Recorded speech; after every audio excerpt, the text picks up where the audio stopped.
Terms and conditions apply. talkSPORT Goals is live on talkSPORT's YouTube channel and as well on your smart TVs on Sunday, March the 22nd. It is just gone 2 o'clock, and I think it is fair to say it is a big day of football. We've already seen one result, a bad week for Newcastle United after being dumped out of the Champions League in the week by Barcelona. They've lost the time weird derby to Sunderland. Newcastle 1, Sunderland 2.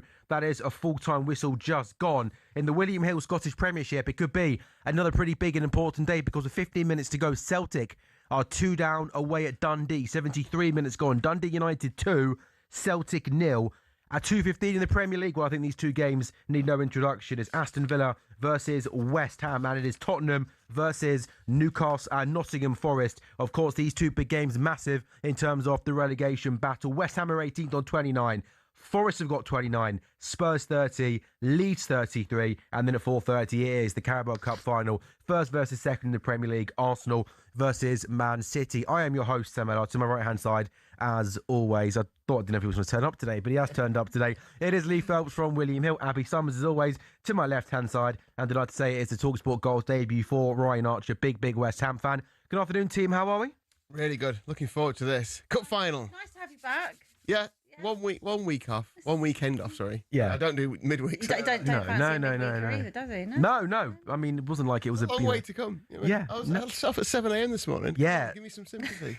Do you want to get the violins out now? Or should we save that? I mean, no, to be fair, I did wake up this morning and think, my goodness me, Lee Phelps has got a tough life, hasn't he? I mean, talking about, the football on talkSPORT's YouTube channel on your smart TVs. Well, my mate's playing golf, and they all messaged with pictures of golf, and I was like, I'd literally rather be doing this. I sent a picture of the outside of this 17th floor studio. I'd rather be doing this and playing golf. Yeah, but that goes without saying, right? Of course. It's a lovely day It's not like work, is it? It's a lovely day. And it's hot in here as well, isn't it, by the way? Gorgeous day. Guys, I'm going to bring you in a second because obviously West Ham and Spurs fans, it is a huge afternoon. But firstly, I'll come to you first then, because these are 2:15 kickoffs because of Newcastle Sunderland being a 12 o'clock kickoff.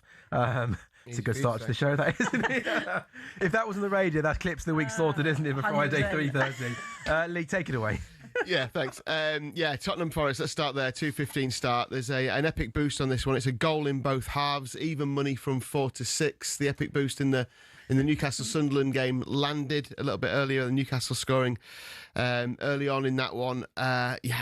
Massive games, for both these teams. I think on the preview I said I'd looking at a score, draw, double. It's over 20-1 for both teams to draw the matches with all 4 teams scoring. In this one, I'm just fascinated to see whether this kind of idea that Tottenham have got a bit of a boost from the draw with Liverpool and the win in midweek, whether that transfers into this game, because there'll be a lot of nerves.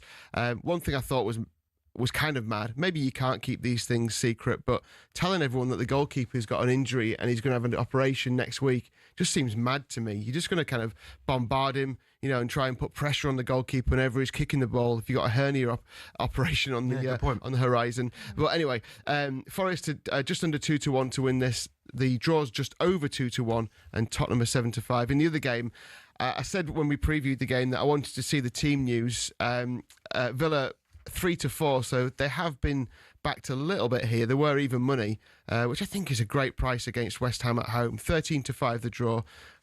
West Ham are 17-5 away. I know Villa played midweek, of course, but it wasn't too strenuous. West Ham have been decent, but I don't think there'd be any team entering the game week they played in the top 8 this season. It's Watkins up top. Rodgers is playing. McGinn's playing, importantly.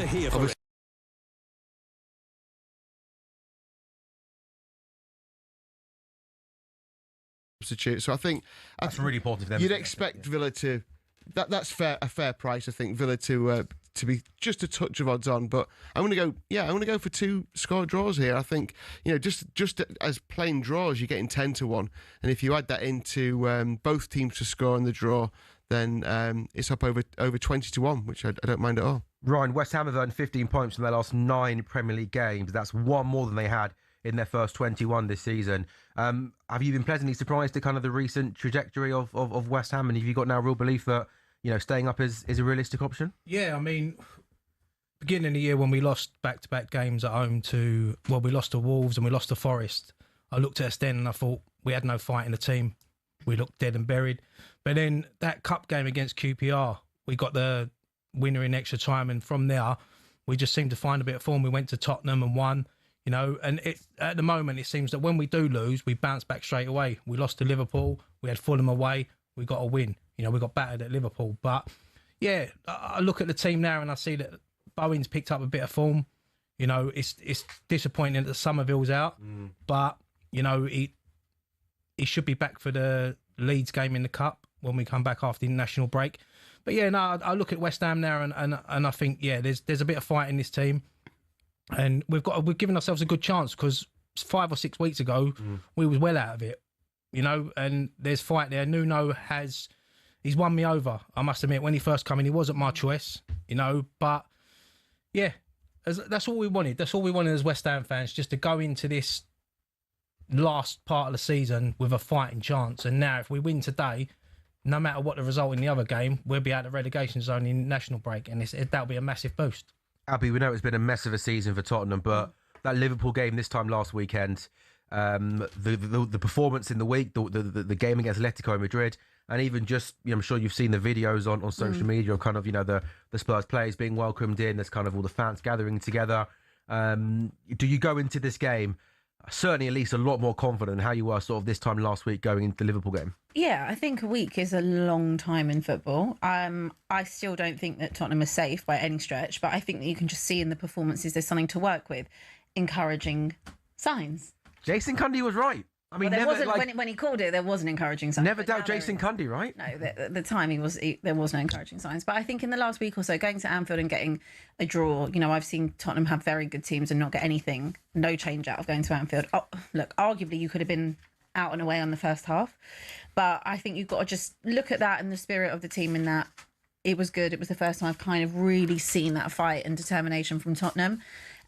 Midweek against Atletico, obviously we did win the game, but we didn't win the tie. It's frustrating because if I think back, that 15 minutes in the first half cost us. We would have gone through, because I think we actually were the better team. We had chances in the second half, in the first leg as well. But I think as fans, like, everyone's put their kind of feelings and stuff towards the board and everything to the side, because we've got bigger problems right now. Like, we've just got to keep this team in the league. And I think we've kind of taken inspiration from Everton and how they were when they kept when Everton stayed up. You know, the fan base has to really be behind them. Our home form is woeful. We still haven't won a game this year. You know, we are approaching the end of March. Abby, your home games: Forest, Brighton, Leeds, and Everton. You know, kind of games that you're looking at thinking, you know, okay, I appreciate you're not in good form, but they're not the toughest set of 4 fixtures at home that you could ask for. No, but you say that they're teams that are in and around us. The Forest and the Leeds ones, the Leeds game, they are teams that are above us and below us. So these are must win. So yeah, we've won twice at home all season. These are the games I think you've got to make count. And I've said I think this is the biggest game in our history to date. Like, lots of people will say, well, what about Europa League? What about the Champions League final? Well, it's all relative, because for me, going into this, getting your first win in 2026, we're nearly 4 months into that, is huge. Going into an international break where you've come off the back of having a draw at Anfield, a good performance against Atletico at home, and then Forest, it kind of just sets you up in a better way to have that. Otherwise, you could end up in the bottom 3 going into that for the next 3 weeks. Really commendable, isn't it? The Tottenham fans are supporting the club. I think it's kudos to the Tottenham fans for. You've got a long afternoon with me. I wouldn't go early. Are you being sarcastic? Well, just slightly. I mean, it's like, what else would you do? What do you mean?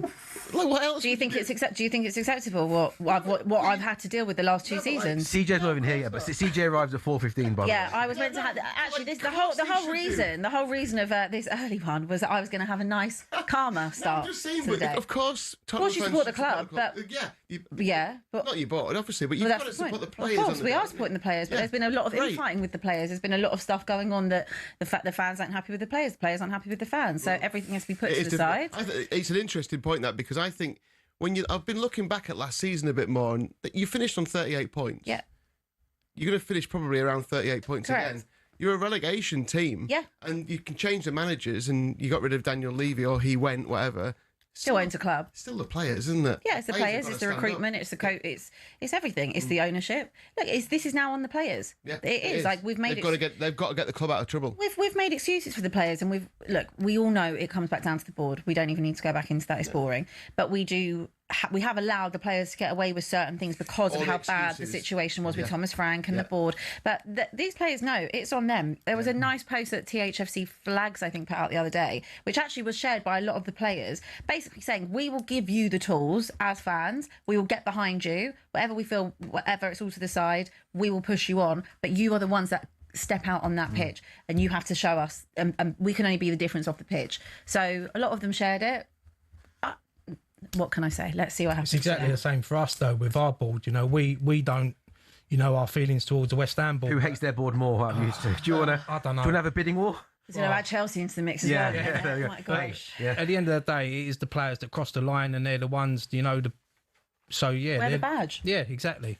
We're going to take one quick break then on talkSPORT goals. Again, these two games in the Premier League, 2:15 kickoffs. Then when we come back, well, before the 4:30 Carabao Cup final, Arsenal Man City, these two games in terms of what's to come for the rest of the season, the futures of the football club, the relegation battle, it is absolutely massive. One more break on talkSPORT goals, then it's Villa West Ham and Tottenham Nottingham Forest.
And 35 players have been named. Jason Steele has got his first call-up as part of a 5-goalkeeping battalion that also includes James Trafford, Aaron Ramsdale, Jordan Pickford and Dean Henderson.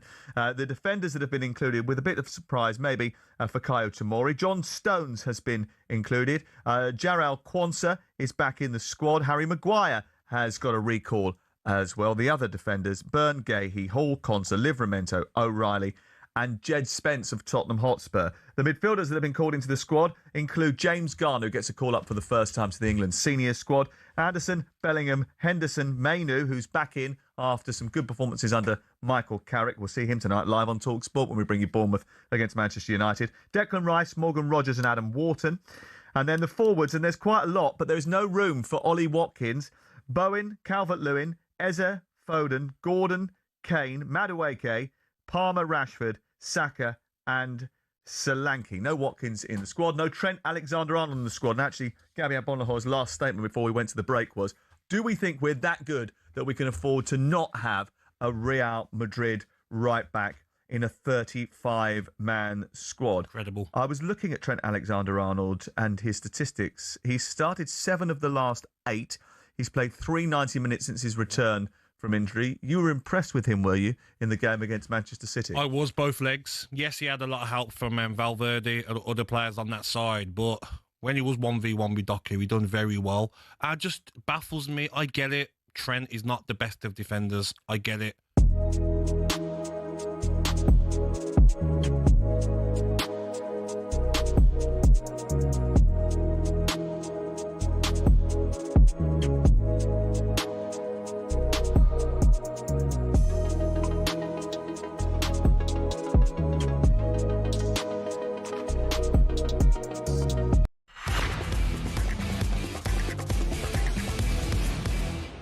A very good afternoon and welcome back to talkSPORT Goals. talkSPORT Goals is brought to you by Final One Standing. It's new from William Hill. It's fantastic from William Hill. If you've not been involved this season, what are you doing? Go on the William Hill website, look at Final One Standing. A great way to make some money and have a little bit of fun. It's 18 plus. The gambler wears the dog. Terms and conditions apply. Sam Ellard, Abby Summers, Ryan Archer and Lee Phelps are with you until around 7 o'clock this evening. Already today at Newcastle 1, Sunderland 2 in the William Hill Scottish Premiership. Dundee 2, Celtic 0. So as things stand, Hearts top on 66, Rangers 63, Hearts Celtic 61.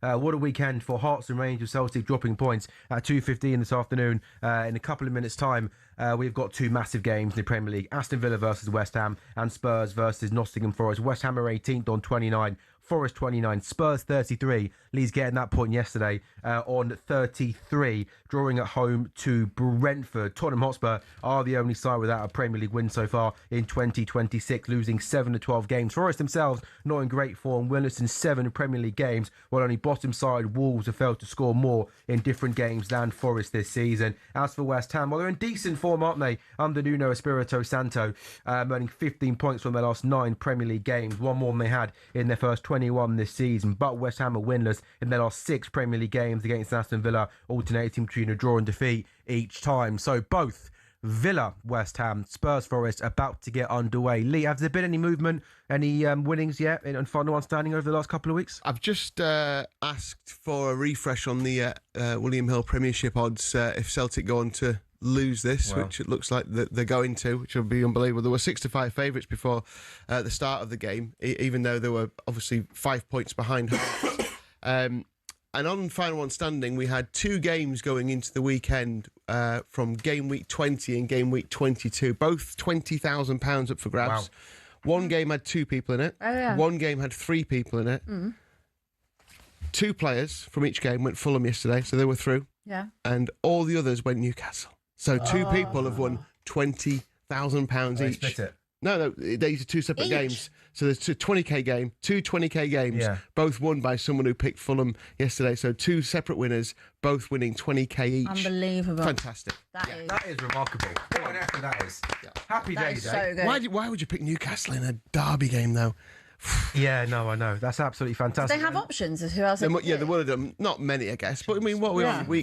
What are we on now? Week 30? Yeah. Is it? Whatever it is. So yeah, they've had some options, but not. It's a tough week as well. Yeah, it's tough. Fulham at home to Burnley was the obvious choice. Right in Liverpool. I mean, you don't know if you'd want to bank on that. Or that Liverpool away, Chelsea away, United away. City and Arsenal not playing.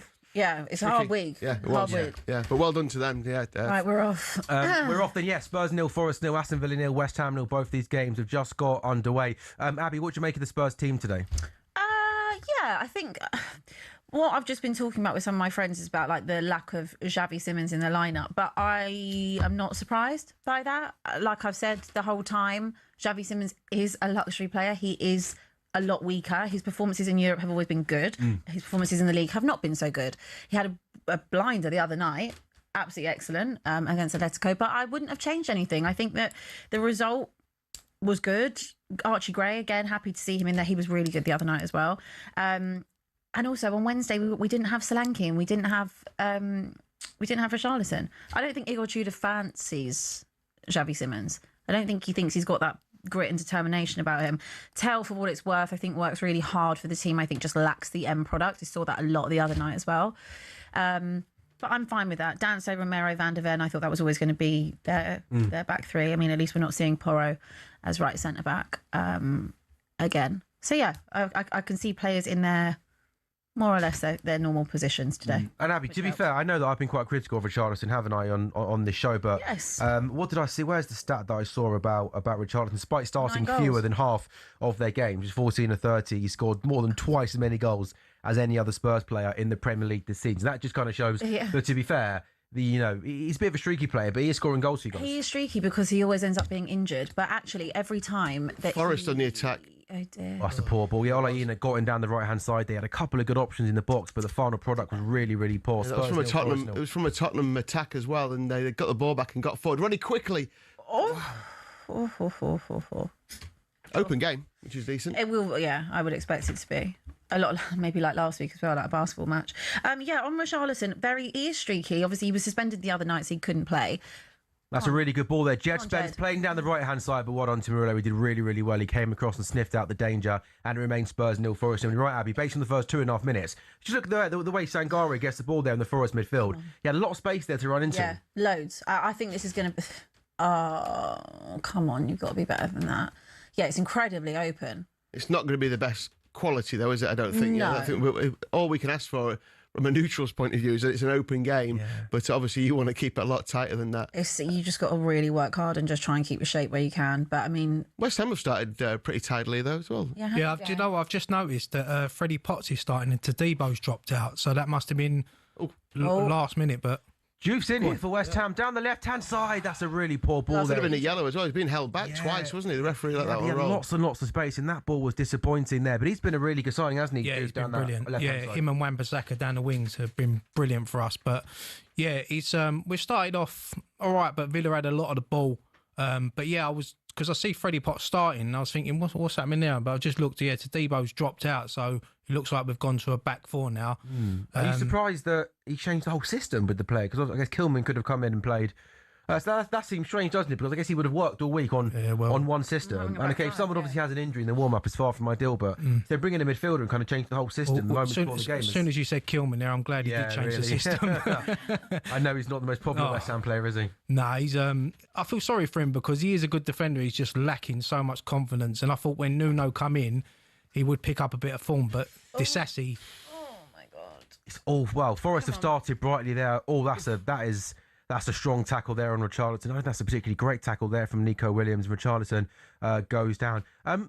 Lee, when I look at this Forest team on paper, I've said all season, I thought at some point Forest would just get a decent run of form together. And, the back four is kind of the same back four that was really good last season. Murillo and Milenkovic. You got England internationals and Anderson and Gibbs White, creative players in Hudson-Odoi and Hutchinson. Have you been surprised that they haven't been able to work their way out of this kind of relegation battle? It's almost like having 4 managers in one season isn't good for you, isn't it? That seems like a good observation to make. But it is madness, isn't it, from the owners of the club? Yeah, you've got the team, did well last season. It's a mess, isn't it? And the players must be scratching their heads thinking, what are we supposed to do here? 4 different styles of play almost. Even if they've been similar, there'll still be nuances from each manager. So, yeah, but you're right. There's some players in there who you think, you look at the England squad and there are players represented, in that England squad. Oh, that is an outstanding tackle there. That is as good a scoring a goal. Jane Sancho got in down the right-hand side for Aston Villa, putting a really good, dangerous ball across the face of goal.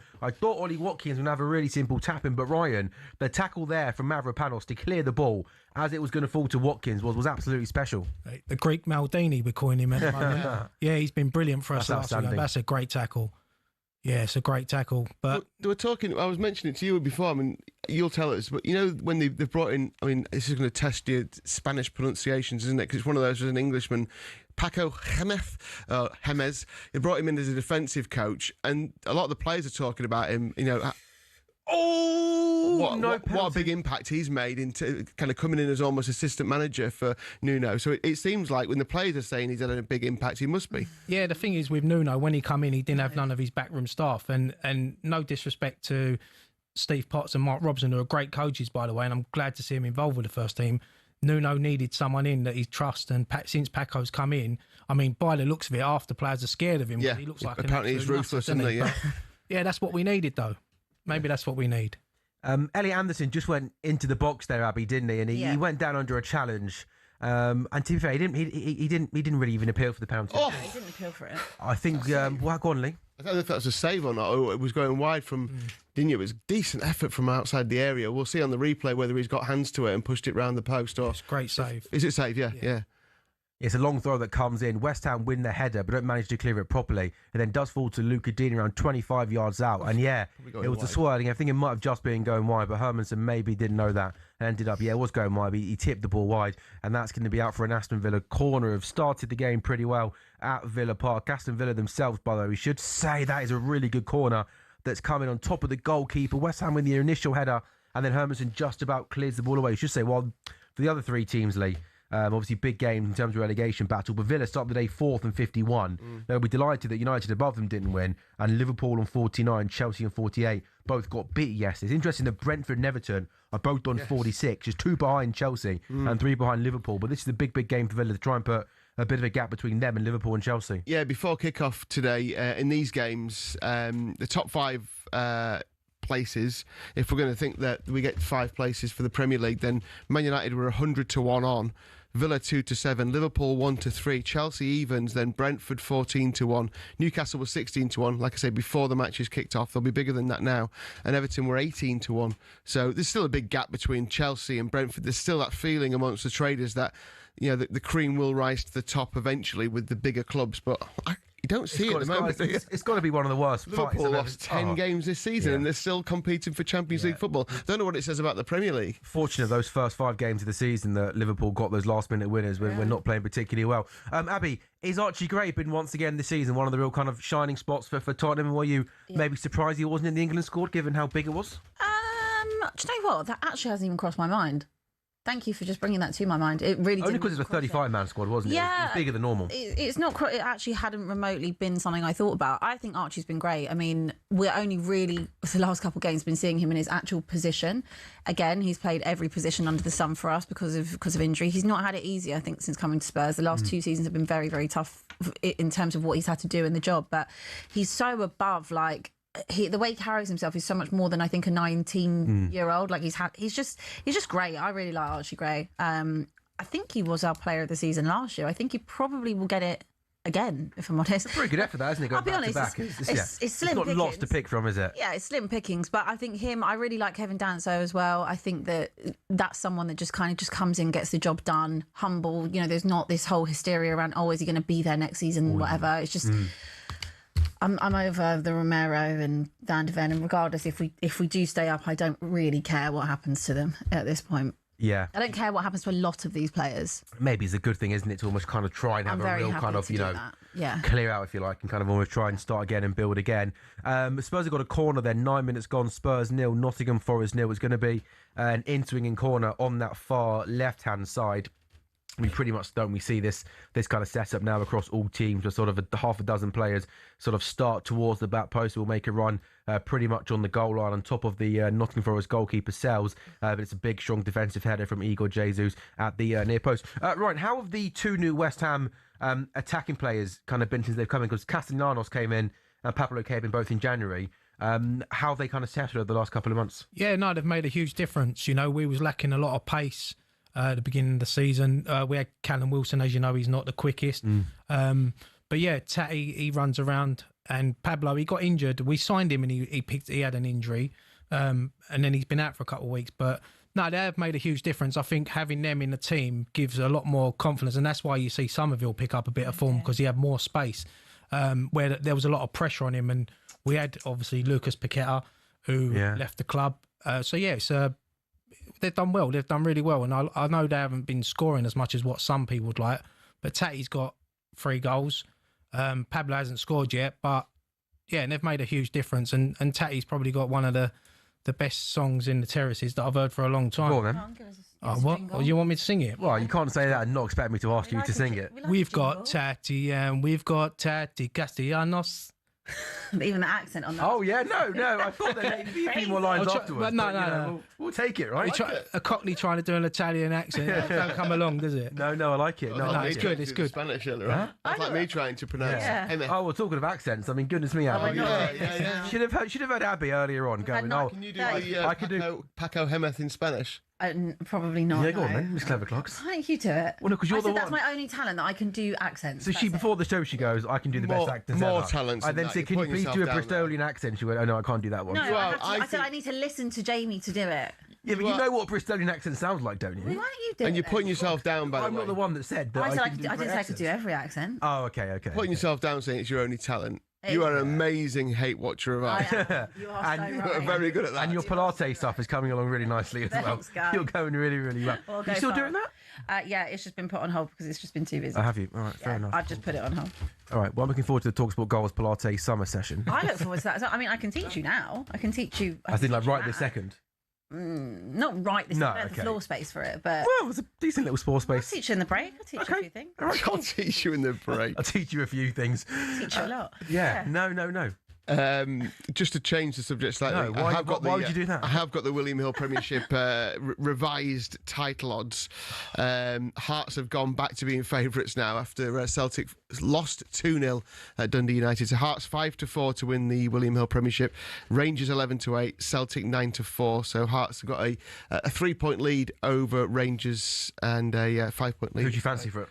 I say Hearts. I think they keep coming back. They keep losing every so often, and then they bounce back. So they're going to lose games, but they're getting Lawrence Shankland's coming back to fitness. Oh, first chance for Spurs. Tell down the left-hand side, cut in on his right foot. His shot took a deflection and just go wide. But Abby, that was really good wing play there from Telly. He was aggressive. Yeah. He wanted to take his man on, and that was half a chance for Spurs. Yeah, it was really good. I think that took a deflection, didn't it, on the way? Yeah. And also, it was a lovely ball that Archie Gray pinged over as well.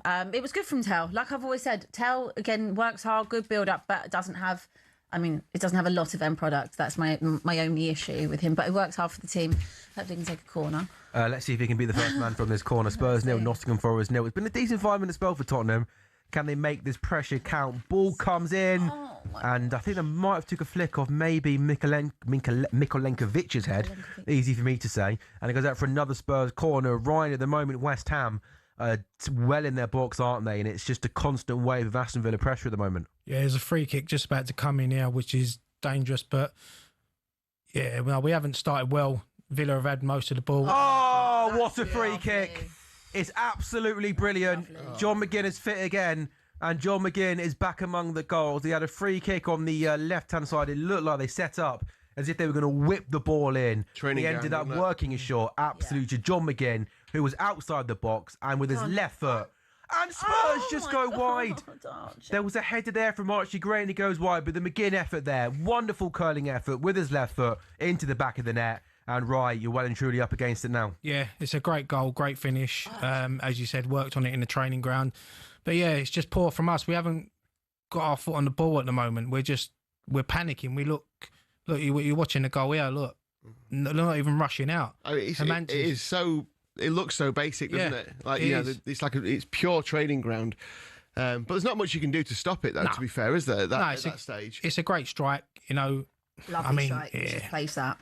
He scores lots of those goals, McGinn, from that kind of position outside the box. I think John McGinn is very underrated. Oh, massively underrated. Very underrated. That's 2-2 now. Scored against Lille, didn't he? Yeah. Every club needs a John McGinn. Yeah. And especially in this era, he's a bit of a throwback, isn't he? Yeah. Like he gets stuck in, proper box-to-box. Yeah. Also, I think he's a better player as well than maybe he gets credit for. Yeah, like he can actually play. It's like he's not like the sexy style of player or like sexy name. It's great to see him in the World Cup.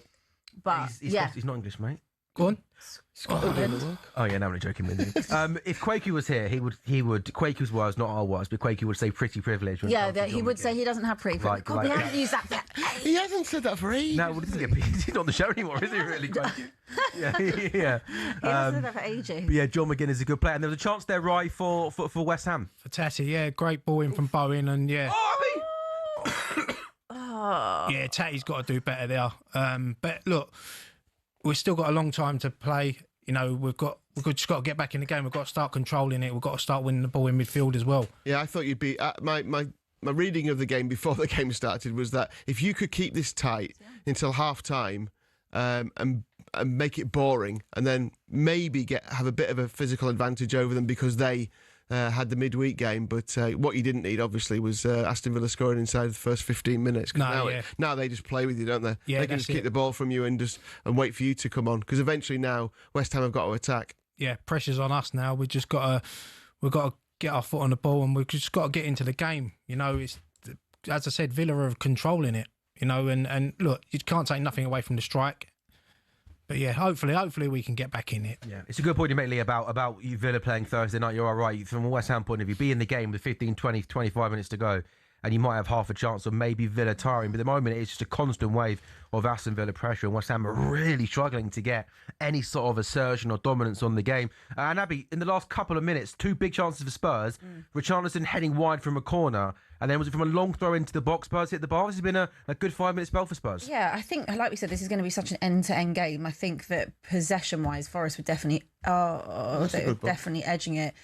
It's just you don't want to get caught out in moments like this. Yeah, like now, Elliot Anderson there whipping a ball out to Amari Hutchinson on that right-hand side. He's up against Jed Spence. He's going to want to cut in here on his left foot, which he does.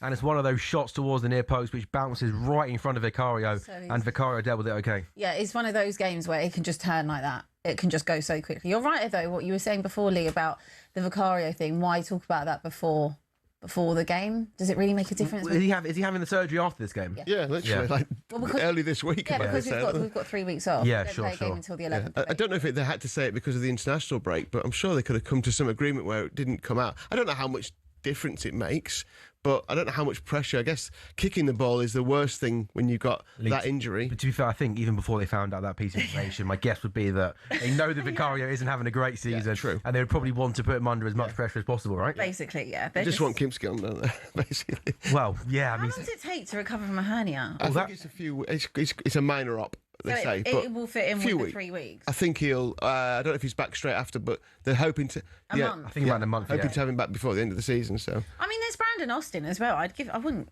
can you put both of them in net? probably would help us. In all honesty. 9 outfield. Is that actually like allowed in football? I think it's not allowed to actually go with 2 goalkeepers, is it? No, you could. There must be a rule somewhere. To legally have 2 goalkeepers in there. You could have one outfield.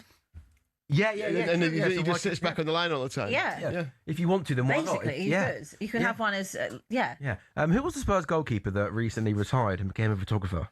Remember that story? Alfie Whiteman. I wonder if Alfie Whiteman is sat back watching Vicario have a mare, Kinski get substitutes. He was thinking, also part-time DJ. what on earth is he really? Yeah, he was a part-time. Do you think part of him thinking I should have just hung around for a little bit longer? No, I'd 'cause he be was actually- Spurs number 1 now. I think he was 4th choice. I think he was 4th under Brandon Austin. He could have stayed around and just waited to see what developed. Yeah, and possibly if he was a really, really good lad and good crack around the dressing room, he might have got called up to the World Cup squad. He deserved more of that now that he's a photographer. Yeah, he what? Yeah. I don't matter, it's fine. I leave it. It wasn't that funny in the first place. Oh my God, I want to hit this dad I joke. want to No, I didn't hear you, Lee. Sorry. Yeah, I said he should have waited around to see what developed. Now that he's a photographer, you see. Now I've explained it 3 times. I've explained it 3 times though. Develop film. In the old days, Lee, honestly. it's an old joke. Honestly. I liked it, You actually. should have had today off as well, mate. Onana! Oh, just headed wide. Cross in from the left-hand side. Onana was unmarked in the box and he headed the ball wide. Still Villa 1, West Ham 0. And Abbey, it's another long throw that comes into the box. Yeah, it's just throws all the time that are coming in or corners, but they're not actually doing anything with it. I mean, they're oh. Tell you what, that was a rash challenge, wasn't it? Yeah, that was a little bit. Do you think they'll check that? No, I can't see from this angle. It just looked like he dived in a little bit, but no one seemed to complain from the Tottenham side, did they? So No. I feel like the again, I don't think we're playing badly. I think we're playing all right. We have started well. I feel like we started quite strong. I think that we look. Would you give Igor Tudor the 3-year contract after this game or not? Would you not? What if Igor Tudor keeps you up and like you win like 3 games in a row? Literally the job. Would you not? Would you not give him a new contract? No, he's not there for a contract. No, but the point I'm making is, what if he does really, really well?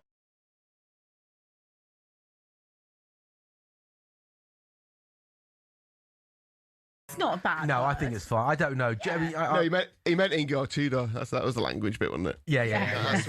I can't Wash your mention the mouth name out. of Igor Tudor. No, Igor Tudor, he's there to do a job. He's there apparently. Yeah, so to what if he keep does a us good up. job? Then he can go, and I'll give him the credit for keeping us up. Did he catch him or was it a dive? I don't No, know. it was a dive. He should have booked Sar for that. Yeah, Sar got Players to... all over the No, there is contact there. Is there? Light. Nah, because he Light got straight contact. up, didn't he? He knew it was a dive, I think. Abby, I was thinking about you yesterday when my team went 1-0 down against Brighton. And we saw one of those incidents that we've seen a lot now over the last couple of weeks where Danny Welbeck sort of, well, I wouldn't call it a nudge, but maybe a lean into Ibu Konate. Oh, yes. And of course the goal stood, didn't it? Of course it did. And every time a goal like that gets scored now, I just think of the goal that Spurs had disallowed in the Arsenal game. Hold on. This isn't so good. So Archie Gray's down, and he's not the sort of player who's going to stay down. He's not that sort of ladly, is he? No, he's not. But he's. I know that's a cliche, but he's not, is he? Though. No, he doesn't. Oh, was that Ollie Watkins there from the left-hand side? By the way, he's 9-4 to score in this game. Goodness. By the way, Not sure about that, Lee. I'm not sure either. I mean, do you know what I was? When do you want to do World Cup? I know you got some yeah, prices on well, World Cup. I was just looking at. I was looking at the goal scoring of all the various England, the potential England strikers this season. 8 goals from Ollie Watkins in 29 games in the league this season. I mean, it's pretty poor, isn't it? But he's really, really struggled this season. Like he just doesn't look. He doesn't look fit. Like he almost looks like Lee every time I watch Ollie Watkins play. it looks like he's playing with an injury. Like, he looks like he's playing with almost like a caravan tied to his back. Yeah. He just doesn't quite look as sharp. His movement's not as good. And he's really, really struggling. Yeah, and he almost seems to need multiple. He's better when the ball comes across, it's head it in. That's that instinctive finish. That's great. But when he's got anything to think about, he struggles. Yeah, so he's got 8 goals from 29 games. He's 6-4 to be in the World Cup squad that Thomas Tuchel names. Dominic Calvert-Lewin's 2-1, even bigger price than him. Why do you think the bookies have Dominic Calvert-Lewin as a bigger price? Because I think that he's in this squad, Ollie Watkins isn't. Yeah, maybe they think he'll just in the end go with the higher level player, and maybe Ollie Watkins finishes the season well. But so 10 goals from 28 games for Dominic Calvert-Lewin. Dominic Solanke 9-4, so bigger than Dominic Calvert-Lewin. He's got 3 goals from 11 games in the league. He's done well to get in, hasn't he? Yeah, but I think with Solanke, he was injured for such a long time. Yeah, No, I appreciate it. It's quite unfair. Like, I don't think you can judge him on like his own individual season. The interesting one is Danny Welbeck, isn't it? 15-2, so miles bigger price than any of them. He scored the most goals of any of the English strikers this season from 30 games. He's also got the best games per goal ratio, and he scored in the FA Cup. So he's got 13 goals altogether this season, Danny Welbeck. He's been so good. Even the back end of last season, I think it's crazy to know. And everyone says who works with him say he's brilliant. He's a great professional. He'd be great, for the squad and all that I sort of can't stuff. understand why, if you're going to pick Dominic Calvert-Lewin, you have to pick Danny I think Welbeck. you have to pick people that are on. Here's Ollie Watkins. Oh, I thought Watkins there was going to score. And I reckon Ollie Watkins the last season would have done a really good intricate football from Aston Villa. Watkins can we start praising him now? Yeah, no. And of course, the commentators curse right, something like that. And Ollie Watkins shot straight at the goalkeeper league. The other one is the right back situation, isn't it? I mean, to not put Trent in this squad. I think Thomas Tuchel was doing a lot right. But I can't get my head around that. No. I cannot understand how you name a 35-man squad and Trent doesn't get picked in a 35. He must be one of the best 30 players in the country, outfield players. 100%. Yeah. He can't be, hasn't he? I mean, and again, the odds, he's 6-4 to be in that final World Cup squad. Whereas you got Kwanzaa, Livramento, Spence, all odds on to go. Like if Spence is odds on to go. Yeah, to be in the final World Cup squad. Yeah. Jed Spence I think is a decent player and done well at Spurs, but for me, Reece James is England's first choice right back if he can get himself fit. Absolutely. But for me, sure. I always think if England are losing, I always think of what we want to come off the bench because Reece James is going to start, and I kind of think. Oh, that's a really good defensive clearance there once again from Rowe. If England are losing a game with 20 minutes to go in the quarterfinals of the World Cup and you need a goal to try and break down a stubborn France or German defence, wherever it might be, I think Trent's ability to come off the bench and play those amazing passes from right back, I think something that England can't afford not to take to the World Cup. And I think that's a fair price lead because I think if Trent's part of a Real Madrid team, they go deep in the Champions League and maybe go all the way. Thomas Tuchel surely can't leave out a Champions League winning right back in his 26-man England squad. Trent for me is absolutely no doubt one of the best players that England don't have in the team. Abby, what's happened here at Spurs? I tell you what, Olaina. I think it's how many chances is he going to have? Because that's his 3rd time he's been involved in a dubious challenge. Yeah, there's been about 2-3 times. I mean, it'd be good to see that one again because I think. By the way, the Sarr one that we were talking about. Oh, I tell you what, Chancellor Morgan Rogers for Aston Villa. It's a really good clearance there. From a West Ham player on the line. So you think he's got away with it? Well, I'd like to see it again, but I think if he goes down in the area, then surely it gets looked at the very least. The other one which we thought probably was a dive, then he was outside the area. I think it was him and Gray. I mean, it wasn't his fault. They both went into a challenge, but he just looks a bit edgy. That's all I'm saying. Archie came off worse for wear on that. He's been struggling the last 5 minutes or so. The Sarr one, you're right. I think if Sarr.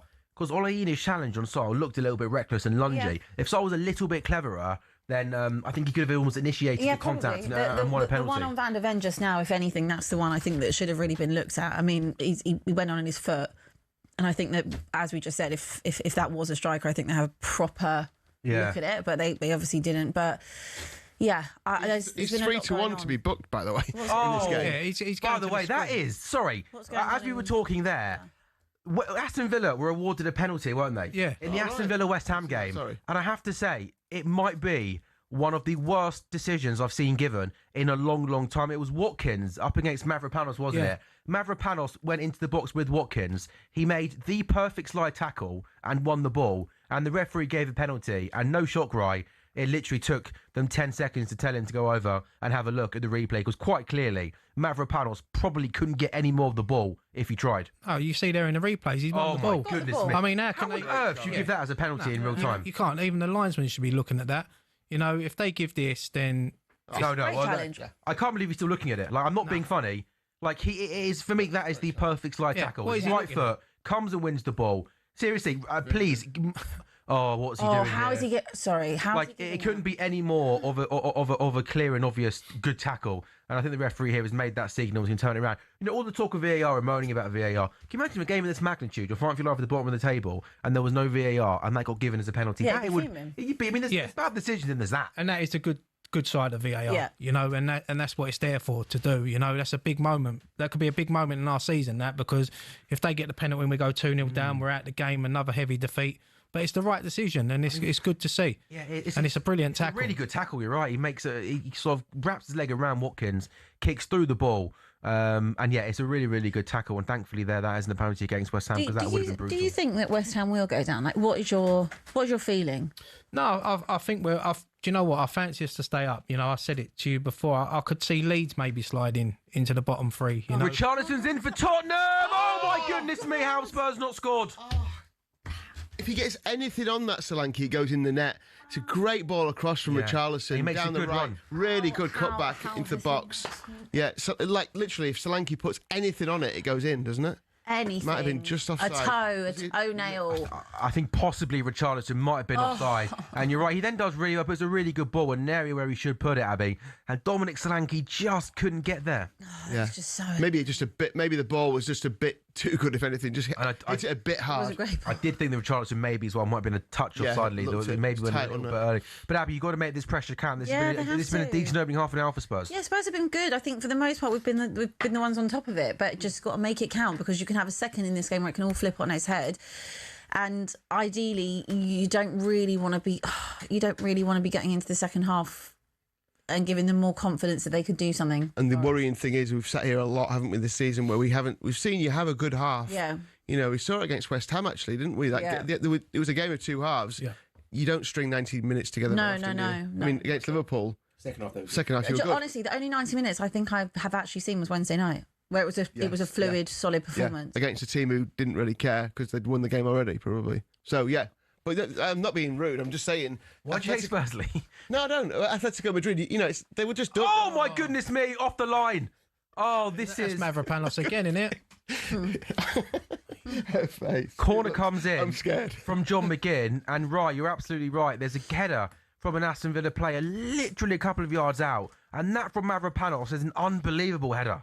Yeah, it's a great. Yeah. Oh my goodness me! Maldini. No, that is Morgan Rogers, a flick on the near post, and Rogers is 2 yards out. I mean, probably Rogers maybe should put him to roof of the net. But Mavropanos in the right place at the right time, and that's all about instincts, isn't it? To flick the header over the bar. Yeah, no, I mean, if we get anything out of this game, then he's helped us big time. Now, the two tackles, because it wasn't a penalty, but yeah, that clearance there could be massive. Right, you know, to speak about the England squad earlier, I really, really like Jared Bowen. But I have a really unfortunate feeling that when it gets down to 26, Jared Bowen might get left out of the England squad, because there's Saka on the right, there's Madueke on the right.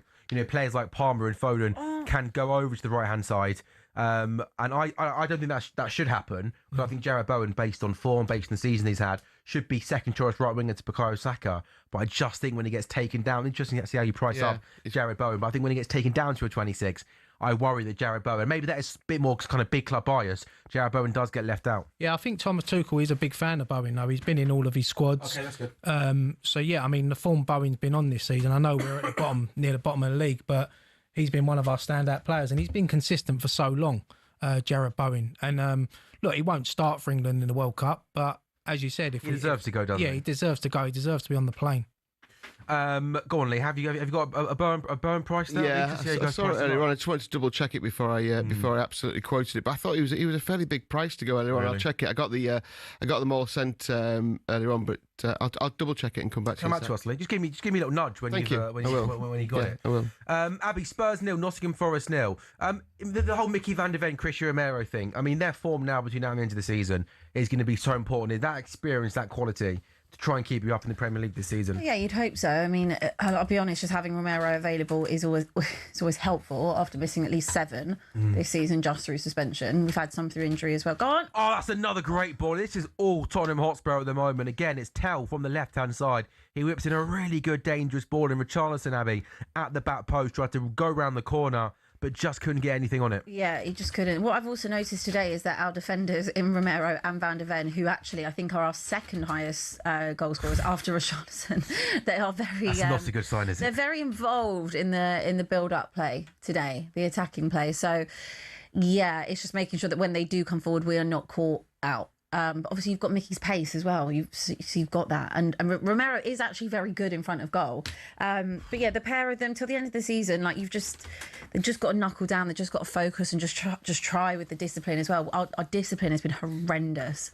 Abby, I know you probably maybe can't think too far ahead. I appreciate that. But have you heard any names being mentioned in terms of sort of what Spurs are maybe going to want to do? Oh, Go on. I tell you what, Tell goes down the left-hand side.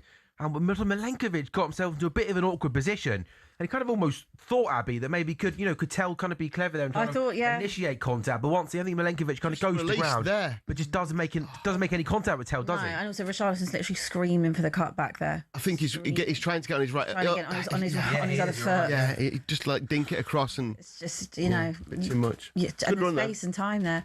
Sorry, what were you going to ask me? Have you, in terms of like Spurs managers looking more long term, have there been names been mentioned, or is it kind of just see? There's nothing at the minute, but oh my god, I think it's hard to kind of discuss it until you know where we are. Yeah, Championship or Premier League's a big difference. Well, yeah, but also the one that it will most likely be.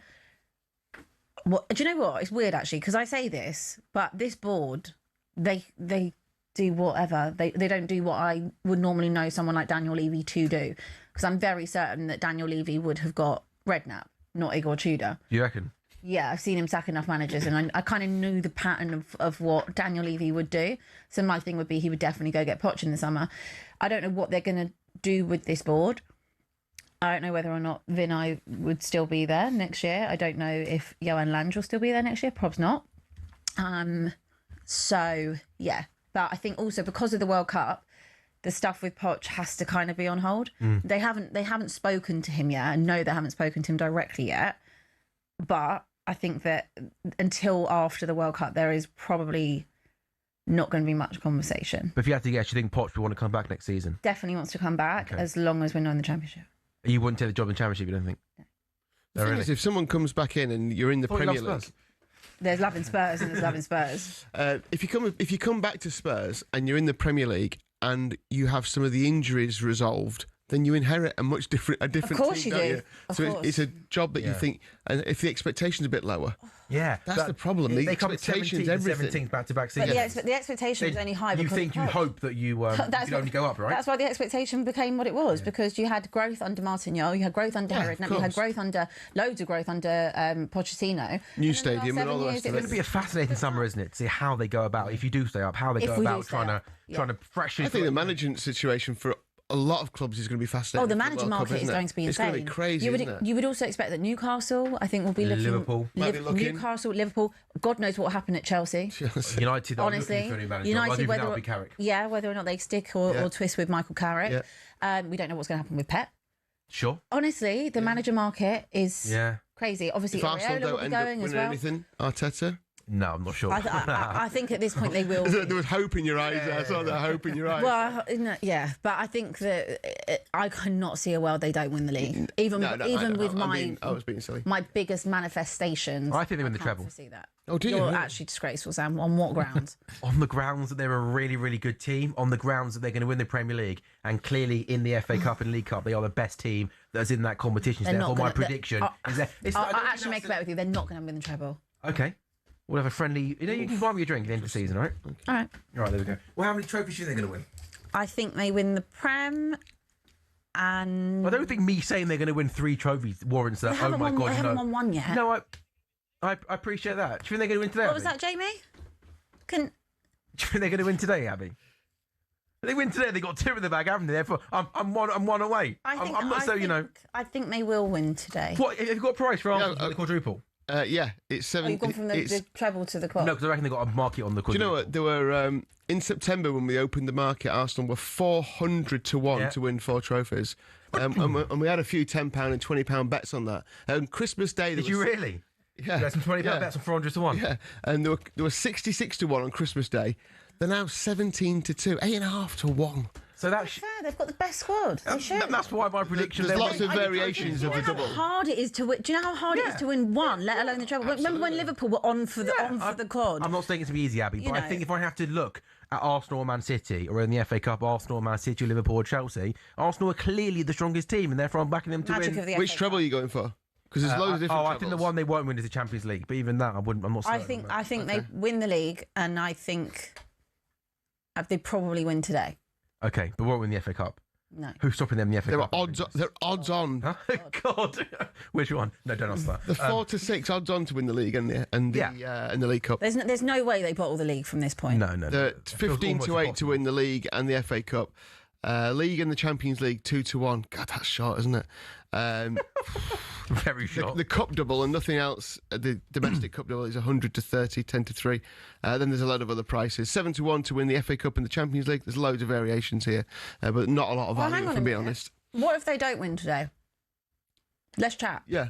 Okay. What do you mean? Chat about what? Let's chat about the implications of them if they don't win today. Okay, interesting. But I think because they've got such a big lead, let's open it to the floor. Because they've got such a big lead in the league.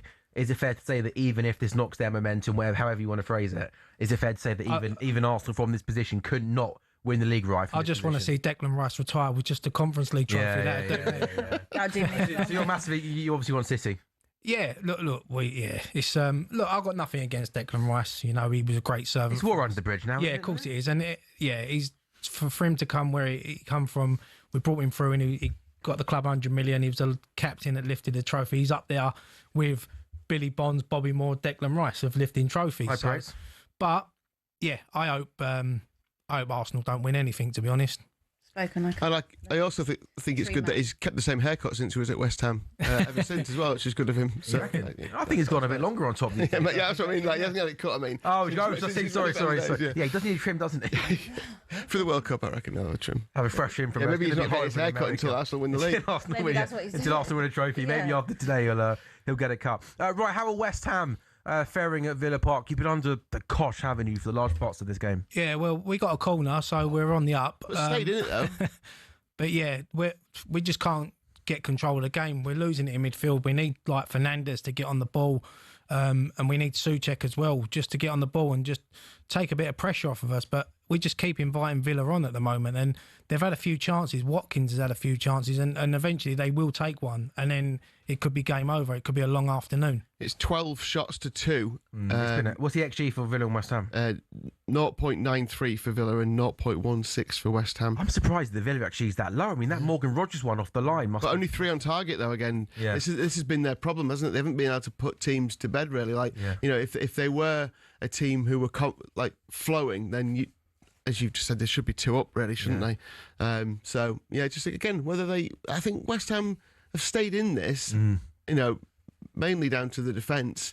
Mainly down to Mavropanos. And some last ditch defending. And that's the positive I can take so far is that we are man still of the in match the game. by a million miles, isn't he? And if we could just nick something maybe before half time, I mean, I don't know if he's going to change it. I mean, we've got Traore on the bench, you know, a bit of pace. We've got Callum Wilson who can score, you know, given a chance. So yeah, if we're still in the game, you know, but Villa should be out of sight by now with the chances they've had. Right, I don't want to set you off on one whilst, you know, your West Ham are playing. But obviously Abby's spoken a lot on this show about kind of the Spurs board and how they have sort of run the football club badly, and it kind of leads to the position that the Spurs are in. But I also obviously know that West Ham fans are kind of in a similar situation, you know, anger at the people above, kind of, you know, how they've been running the club over the last couple of years. Is that pretty much it? Is that pretty much fair? It's been the last 10 years, I think. Sure, yeah, it's yeah, look, it's the same as what Abby said. You know, we've got our frustrations with the board, but when the game starts, we get behind the team, and I think that's the most important thing. But yeah, Sullivan, you know, Brady as well. You know, it's not run right. You know, Sullivan runs everything on a budget. You know, he's just not the way he treats people. But look, they own the club at the end of the day. You know, we'd all want billionaire owners to come in and chuck money at this football club, and because I think I know people laugh here, but we are a sort of sleeping giant. You see that with the fan base we've got. We are, you know, and it hurts us at the moment because we are in a stadium that we don't own, that we don't like. You know, is that still a big problem among West Ham fans, or do you think as time goes on, you know, it's obviously you miss Upton Park. We all know that was a cracking stadium, but you know, do you think has it got easier at any point, or do you still go to the London Stadium thinking, I wish it was Upton Park? It gets easier with the results. If you're winning on the pitch, it makes it a lot. Like when better. you won the Conference League, you had some great nights in you. I mean, yeah, and even in the Europa League when we beat Seville, you know, we're quite similar, aren't we? That since you've moved into, they don't have Beyonce though. You do. Yeah, that's true. We have a much nicer stadium. We've got to take that. I prefer to I'd rather go see Take That live tomorrow than Beyonce. There's my hot take. Me too, I think. Yeah. Okay. You go together? Yeah. I'd rather not see either of them, but yeah. Only if forced. You want to go see Usher again, do you? Yeah. Feeding always. cherries into people's mouths inappropriately. Wasn't mine, I mean, so, crikey. yeah. Come on, Usher, get life. No, what I was going to say was we're quite similar in that sense, aren't we? Get a laugh. I love that. Act normally, mate, and sing. Don't put cherries in people's mouths. It's Sorry, weird. we'll say, wait. It's the stage. What's it called? Stagemanship? That's not a word. No, Abby, but stop like making the up words. performance. Yeah, he's a great performer. Yeah, the that's whole what cherry it's thing. was about the just whole weird. experience. Stage presence. Stage Yeah. presence. What did I say? It took me a while to get there. What did I say? I've got stagemanship. I like stagemanship though. It's good. Yeah, I remember I was doing the early breakfast show the next morning. I'm sat there with the O2 at 10 o'clock, and Usher is sauntering around the O2 feeding cherries to people. I've got to be up in 5 hours, fella. Get a life, Usher. Somehow I don't Honestly, think the Usher, feeding get a life. cherries. I don't think the feeding cherries was for you. Like I don't think it was really to get you going. Well, I'm sorry. It's really for the women in the audience. Yeah, well, there are some men there as well, Abby. Yeah, but it was really direct for the women in the audience. Got me going. But anyway, Really? back to what I Have you was. got any cherries, Jamie? We're a cherries, PG show. Yeah. No. I've got mango. Sorry, Abby, come on. I think that's Forest's first corner as well. Of the first half. Yeah, what I was going to say is we've kind of had a very similar tale, I think, in terms of our stadium moves. Obviously, we do, our stadium is lovely. You guys didn't want to move to Stratford. No.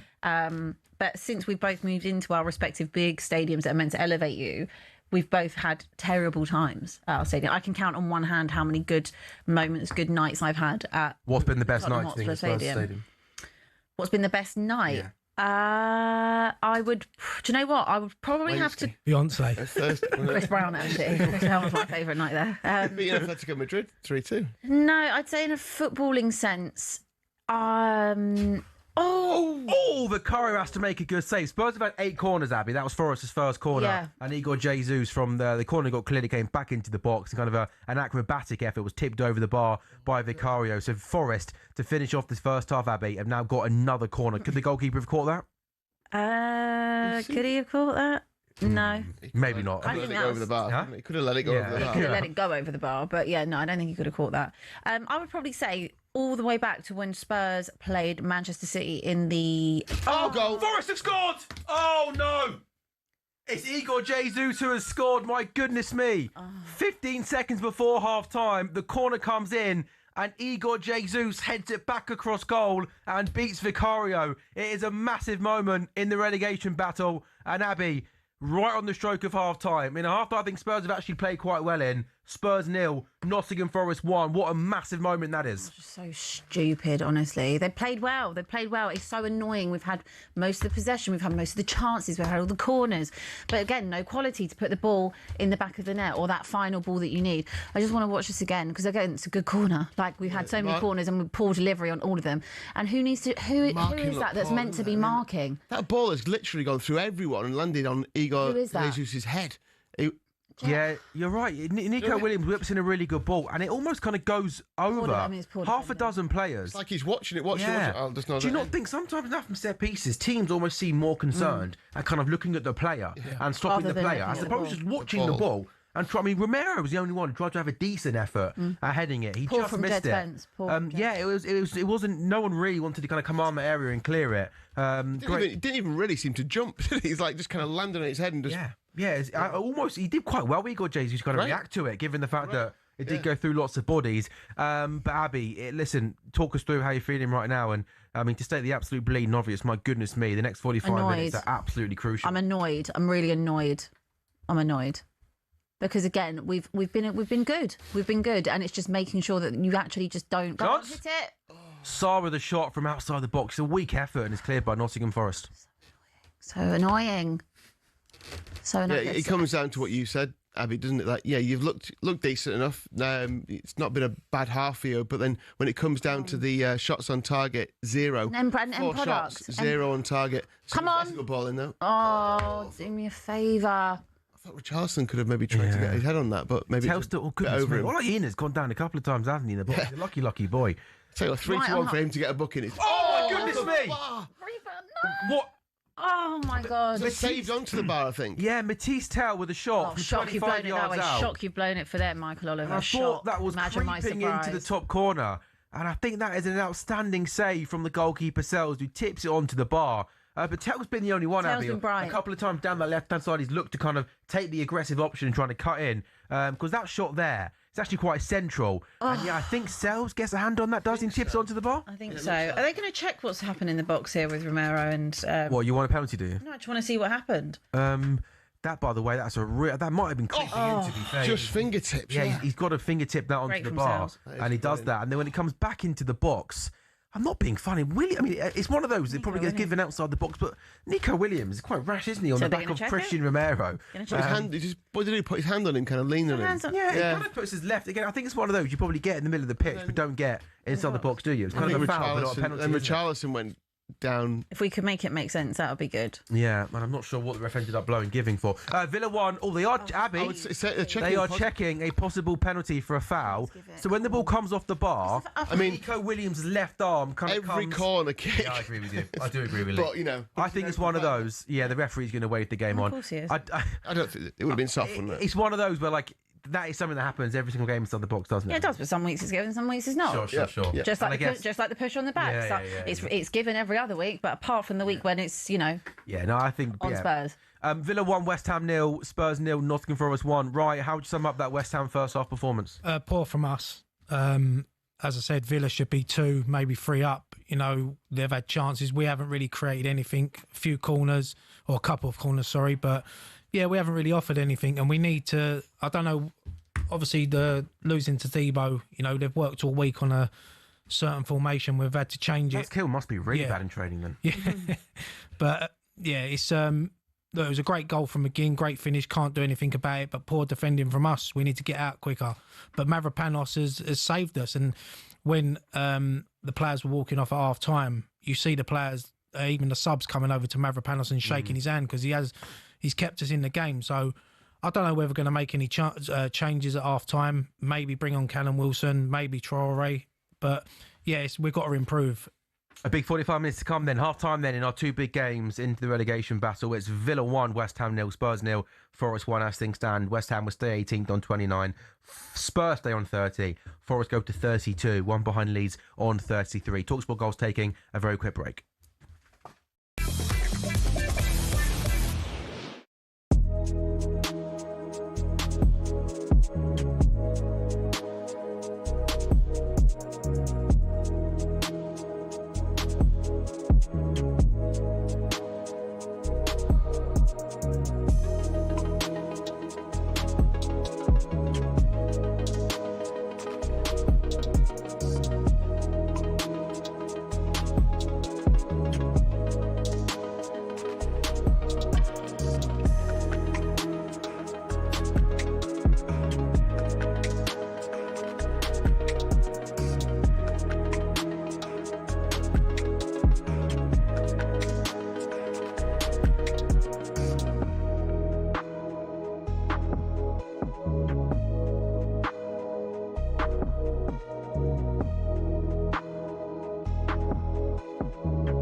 What does that framework look like? Are we talking about like back end of summer? We could see AJ back in the ring if it all goes well. You know, where is it? And do we still get that Tyson Fury fight possibly at the back end of this year? I think that him fighting in the summer is hopefully what we're working towards. But it's very different him training as he has been and going back into a proper full-on camp. And I think that's what we have to see over the next few weeks, how he gets back into those full camps, those training sessions. The Fury fight is the one everyone wants. We all want it. We're all fans. 2 years, as well. isn't it? I mean, if you think about it, if AJ fights in the summer, it's 2 years put Jake Paul to one side, all respect, but it's 2 years since a competitive fight. So there's going to have to be some finessing and ensuring that he can get to the levels that require him to be able to fight someone like Fury. I think the problem we've got, obviously, with Anthony Joshua, and a massive hurdle he has to overcome is this psychological damage that he's got going in there, and that's bigger than the physical battle. That's bigger than the warm-up fights, etc., etc. And that's where none of us are going to be able to give those answers until AJ sort of. Well, I think in part that battle has been embraced by Anthony by saying he wanted to fight. I think most people were expecting him not to. I think people saw him in London post the circumstances in December and felt that there was very little chance that Anthony was psychologically and physically wanting to fight again. That he made that choice himself. So I think he's embraced that battle already. And he's 100% positive that is the case, Frank. He wants to fight again. He wants to fight this year. Yeah, look, it's his life. As I say, it's all he's known and it's all he's focused on for the last 17, 18 years since he went to the Olympics and won the gold medal and then became world champion.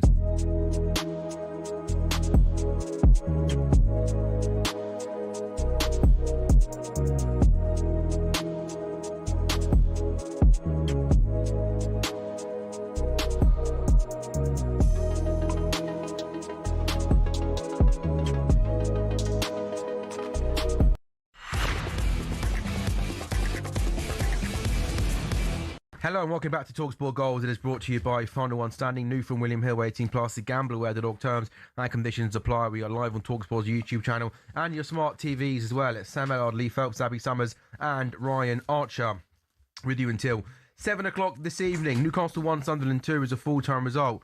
In the 2-15 game to two massive games, it is Aston Villa 1, West Ham 0. John McGinn scoring a lovely goal from a well-worked Aston Villa free kick. Aston Villa looking to complete the league double over West Ham for the first time since the 10-11 season. That's the last time the Hammers were relegated from the top flight. And it is Spurs 0, Nottingham Forest 1. Igor Jesus going for Forest right before half-time. Spurs have lost their last 3 Premier League games against Nottingham Forest, and Spurs are winless in 12 Premier League games, drawing 5, losing 7 in their top flight history. Only from April to November in 1912, that was 13, and from December 1934 to 35, 16, have they ever gone longer without winning. It is not particularly good.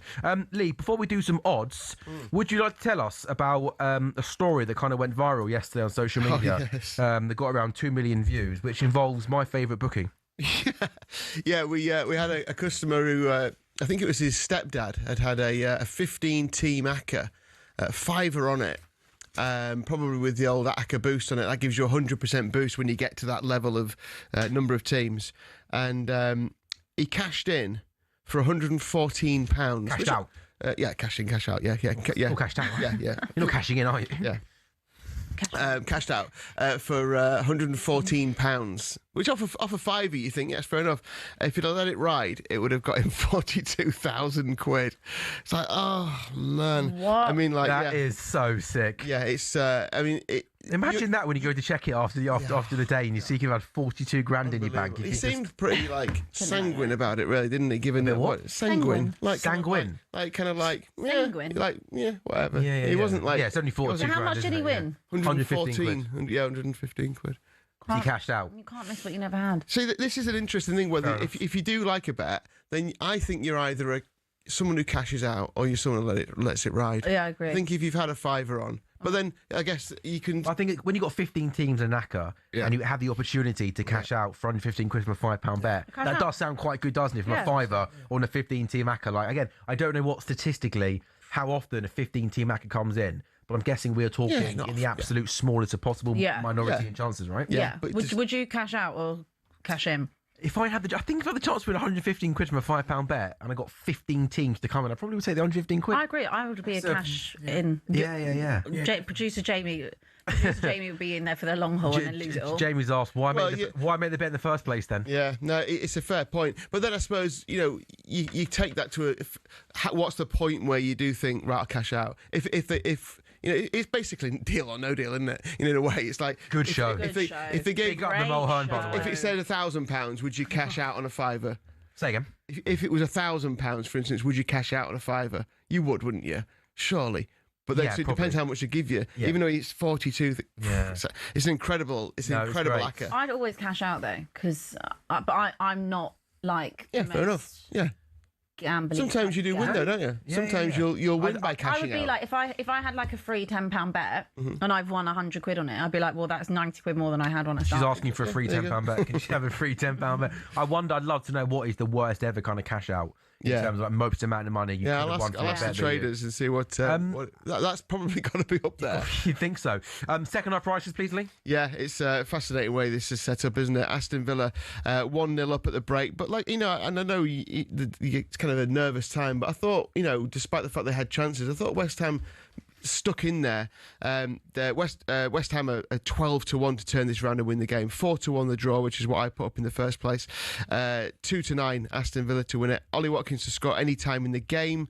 3-1 impact sub applies. So if he goes off before scoring and you've backed him, you get his replacement sub on your side for that one. And Tottenham trailing 1-0 to Forest with that late goal in the first half. Tottenham are 19-5, so just under 4-1 to win the game, 21-10 to draw it, and Forest are odds on 3-4 to stay in the driving seat and take all 3 points. Obviously would take them above Tottenham in the division. Romero to be shown a card. Impact sub applies on that. 9-4. Richarlison to score. He's been involved in most things that are good about Tottenham. 11-4, and Igor Jesus to score 2 or more goals in the game. He's got one already. 6-1. Impact sub applies to all 3 of those. We better take one more quick break. Then when we come back, thank you very much, Lee. Second half of our 2:15 games: Villa, West Ham, and Spurs, Nottingham Forest.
You know, he's Brazil's all-time goal scorer. I don't care. He's got more goals than Pele.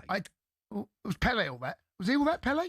Would Pele get in to Arsenal's team now? Hold on. What do you mean? Would Pele get in Arsenal's team now? Would he get ahead of Martinelli? Well, you don't think Pele's any good? I never saw it. I mean, all I've seen is you're not having him better. You don't think he's better than Gyökeres? I don't know whether Pele was as good as everyone said. He won 3 World Cups. I know, but that was back then, wasn't it? What do you mean? I know. You're not having Pele? No, it's a little bit like someone winning. Let's say back in like the hat-trick in a World Cup final. Let's say like in the early 1800s, early 1900s, someone won Wimbledon 25 times. They're not going to be better than Federer or Djokovic. Right, but Pele can't help the fact that he was born in whenever he was born in the 60s. At that time, Pele was obviously very good. Right. But don't tell me Pele gets an Arsenal's team now. What do you mean? The best side in the country. Who's he getting? He's not getting in front of Gyökeres. He ain't getting ahead of Saka. Are you having a laugh? No, I'm not. What? No. I can't believe you said that. I've never heard you come out with so much guff. No, but we don't. Pele. But we don't know how good Pele was. What do you mean? We are told. What do you mean? No, at the time he won 3 World Cups. No, I know he did, and I'm not taking that. Of course, I'm not. It's not like he played in the 1600s. No, I know, but we saw footage. Yeah, we did see footage, but what I'm saying is, back then, footballers are better now than they were. Can we agree on this? Yeah, okay. I understand what you're saying. That's the point I'm making.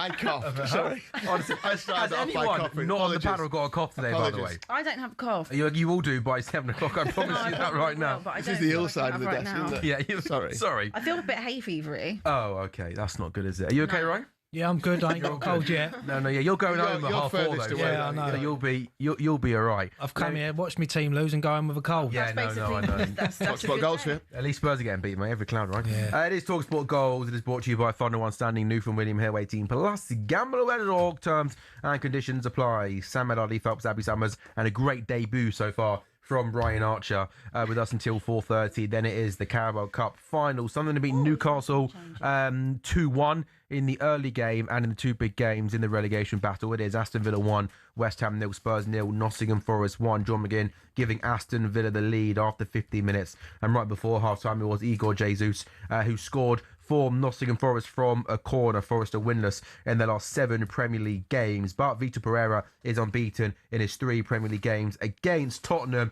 in that Villa-West Ham game. Villa have lost 3 consecutive Premier League games. That's as many as their previous 17 beforehand. They last suffered 4 consecutive league defeats in April 2022. And Abby, some half-time activity. Yeah, I don't know who's coming off yet, but I can imagine that Bergvall is coming on for Gray because of the injury. Yeah.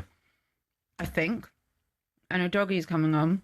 Surely for Spence and playing the left wing back, right? You would think, but he does love a square peg in a round hole. You're going to play him up front then instead of Richarlison? I mean, how? I don't know. Or maybe left centre back. Maybe Danzo comes off and he plays him a left centre back. I wouldn't take Danzo off. No? Personally. No.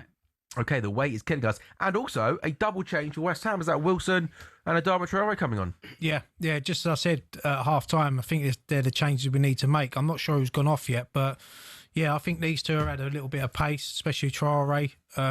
Callum Wilson, all he's got to do is what he's paid to do is just stay in that box, and if we get a chance, get us to goal and hopefully get us out of the relegation zone, get us back into this game. Abby, that bald liaison officer, I mean, my goodness me, he loves it, doesn't he? Like, he's never not on the side. Like, I'm almost surprised one day that he's going to just come on the pitch as a half-time substitute. He loves it, doesn't he? He's always been around. He's just been there for ages. Just sort of, another pointless. Good to see Bergvall coming back, though. I mean, obviously came on in the week, didn't he? He did. But I thought he was one of the You must be happy about highlights that. of last Bergvall season. being back. He's literally sweet prince. I love Lucas Bergvall. Honestly, if you said to me, who do I want to keep? Yeah, no, he's quality. It is literally He was great last year. Bergvall, Gray, Danzo, Yeah. and Kulusevski. yeah. Well, only I would keep Maddison and Kulusevski because both of them haven't played. Yeah. So I'd say, give it a crack. Yeah. But that'd probably be it. Yeah. I'm literally not fussed about anybody else. No, goodness me, that is that's going to be some big sum then, isn't it, for Spurs to try and kind of. Good five-a-side team. though. Yeah, no, you take that when you use a five-a-side. I mean, I can't imagine Danzo that good at five-a-side football, though. Actually, that'd be quite long throws, and there's no long throws, is there, in five-a-side football, don't right? know. So you probably need, probably don't need that. Right, that's Van de You're playing Ven. under head high. Is Van de Ven coming off? I wonder why Mickey's come off. Do you reckon that's an injury? Don't know. I'm guessing that'd be an injury if Van de Ven's coming off. By the way. Yeah, after the foot. Yeah. Oh, yeah. There was that foot trod, wasn't there? His Oh foot no, around the When he sorry, didn't go down. sorry. Gray is still on the pitch, by the way. Archie Gray is still on the pitch. Right, you're not doing a great job here, Abby, telling us I who's just- coming I- off. Like, I it's been just 5 assumed. minutes that you've had to try and work out who's coming off, and you still haven't managed to I do couldn't it. work it out, to be honest with you. Right. I thought it would be Archie because he Okay, looks in pain. have you got 2 names for us? No, I've only got one. I mean, right, can you please tell us who the second player that's coming off is? Circle back to me. Let me have a Circle look. back to you. Yeah. I mean, this is absolutely unbelievable, Wasn't isn't looking it? at that. No, don't worry about it. It's not like you're our Spurs. You can bring that in when I bring the Jared Bowen England price. Correspondence a bit far. It's got. I It- haven't got that. It's off the site now. Van de Ven- Taking it down. Van de Ven and Spence. Okay, so I got Spence So right. he's for- kept. He's gone with a back four. Yeah, so and he's changing decided system. to have Gray, Sarr, Bergvall in midfield. Yeah, so He's taken 2 of your best defenders off. I think Udogie for Spence makes sense. I think Yeah. Udogie offers much more of an attacking threat than Spence. And I'm assuming Van de Ven has got an injury. Yeah, okay. So he's going to go to a back 4 then, isn't he? Yeah. I'm happy to have the extra body in midfield. I'm happy to actually have Bergvall in midfield. Yeah, so Bergvall, Sarr, and Gray Bergvall, be the Sarr, midfield 3. Gray. Got the front 3 there, don't Yeah, you? and then it's a normal back 4 of Puro right back, Udogie at left back, Danzo and Romero. Udogie is good in terms of build up as well. Yeah, but I actually think I also just like having a left foot to play at left I back. I agree. just think the ability to overlap, get on the front foot, whip the ball into the box. And also, if you've got the option to do that, then you don't need to play Spence out of position. Yeah, exactly. I mean, for so much of it. Yeah, I mean, Spence. he does a job there, doesn't he? He does a job, and he's been great over the last 2 seasons and covering Mm. for that. He's right for playing at left back. Like, we forget that he's actually a right back. But you do want someone that actually is left footer there, and if you have the option to do that, I think it becomes too safe and predictable when you're cutting constantly back in on your right foot. You probably. Often attacks down the left hand side. Also, just also helps out tell maybe a little bit on the overlap. Yeah, lose a little bit of momentum.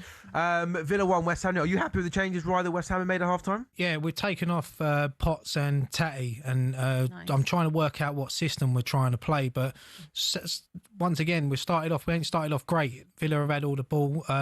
Wan-Bissaka just went down, but he looks like he's all right. So, is he off? No, he's onside there. Spurs got through down the left-hand side. Udogie did, but his ball across the face of goal was cleared. Carry on, Rice, sorry. Yeah, no, I was just saying we haven't really got into the second half, but hopefully once we're settled, we can get on the ball and just try to get ourselves back in, start creating chances. Because at the moment, the only way we look like we're going to score is from a set piece. I have got some team news to bring you in the Arsenal-Man City game. Teams are just... I've got the Arsenal team for you. They go Kepa in goal, White a right back, so there's no Timber. It's Saliba, Gabriel, Hincapié, Zumendi and Rice. No surprise, two of the midfield three. Interestingly, no Eza in the starting lineup. Looks like Kai Havertz is going to play as that third midfield player. Then it's Saka from the right, Gyökeres up top, and Trossard from the left-hand side. So I guess they're really, probably the big eye-catching team news is Eberechi Eze is not even on the bench, actually. So that would maybe make more sense. I imagine if he was fit, he was going to play. So there must be some sort of injury there. Calafiori, Thalman, Lewis Skelly, Madueke, Martinelli, Mosquera, Raya, Norgard, Jesus. So no Eberechi Eze in the Arsenal squad. No Odegaard either. So it's going to be Kai Havertz that is going to play in the midfield three. I'll bring you the Man City team in a couple of seconds' time. Abby, what's your reaction to that, please? I think not having no Odegaard and no Eze. I mean, we knew there'd be no Eze, no Odegaard, didn't we? But yeah. Yeah, but no Eze. I mean, it's quite nice that. Yeah, he's probably been one of the best, most kind of attacking players, hasn't he, over the last kind of couple of weeks? Yeah, he's definitely come into himself a lot more. I mean, since he's obviously played Spurs. I mean, and I'm going to tell you the Man City team news, which is just coming into us now. It is Trafford in goal, Nunez, Kuzanov, Ake, O'Reilly. So there is no Ruben Dias, Rodri, Bernardo Silva, Semenyo, Cherki, Doku, Haaland is the Man City team. So again, it's an interesting team that he's picked. And what he's done is he's gone away from, I think the Man City team that went on a decent run had Rodri and O'Reilly playing in the midfield two together. Kind of O'Reilly was that second midfield to kind of give Rodri a bit more protection. Once again today, he's gone away from that with O'Reilly playing at left back and Rodri kind of play himself. And with Bernardo Silva, Doku, Cherki, Semenyo, Haaland, it's quite an attacking Man City team, which, they went for in Madrid, didn't they? Had chances going forward, right? But I just feel like they lose a little bit of control and balance in midfield. And I think Arsenal fancy their chances from an attacking point of view. Yeah, definitely. I mean, Eze is a big loss for Arsenal. But as you said, Man City have gone attacking. Semenyo, he's been brilliant since he signed for them. It should be a good game. Hopefully it goes all the way, goes to penalties. I enjoy that as a neutral. But yeah, no, it's going to be a good game. I think City might win it. I fancy City. Yeah, I fancy City to beat Arsenal this afternoon. Chance! No. Oh my goodness me! What are we doing? It's going to be the pattern. What are we doing? It's going to be pattern of this half is that Tottenham are going to have the ball. Forest going to let them have the ball and just try and hit them out there on the break. It was a really good ball in from the right-hand side. Nico Williams, unmarked at the back post. He had lots and lots of time. And his header was a weak one, straight at Vicario, who managed to push the ball away, Lee. But that was a big chance there for Forest. Yeah, it was. This is the worry now, though, isn't it? You're kind of living on your nerves as Tottenham, because every chance that Forest get, they only need one, and this game is pretty much over. Again, Tottenham move the ball really well, get the ball into a fairly dangerous area, but that final delivery, there's just no one running towards the ball from an attacking point of view to meet it. Just watching this chance again at the other end. I wonder when that ball comes into Williams there. Could he have hit it with his foot? He kind of goes for a diving header. I kind of think the height wisely, I think he probably could have strung a right boot at it. Yeah, maybe got a bit more power behind the shot and maybe caused Vicario a few more problems. Yeah, it's headed it down into the ground, which they always say you should do at that kind of range. But Vicario dealt with it. Corner for. I think there's a free kick there in the box. Yeah, there's a foul on one of the Forest defenders. But yeah, Tottenham have started pretty much the same as they were in the first half, haven't they? Decent, look quite good, get to a certain point, and then there's no great delivery, get a corner, and don't do anything with it. Half a chance there for West Ham, right? A really good ball came in from the left-hand side. And he, to be fair, I think he might have been offside there. But there was a header there for a chance to the back post. But Luca Dean with a really, really good defensive header. Yeah, we've got it in a couple of times. And, yeah, he was offside. So if we can make something count here. But, no, I don't know what's happening, Neil. What's going on? Is it a throw-on? I think so, yeah. Just on Eza, the England international was substituted and they went over Bayer Leverkusen on Wednesday, and picked up a knock there in the game against Bayer Leverkusen, was substituted during the game, and that obviously means that's the reason why Eberechi Eze is unavailable for the game today. So that's kind of caught a few people by surprise. Yeah, it's a shame. Because he was part of a lot of the build-up, all the kind of media build-up. He was a part of that, wasn't he? I think the interviews on talkSPORT were with him. They went and saw him talking about Arteta, didn't they? I heard a couple of those from the guys, I think it was earlier on today. So that's a shame, that, because obviously he scored against him in the cup final last season. Yeah. One of my talkSPORT colleagues told me a great stat about Eza, that basically, to dumb it down, his numbers in the spring are absolutely sensational. Like, he comes to life in the spring. A bit like you, really, isn't it? We see the best every summer, don't we, when the sun comes out? Always. Living your best life at the moment? I've been so much happier the last few days. Oh, okay. With the sun out. Oh. I'm not meant for... I thought you meant Spurs, because you got a point in Liverpool and you beat Atletico Madrid. That also helps. That does help. But I would have thought she'd probably be even better the next season, given the surname. Given the surname. Good one, really Lee. Thrives in summer. Yeah. Oh, good one, Lee. Honestly, look at this one. He's on fire today, isn't he, Lee? I mean, just a surname. Tell me anyone that likes winter. Come on. I don't hate the winter. I actually don't. I know people think that makes you boring, but I don't hate. I like autumn, but winter, like November, December, you can kind of like get around it because it's like Christmas coming up. Like Christmas is coming if you're into that type of thing. I don't know. But like January, February. Yeah. Jan, Feb is dark. Yeah. Start the new year and it's absolutely freezing. So still Villa 1, West Ham 0. Nottingham Forest are leading Spurs by a 1-0. I wonder, Lee, how this will. Will this really? Because I was really surprised at the price you had for Forest to get relegated before a ball was quick. They're bigger than I thought, because I actually had Forest down when I tried to sort of look at the team's remaining fixture. But my goodness me, this would be a massive win for them, wouldn't it? Yeah, absolutely huge. Yeah, it'd be. It will live. The team that I've been surprised at the price of is that Leeds. Like, no one seems to want to kind of admit that Leeds could get dragged into it. Now they do keep picking up points, don't they? So it's fair enough, and they keep chugging away and getting closer. But they're not. I didn't watch the game against Brentford. I listened to a bit of it, but they huffed and they puffed, but they didn't really kind of have enough quality to get past a Brentford team who I still maintain are just off it a little bit. They've drawn their last 3 games in the league now, Brentford. Just whether it's they're just not quite fully committed to the job in hand. I don't know. Maybe they're running out of steam after a decent season. But Leeds should have won that game, I think. But yeah, I'm fascinated to see. That is horrible. What happened there, Abby? Nothing. Vicario just being an idiot, just playing a ball straight to, was that Sarr? Yeah. Did you see, by the way, what game was it? The game earlier, the Newcastle goal.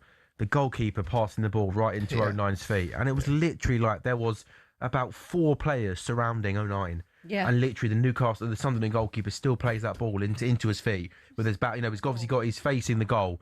And you just think, I'm all for playing out from the back, but then players have surely got to take responsibility to read the situation, assess the situation. Just is that a good ball? And give your mate an absolute hospital pass. And obviously Newcastle swarmed him, pressed her up the pitch, and won the ball back. Yeah. Just basics.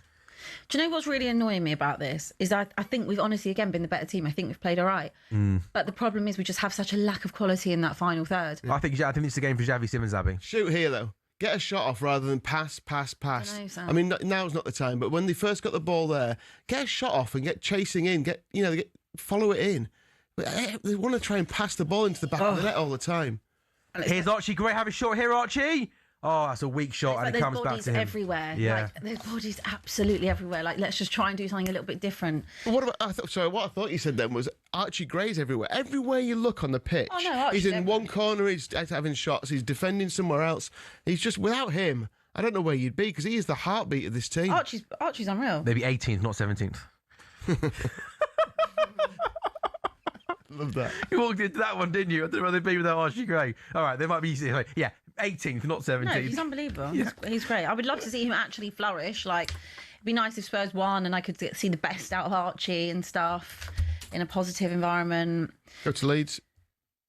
Go back to Leeds. Stay up. You reckon? Go back to Leeds. I'm not sure he'd do that. Jarrod Bowen there had his first kind of moment, didn't he, Ryan? Here's the chance for Bowen.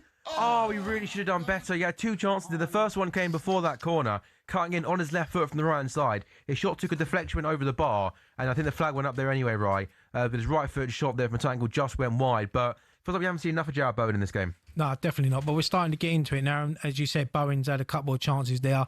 He was offside, but, you know, if he starts to get in space, it's what he does. He cuts in, and he's usually good at finishing it in the far corner. But yeah, we need people like Bowen to step up for us. You know, he's the captain, you know, and he's got to take control. Villa 1, West Ham 0, 58 minutes gone. Tottenham 0, Nottingham Forest 1, 56 minutes gone. As Ross Barkley comes forward now for Aston Villa, out to the right-hand side. Jane Sancho has got the ball now into Morgan Rogers, back to John McGinn. It comes to Onana, whose shot just goes over the bar. Nottingham Forest launch a long free kick into the box. It comes out to the left-hand side. Callum Hudson-Odoi now comes back in field to Nico Williams, who crosses! And it's one of those kind of cross shots, which is kind of angling towards the far post. And nobody can get on the end of that. And it goes out for a Tottenham Hotspur goal kick. Spurs 0, Nottingham Forest 1. Abby, when you look at Spurs' remaining fixtures to come this season, do you think you've got enough to maybe finish above West Ham? I really don't know. Yeah. I really don't know the answer to that. Like I've said loads. Today is so important to make sure we don't lose this game. At the moment, we are losing this game. And I just can't foresee it. Like, you look at the fixture and you say, where are the points coming from? I, honest to God, don't know. Like, today is one of those things where it's like, you've got to turn a corner. You've got to start picking up points, especially at home. It has to be today for me. You've got 3 weeks off.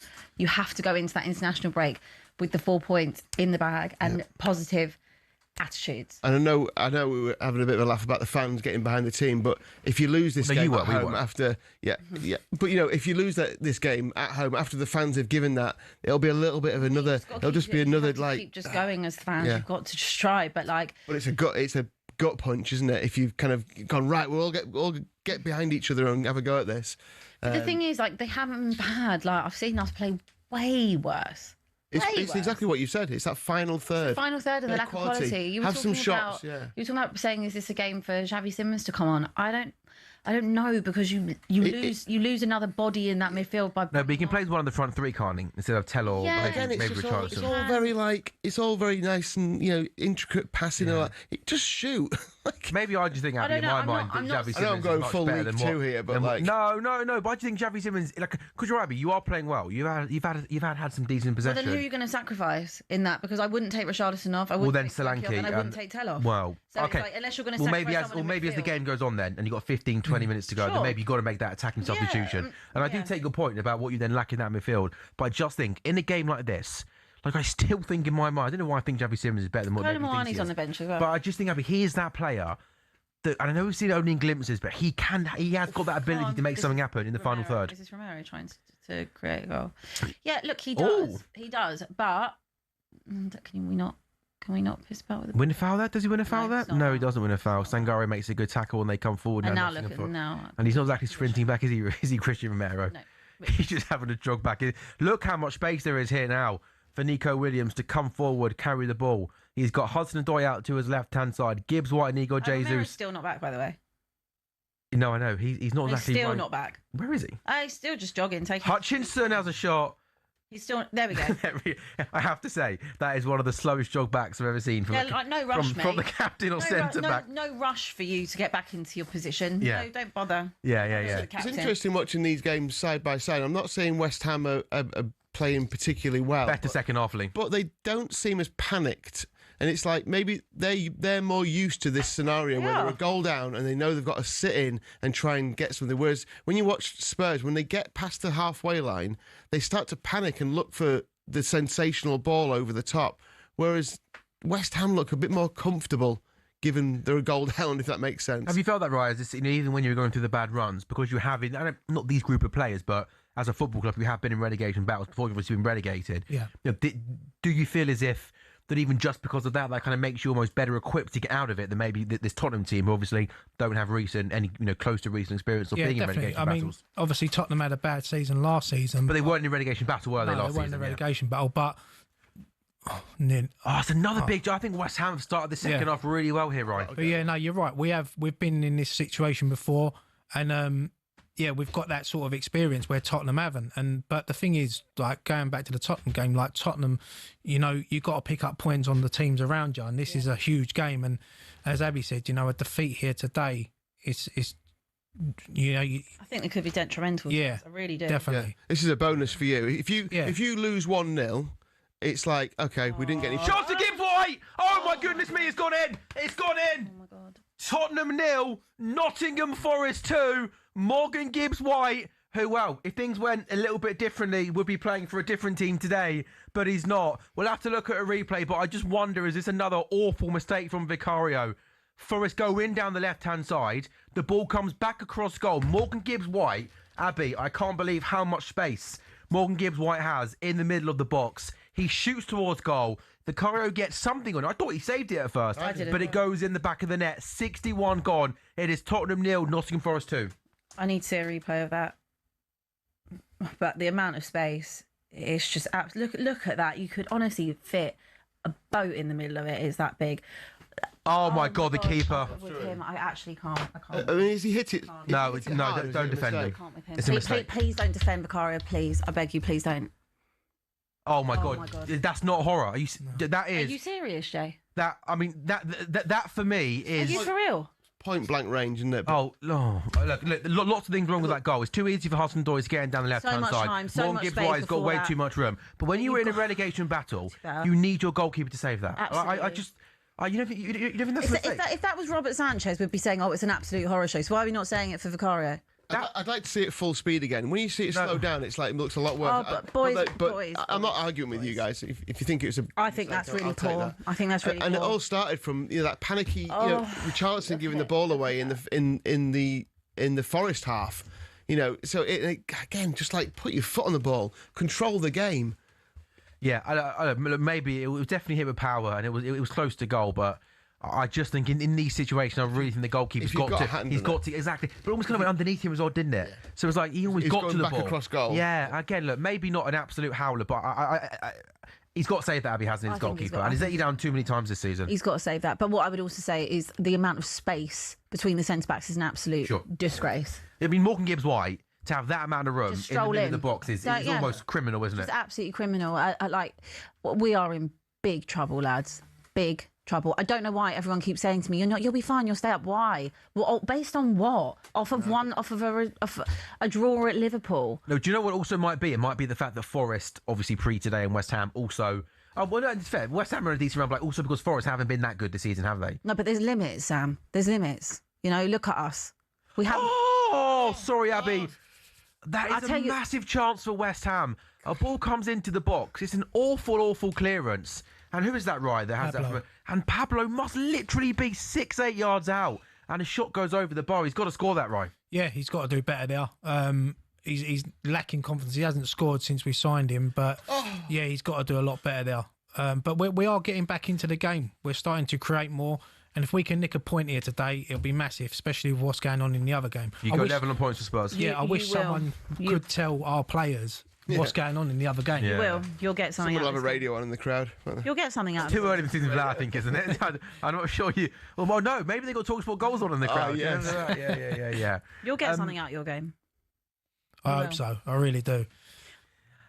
It's either that or they're going to go up there and score a second and just kill the game off. And also some big news for Aston Villa. And I think good. I'm happy to see the football fan that Yuri Tielemans is fit again. He's missed the last couple of months of action with an injury. They've had, obviously, Kamara's missing the season. McGinn's just come back from a long-term injury, as is Yuri Tielemans. You can see there the whole Endley is giving him a great round of applause because they've missed him. But I think he's one of the most underrated and best midfield players in the Premier League. Yeah, he's a baller. Yeah, you've realised that because since he's been gone, how much they've missed him. It's almost like people didn't realise how good he was until he wasn't there. But yeah, so they've brought on Douglas Luiz and Leon Bailey as well. Yeah, correct. Triple change. Yeah. So yeah, that might breathe a bit more life into Villa. You get the feeling, and I don't really want to say it, but West Ham may have missed the chances they've had.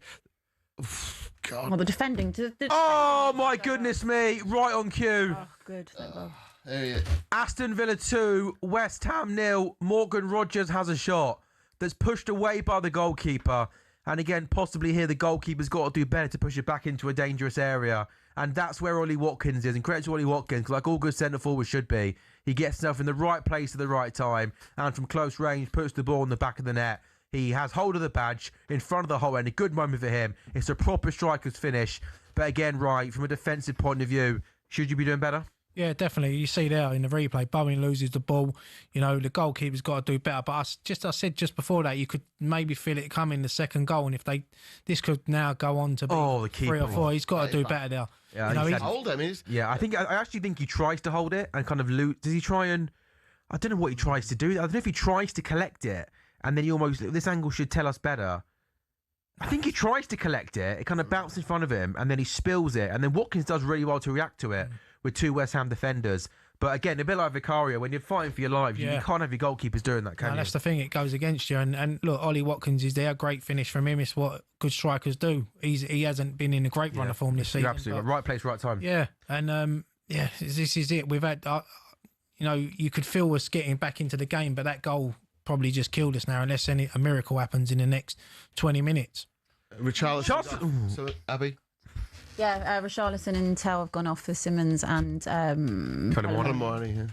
I guess, Abby, the only good thing today will be that West Ham don't win. I mean, that would literally, because, if there was a possibility of them getting a point or something, I mean, my goodness me, that would be an absolute disaster. What do you reckon the atmosphere's like inside the stadium?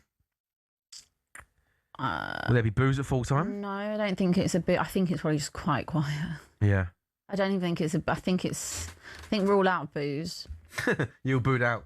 Yeah, it's just quiet. How are you feeling as on a serious note? Like, I know, like, as a fan, are you almost at this point just feeling a little bit like dejected, a little bit like I've got nothing left to give? I almost give up. I constantly feel like I want to cry, Sam. Come on, it's a foul. How do I feel? I'm deeply. You must be running out of energy, like actual energy to talk about it. I'm deeply concerned. Like, deeply. Yeah. Because I do think that we are probably going down, which is incredible to say and vocalise. It's fair to say in the Premier League era, it'd be the second most crazy thing to happen behind Leicester winning the league. Like, is that fairly? Yeah. There's nothing that tops, obviously, apart from Leicester, which just kind of stands alone, does near the top.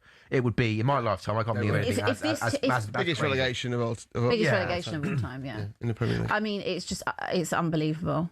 But it is a reality. Like, I've gone from thinking it's like, not laughing and joking about it, but like, oh my God, we're actually so bad. It was like a joke at first, wasn't it? Like, Spurs could go down. It was like, it was like a bit tongue-in-cheek at first to be like, oh, actually, hold on, no. Like, we actually are in danger here. Outside danger, and then being like, no, this could actually be a reality. To being like, no, this is a reality. To being like, I actually think this could happen. This could happen. Thing is, you're running out of games as well. We're running out of games. Same as us as well. 7 games after this, and then we've obviously got a cup quarter final to play as well. That good thing? Do you think? I guess you don't want to sniff at being an FA Cup quarter final, do you? But listen, it's. I've always wanted to see us win the FA Cup. Yeah, of course. So I'll take that as long as we can bounce straight back up. I'll take that. Are you a season ticket holder? Yeah. Say again. Do a Wigan, yeah, well, but possible. I mean, if you win the FA Cup, do you do away games as well, or just home games? Yeah, no, I do go away games now and again. Yeah. But yeah. And what's the general mood like among West Ham fans at the moment? I think we're one of them clubs where we know we're not one of the top teams, and we just, as West Ham fans, we just not sort of accept it, but we know we're not going to beat the bigger teams. We know we're not. But saying that, under David Moyes, we had a great run, and we had. Were you Moyes in or Moyes out at the end? I like David Moyes. You want him to go, did you? I think the time was right, and Why? I think it was a mutual agreement. I think Moyes wanted to leave the football club as well. Well, the West Ham fans wanted him out, didn't they? Most of them did, yeah. And I couldn't understand that because we had so many great years under Moyes. And, he broke... 2 sixth-place finishes, was it? Yeah, he broke our record for points in the Premier League. Obviously, I was there in Prague when we won it. A night I'll never forget. The Invincibles of Europe, we was unbeaten that season. Don't get mentioned enough. Good shout. But, David Moyes was brilliant. And I'll tell you what, if we had Moyes now, we wouldn't be in this position. Yeah. I mean, we shouldn't go too much back. Look what he's doing at Everton. I always said that David Moyes. I couldn't understand why West Ham fans were so anti-Moyes and wanted him out of the club. It was the style of football, wasn't it, mate, more than anything? Since he's gone, we've had Lopetegui, Potter and Nuno, and there hasn't been much change. So, I mean, I think with some of our fan base, I mean, if his name was David Moyes Rinho, they probably would have loved him. I think it's because it is David Moyes and he's got that reputation. Yeah, but he's gone in. Be careful, wish for a little bit. Yeah, he's gone in at Everton. They were in a relegation battle last season. And now look at them now. They got a chance of finishing Europe this season, Exactly, even if it was Conference League. Which for Everton would be. An amazing thing, wouldn't it, to have those European? You know what it's like. You'd have been, and people, will sniff sometimes in the Conference League. But if you're not one of the big clubs and not used to playing in Europe, the Conference League, would have been one of the best kind of trips of your lives, right? Yeah, I think even the Europa League, when we got to the semi-final, and we lost to Frankfurt, wasn't it? Yeah. And then even in Moyes' last season, we finished 9th and got to the quarterfinals of the Europa League. So, sometimes you don't appreciate what you've got at the time. And look at the expectation, how the expectation rises. Yeah.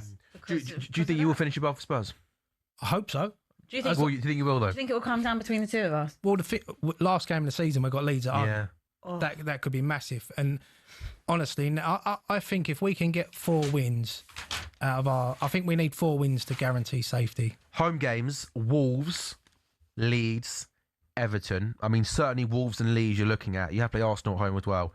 The away games include Palace, Brentford, Newcastle, and obviously Villa today as well. But again, they're not, they're not the toughest set of fixtures, are they? No. On paper. I mean, no. Look, they're games that we can go and get points and hopefully wins. But you look at that and you think probably Arsenal at home, it's not going to be an easy game. But I've seen West Ham do it down the years. That's why I love the football club, because I see us sometimes turn up and grind out a result that we never expect, like last week against Man City. But Wolves at home, that's going to be tough because they've found a bit of form, So, I wish we didn't have the distraction of the FA Cup, but the FA Cup was what kick-started our great run of form when we beat QPR. So, yeah, it's nerve-wracking.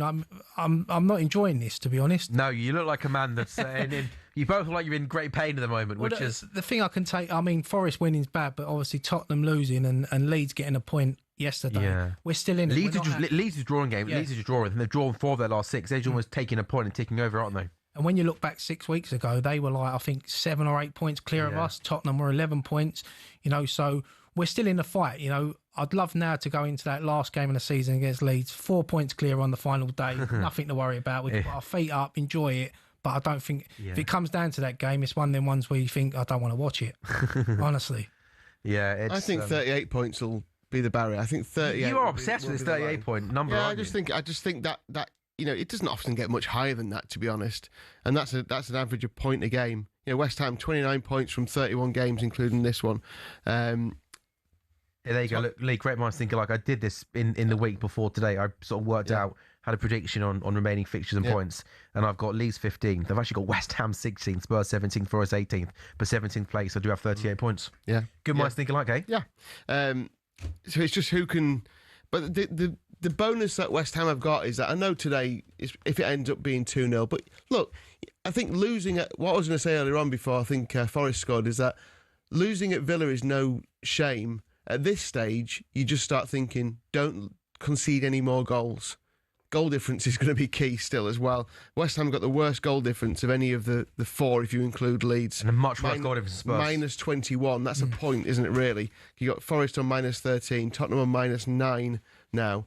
And by the way, before the Liverpool game, I think Tottenham had conceded 9 goals in 3 games under Igor Tudor. Now it's 12 goals in 5 games, is it? My maths is right.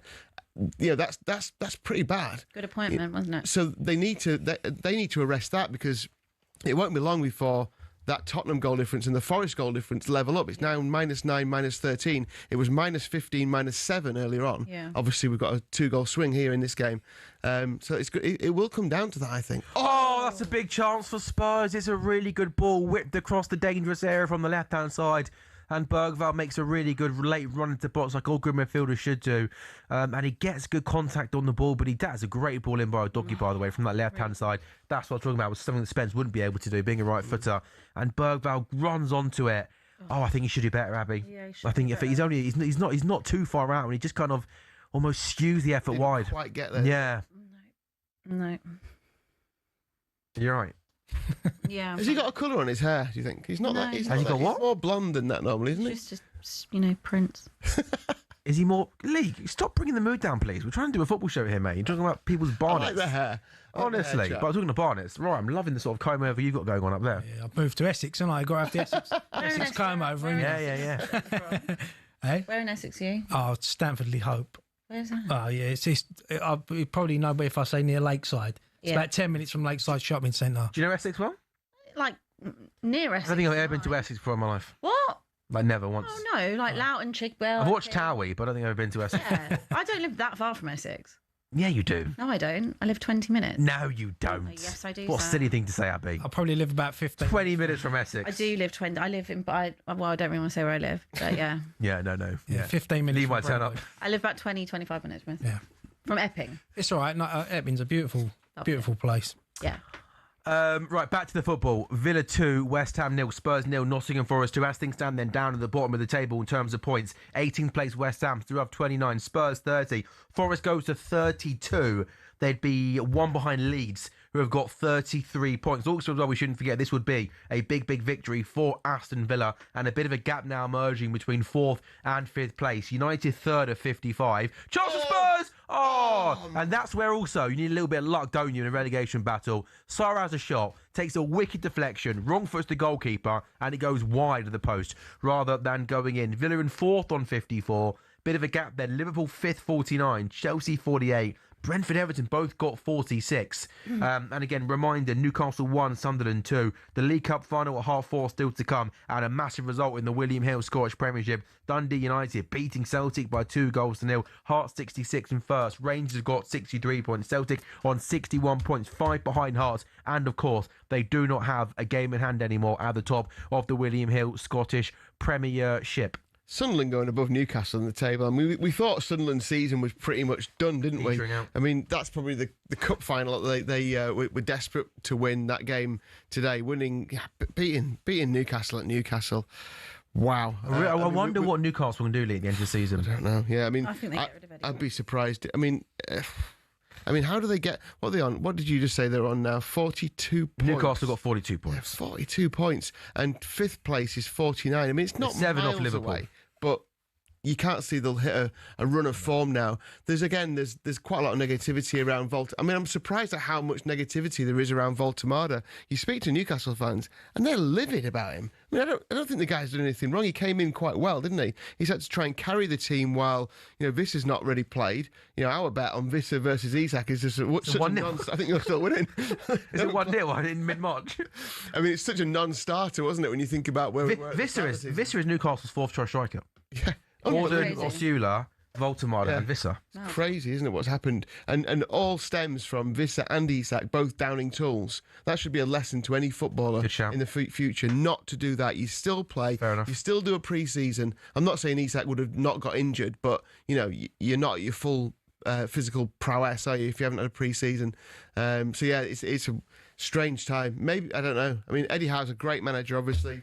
I think it's toughly because I think Eddie Howe overall, and even though the season has been great, I think he's done a really good job since he's been there in terms of getting them into Europe, Champions League 2 years in 3, obviously winning a cup. And I don't know whether the problem is Eddie Howe or whether it is the people above him, because you'd have to then appreciate PSR is involved and you can't go out and spend hundreds of £1 million.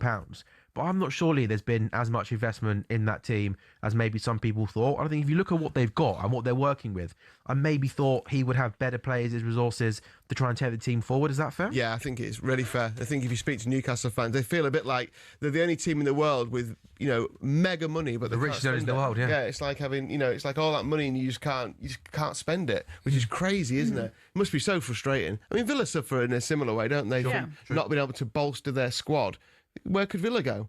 Could Villa be title contenders if they could spend a bit of money? Yeah, I think that's probably fair. Maybe not quite title contenders, but they'd be to beat title contenders. That you have to have a squad that can compete on multiple fronts if you're playing in Europe. Yeah, and I think when you look at Newcastle and you look at Villa, and most other teams that play in Europe, Palace are a great example. Outside of probably Arsenal and City, maybe.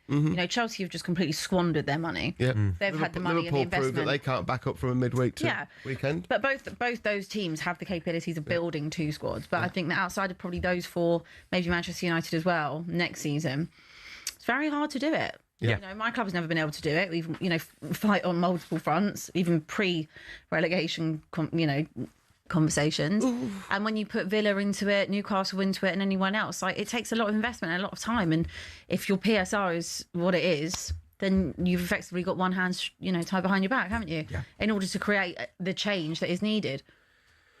Spurs 0, Forest. Honestly, we can play this game for another hour and nothing will change. Nothing will change.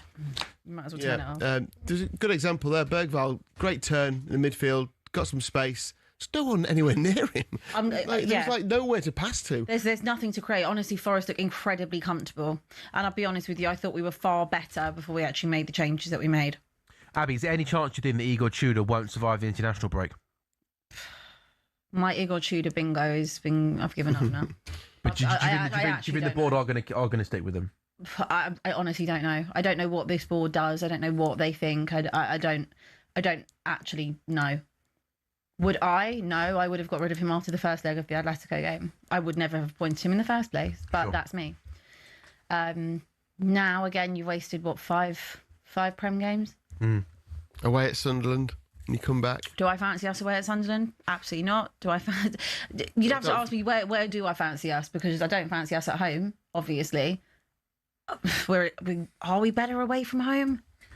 Well, your home record this, I mean, it's fair. Your home record this season is probably a touch worse than your away record, isn't it? But also there was, you know, I almost just, you know, the fans were trying to get behind the team, Abby, weren't they, before the game? They've tried. I don't think it's the worst. I don't think it's a terrible performance. I thought we were all right first half. Second half, it's been easy for Forest. I think the 2 goals you can see, Xavi Simons might as well not have. Xavi Simons might as well have just not come on. By the way, he is the reason why. He's a great example of he's not the kind of player you need in a relegation dogfight. How many times do I have to say this? I know. How many times? What do you players are good enough for it to be in a relegation dogfight? Well, I think Bergvall is a good example of a player who he'll commit, he'll run all day long. Archie Gray, obviously. Danso. Yeah, but I think there's probably plenty who. But the mindset has to change, doesn't it? Go on. Oh my. Do you know what I would say? I think they have realised now. I'd say for a lot of time they weren't really accepting, maybe, or they were too arrogant. They thought that they weren't in a relegation battle. Yeah. And I think you could see that with the performance on the pitch. I would say in the last week to 10 days, they get it now. Yeah. I think they know they're in it. Might be a little bit too. I just think it might be a little bit too late. Yeah. But I think they know that they're in it. I think what will probably happen is that this is a bad international break, obviously, with a loss in particular. But if you did have a bit of battle, now you've got quite a lot of time off before you play again.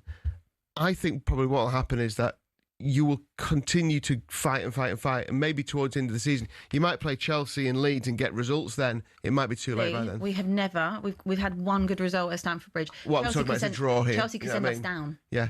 Chelsea can send us down. But I think I think eventually Spurs will start to pick up some points. I don't know where you're seeing this. How many months have you sat here and you've said this to me? Spurs will eventually turn it around. Spurs will eventually pick up points. Where am I picking up points? Because if you do start to fight and the players are getting some fight about this is more fight. Yeah, and also one thing that I'd say in terms of I've seen this tweet, utterly heartbreaking. You have to worry that with all the momentum and energy we've given them this week, if you can't win this game, the rest are going to be a mountain to climb. You can only hope they dig deep with the time they've had left. And that is the thing, Lee, that Abby's kind of made. They did go into this game, given the awful kind of couple of months they've had, with a little bit of momentum and confidence, the atmosphere outside the stadium, and they still get turned over. All I'm saying is, if the fans and the players continue that, you've now got a 3-week break. Exactly. So my thing that's is a massive anything problem. you would have built, if you go into international break with 4 points on your last 2 games, that's something to build on. Yeah. And then you go into that and it's a little bit more positive. You've gone into this again.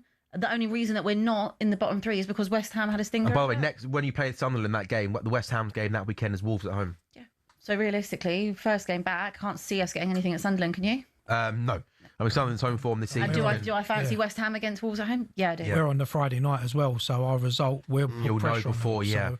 Yeah, it hinged on this. I'm sorry, it hinged on this. No, I agree. It's a massive result for Forest as well, you know. Huge. But, Forest have got... See, Forest come back and they're away at Porto, they're home to Villa, home to Porto, and then they've got Burnley at home. I mean, they could well do without the European distraction, but this puts a bit of distance there, doesn't it? It gives them a bit of a cushion. Abby, in terms of like going back to the basics, in terms of, again, obviously looking at quality-wise, it's not a Spurs team that's laced with quality, isn't it, with all the injuries that you've got. But do you think, in terms of sort of, I think lots of people have said that this Spurs team, obviously not used to being relegation battles, you haven't got the fight, the know-how of getting out of it.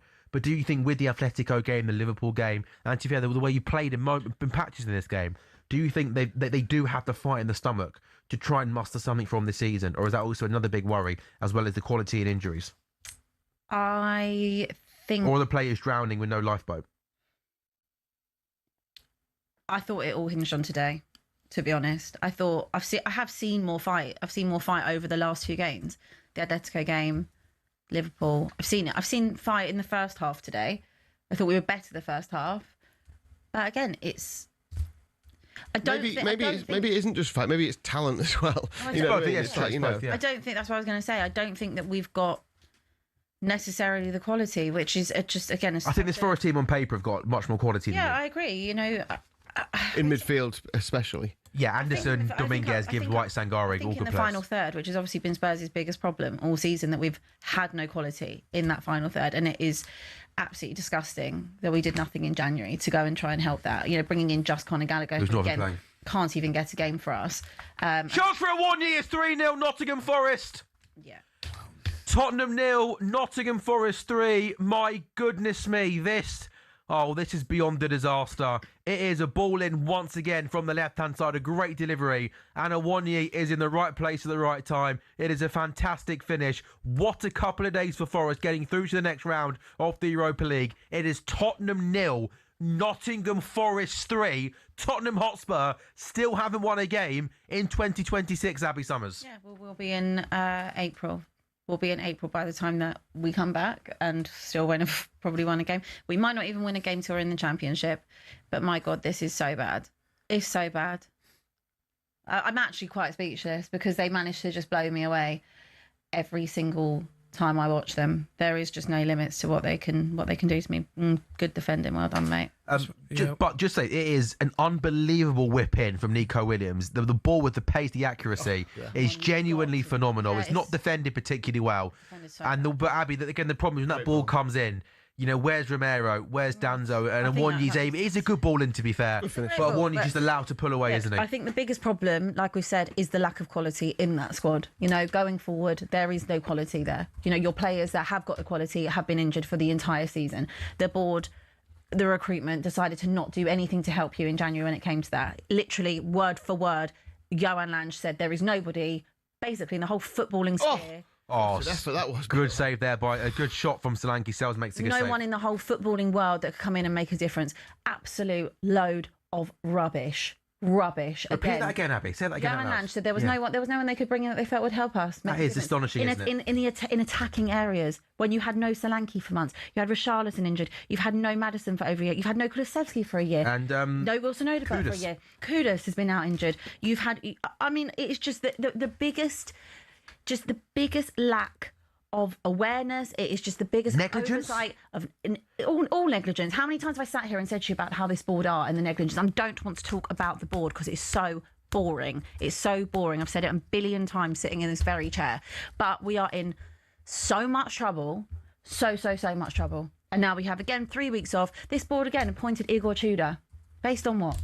That he's been to every other club and managed to keep some up and then got sacked a couple months later, called out the players, called out the board. Yeah, but keeping them up, though, would be the reason they would... Yeah, but has he had Premier League experience? Did he have any Champions League experience? Does he know anything about this football club? Of course he doesn't. What were the credentials? None. No credentials whatsoever. Yeah, there's a reason why he's had like 12 jobs in so many years. But when you're going back to talking about having fight, and I always say it as this, it's always the fans that suffer because these players, when they don't show any fight or care, they can leave the football club. Yeah. They can go and sign. They won't be here next season. No, they can go and sign for another Premier League club and earn more money. But the fans suffer. They're the ones that have to be in the Championship. And it's like even with us. Today, like as Lee said, going to Villa Park and losing is not the end of the world. Yeah. But a point here today, going into the international break, would have taken us out of that relegation battle because we got out of it for a little while last week when we was winning. And don't get me wrong, the air was fresher. The grass was greener, and then we got put straight back into it. But, today hasn't been great, but we've still got 7 games. We're still not out of it, and we can turn it around. And it is at Aston Villa. Yeah. They were a very good side. And they're going for the Champions League as well. Exactly. So, and the results against those, I think I said at the start, I don't think you've beaten a top 8 side going into the game week of that weekend. You're not expecting to beat Champions League sides where you are at the minute, are you? It's exactly that. Going back to Tottenham, that's now 20 goals Igor Tudor's Tottenham have conceded in 6 games. Conceded 4 to Arsenal, 2 against Fulham, 3 against Palace, 5 against Atletico Madrid, obviously 1 against Liverpool, 2 more against Atletico and 3 today. This is the first time they won't have scored under him, though. The fact that he's only been there for 6 games, wow. Because honestly, 20 goals. I mean, I know maybe take out the 7 against Atletico, I guess, but like it's still 13 Premier League goals they've conceded in 4 games. I might be looking too much into this league, but I don't know whether the substitution of Morgan Gibbs-White in the 92nd minute might be a bit Housery from the Nottingham Forest manager. To Spurs fans, almost this is what you could have had. Yeah. Abby, in a 6-pointer though, in a game of this magnitude, there was the sort of the welcoming of the team from the fans. This performance from the players, some of the defending, it's almost inexcusable, isn't it? Yeah, it is inexcusable. Well, look, fans, we've done our part. Like, appreciate it, I wasn't there today, but they've done their part. Turning up to welcome the team bus and making it feel that type of environment as if it was, when we won the Europa League. They've done their job. You can only do that and give that. At the end of the day, it's those 11 players that step out onto the pitch. You're the ones that have to fight for the badge. Do you not think that us as fans, if we have the opportunity to do it, we'd give every single thing we have to fight for this club, fight for the badge? You are privileged enough to be, firstly, paid an awful lot of money to do that. And also, you are the ones that are representing this football club. We don't have a say over what happens. We can't, because we can't play football. We can't do your job. But at least if you're going to go out, the players don't deserve the support they got today. Let's be completely honest. They've been in absolute disgrace. Look, they had possession, they had moments, and I thought you started the game off okay. Did start, but in a game of this magnitude, in a 6-pointer like this, on home soil, to be losing Nottingham Forest 3-0 at home is nothing short of an absolute disgrace. I'll be honest, I actually thought it's a shambles. I thought we were and I'm not a Spurs first fan. half. I think it's an absolute disgrace what the Spurs fans have had to put up with over the last 5, 6, 7 years in terms of negligence from the board, in terms of bad footballing decisions, and these players. Let's be honest. I mean, my goodness me, I couldn't think of a worse bunch of football players to be fighting to try and save my football club from literal relegation. How can Tottenham Hotspur be in a Champions League final 7 years ago to possibly being in the Championship in a couple of weeks' time? Well, because of negligence from the board, Sam, from all of it. This club deserves exactly what it gets. You're right. The fans don't deserve it. The ownership. The ownership did. The fans don't. You're absolutely right. The ownership deserve to be in the Championship. The ownership fully deserve it. But unfortunately, it comes at the cost of all of us fans. And I don't want that. Who wants to see that?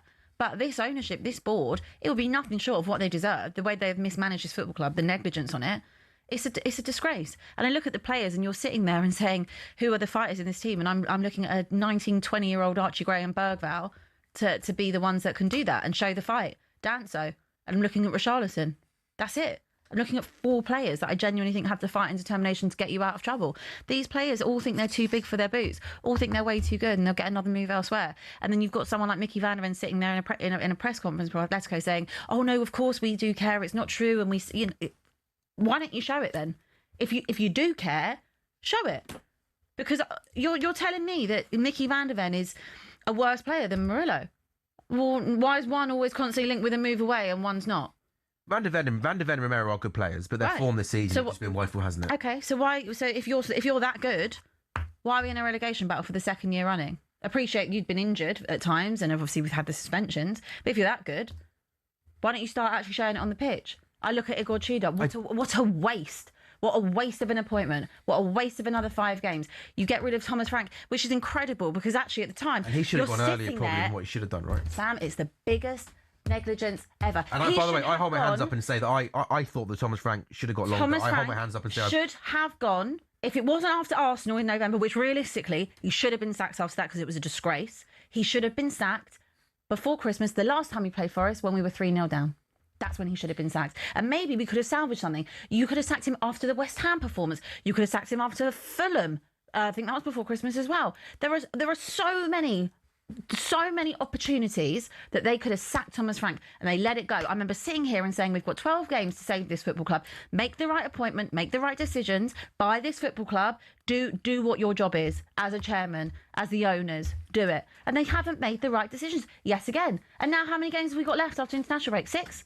7 you got. 7. Just confirmation, by the way. Aston Villa 2, West Ham 0 are full time, and it is now full time in the Tottenham Hotspur Stadium. It is Tottenham Hotspur 0, Nottingham Forest 3. I mean, I am surprised by very little from Tottenham Hotspur, but even me watching this game, Abby, given the magnitude of the game, given the pre-match kind of fans and the way they tried to G up the players, given that you actually came into this game on 2 decent results, I'm almost baffled by what I've just seen. I don't understand why you're baffled, because I could have told you that. I said it's not. I didn't think we would win. I thought that we might get something today because I just thought that they would be able to dig deep and have that corner turned. But I have said all week, I don't know if the Liverpool game was a bit of a false dawn.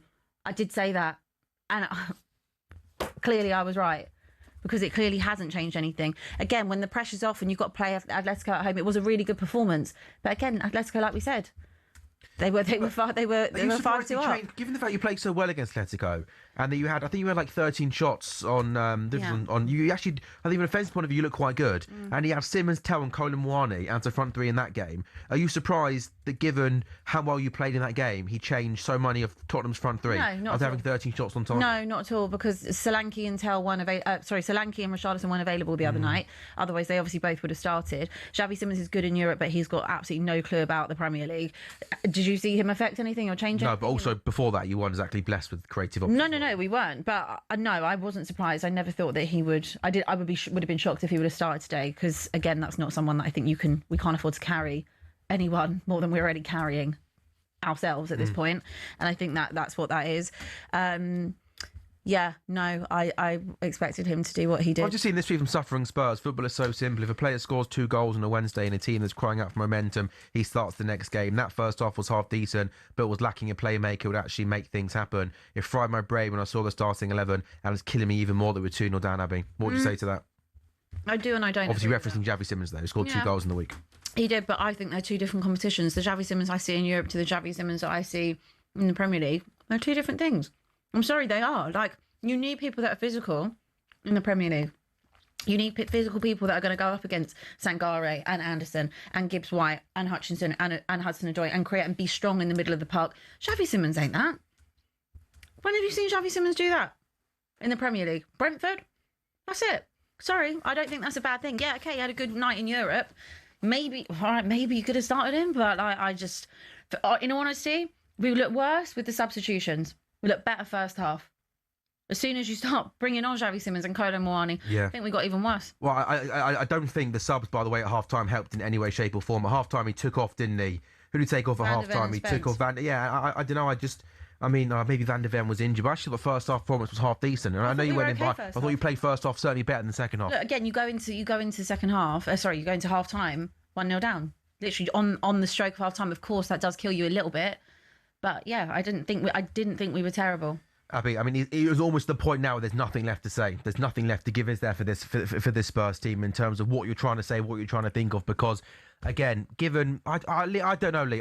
Maybe I was wrong to think Tottenham could do something today, but I just thought on the back of that Atletico performance, on the back of the fans really rallying behind the football club, even I'm a little bit surprised, Lee, by just how pathetic that was from Spurs in that second half in particular. Yeah, I keep going on about it, but, the goal difference is crucial as well. You go into the game...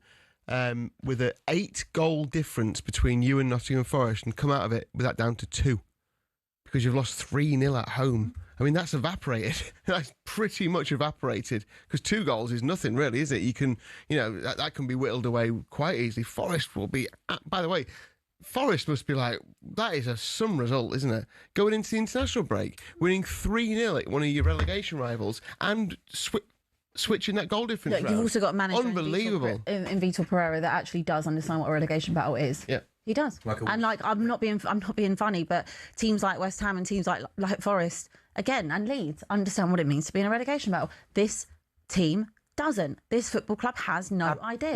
This manager has no idea. Abby, there was a clip from this show a couple of weeks ago which got lots and lots of traction on Instagram when you and Quakey had a disagreement about what next for Tottenham Hotspur Football Club. You were quite passionate about bringing in kind of a club legend to kind of really kind of come in and, boost the mood, morale and stuff like that.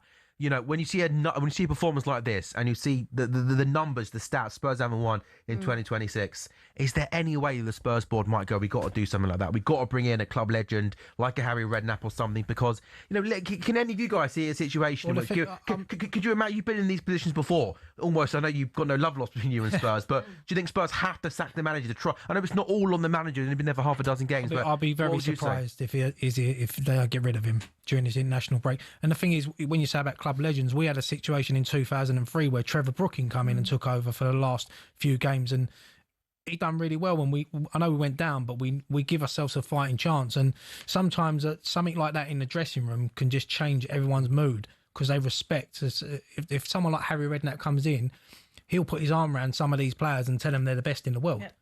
Which is what I said they needed. Which is what I said they needed. Just a spark, you know what I mean? It doesn't always work, does it? I think Leeds United did it with Eddie Gray when they went down. Newcastle? Didn't work. It probably won't work. No, it probably won't, because it's too. The players are still not good enough. It's too late. But if they would have done that with 12 games to go, I don't care less whether or not Romero respects Harry Redknapp. But I tell you what, Romero, like, you will listen to a team that has got Harry, and you will listen to Ledley King, and you will listen to Jermaine Defoe, like, more than you would listen to Igor Tudor. Sorry, but I just think you would. You just would. We'll take a quick break in a second, then we're going to talk about your lot West Ham. But Abby, final words for you, please, on this situation. I actually don't have anything to say. I really don't have anything to say. talkSPORT Goals is back in a couple of minutes' time.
Is Eze England's best option now at number 10?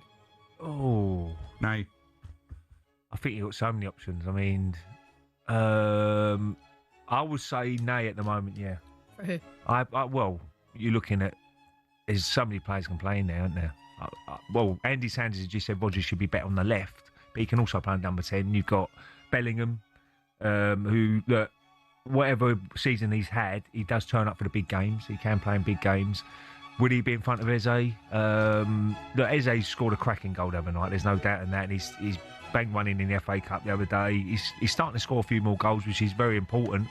But I'll still I don't think he'll be in that starting number 10. No, Bellingham for me. You can't ignore Bellingham's talent, and people who do really need to take a look at themselves. But Eze's putting pressure. He's putting pressure on himself. Don't get me wrong. He's putting pressure on. Jude Bellingham doesn't get the credit he deserves for the career he's had already. He's a young lad. Because he rates himself. People hate him. Yeah, yeah, but you can be confident in your own ability. Yeah. Sometimes you can be overconfident.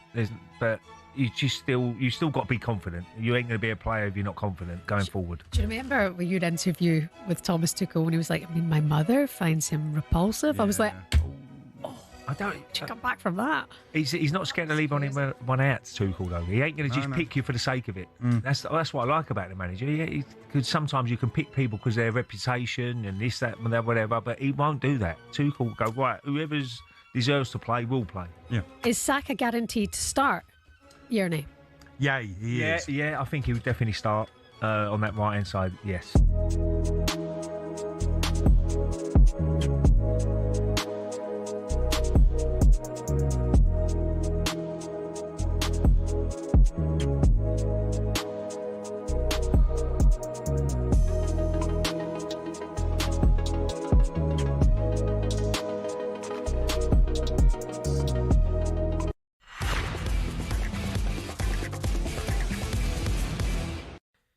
TalkSport Goals live on TalkSport's YouTube channel on your smart TV. Sam Ellard, Lee Phelps, Ryan Archer, Abby Summers with you until 7. We are watching the Carabao Cup Final with you in a couple of minutes' time. But just before that, confirmation of today's results in the Premier League. Newcastle 1, Sunderland 2, Villa 2, West Ham 0, Spurs 0, Nottingham Forest 3. Nottingham Forest moved to 16th on 32. Spurs outside the relegation zone on 30. West Ham have got 29. Ryan, big West Ham fan. How would you sum up that performance from West Ham today, losing at Villa Park?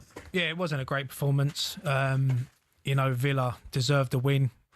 Great goal from John McKinn, and the second goal, Watkins was there, right place, right time. And we didn't really create much. But look, a point here with that 3 points would have been unreal, just to get us out of that relegation zone. But it's not the worst. I know it sounds mad to say, but it's not the worst result with what's happened in the other game. We're still in touching distance and getting out. And when we come back, we've got the quarter-final against Leeds, which is massive.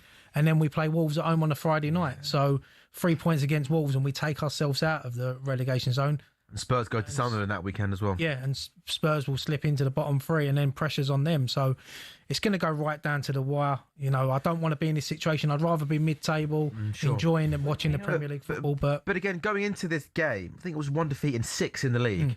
I mentioned at the top of the show, the points that you've picked up in your 15 points from your last 9 league games, now 10 league games, one more than you had in your first 21. So you have shown signs over the last kind of half a dozen games, give or take, that it is a team that is capable of winning games of football. There's fight there. I mean, 6 or 7 weeks ago, we just said, look, if we're going to go down, we want to go down fighting. All fans want to see is if the players are putting in a shift and we lose games, you can sort of accept it because they're trying. But we have got players in there. We've got top players like Bowen. Somerville when he Somerville's Somerville's back after international break. Wasn't he? He should be back. He was a bit touch and go whether he'd be in the squad today. I think there's no point risking him because you don't want him out for the rest of the season. But if he can come back, it's a massive boost. And then we just got to make sure that we just. I reckon if we can get 4 wins, which is it's hard to say that, but can I see us doing it? Even 3 wins might be okay, mate. Yeah, 3 wins might. 7 games. If you get 3 wins, that takes you on to 38 points. Spurs got a bet. Can you see Spurs getting 7 points in their final 7 games? I can't see Spurs getting a point. Probably not. No. So I mean, I think 3 wins will be. I think Lee's had the magic 38, and I think Lee might be right with that, right? And I don't mean this horribly. I hope they don't, because of course you don't. No, absolutely. We're both fighting, and we want to be in the Premier League next season as much as Tottenham do. And I'm sure me and Abby both hope that Leeds do slip into the bottom 3, but. Watching Tottenham today, when you look at Spurs and you see how bad they are, do you think in your mind we are better than these? You must think. You must think we've got the slight edge on Spurs. I do, because I think we have fighters in our team, and I think we have players that care, and that's the difference. And you've got Bowen, even just Bowen. Yeah. Between now and the end of the season, he's that sort of player that can win you home games against your Everton, your Leeds, your Wolves. Spurs don't have that. No, God, no. Absolutely not. Spurs are the worst team in the Premier League. I couldn't agree with you anymore. The worst. Play the worst football, worst players. Statistically. And do you know what is mad to say that they've got the worst players? How can I sit there when I look at players that are at Burnley? No offence to Burnley, but Burnley and Wolves, and even West Ham, and I say Spurs are the worst team. I mean, players like Mateus Mane, João Gomez, Andre, they're better players. Wolves. I mean, you take Jean Fleming up front right now, wouldn't you? If the Burnley boy, and they've got some. Yeah. I honestly, I'm so disgusted. I'm so disgusted with Tottenham. I'm just disgusted with everything about them. I'm disgusted that the fans gave absolutely everything today, and that is what that team put out there. A great thumbnail, by the way, for everyone wanting of Abby Summers on TalkSport's YouTube channel right now. A great one of those. This has moved very, very quickly, but Ryan, I'm going to have to thank you for coming in. Been overshadowed a little bit by Abby, but I guess so Spurs being really bad is a bit more rogue than. But Jenny, wish you the best luck. Before you go, you've got your own YouTube channel, don't you? Do great work within West Ham. People want to see more content from you on all things West Ham. Where should they go, mate? Yeah, West Ham Fan TV. Yeah, we're doing well. It hasn't been a great season. Obviously, we ain't been spoke about much fortune this season, but we keep going on, and hopefully we'll be a Premier League team next season. I'll fight you for it. Top man, get back, say thank you for your time. Hopefully we'll see you between now and the end of the season, mate. One more quick break there on TalkSport Goals. Quick turnaround. Up next, the small matter. We've only got a cup final, Lee. League Cup Final. Carabao Cup Final. Call it by the proper title, the Carabao Cup Final. Confident, Dante? 2-1, he says. Back in a couple of minutes.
How do you feel that Jamie's wearing your mask? How do you feel about that?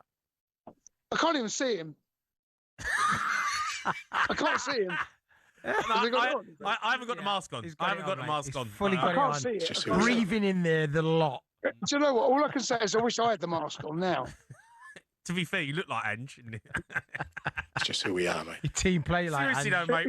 Is this it? Can we end it now? mate. You've turned into a meme club, you are. Can You're we a end meme this club. interview now? No.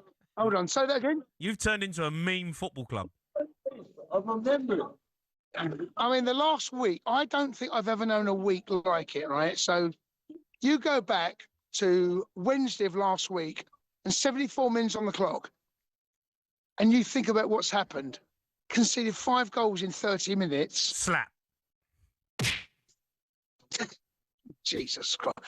Listen, has anyone seen Candy? Dennis Wise. Right, okay, hold on. Solar. Yeah, hold on. Listen, who's that? No, leave it, man. Leave it. No, leave it. No, I'm doing something. No. But did you think you would come from 3-0 down? Did he think he'd come from 3-0 down?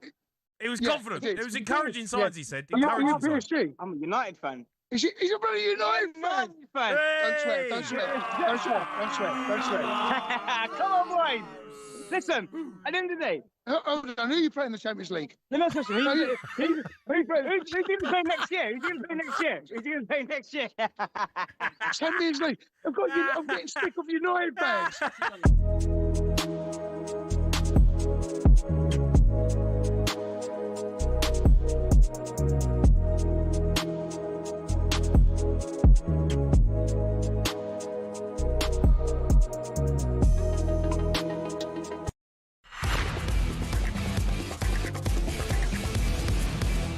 No doubt. A very good afternoon and welcome back to talkSPORT Goals. It is brought to you by Final One Standing. It is new and fantastic from William Hill, 18 plus. Gamble aware the dog. It's Sam Ellard, Lee Phelps, still Abby Summers. Ryan Archer has been substituted out. CJ the Deludaguna is here with us live in the studio because we have got a final about to kick off. After Newcastle 1, Sunderland 2, my goodness me, Spurs 0, Nottingham Forest 3. If you want Abby's reaction to that, a great video up right now on talkSPORT's YouTube channel. Abby dissecting the mess the Tottenham Hotspur are in right now. And your day might be about to go from really bad to really, really worse. Aston Villa beat West Ham by 2-0. The Carabao Cup Final is about to get underway. Lee, do you want to kick us off, please, with some match odds as well? Because I'm guessing here Arsenal are obviously favourites, but I'm intrigued to know how you priced up Man City. Yeah, 5-4. This is 90-minute betting. Oh, that's short. 5-4 Arsenal. It's got shorter. They've been backed in. Draw 9-4, and City 2-1. So obviously there's the winner of the title. Lift the trophy. Arsenal 13-20, really short.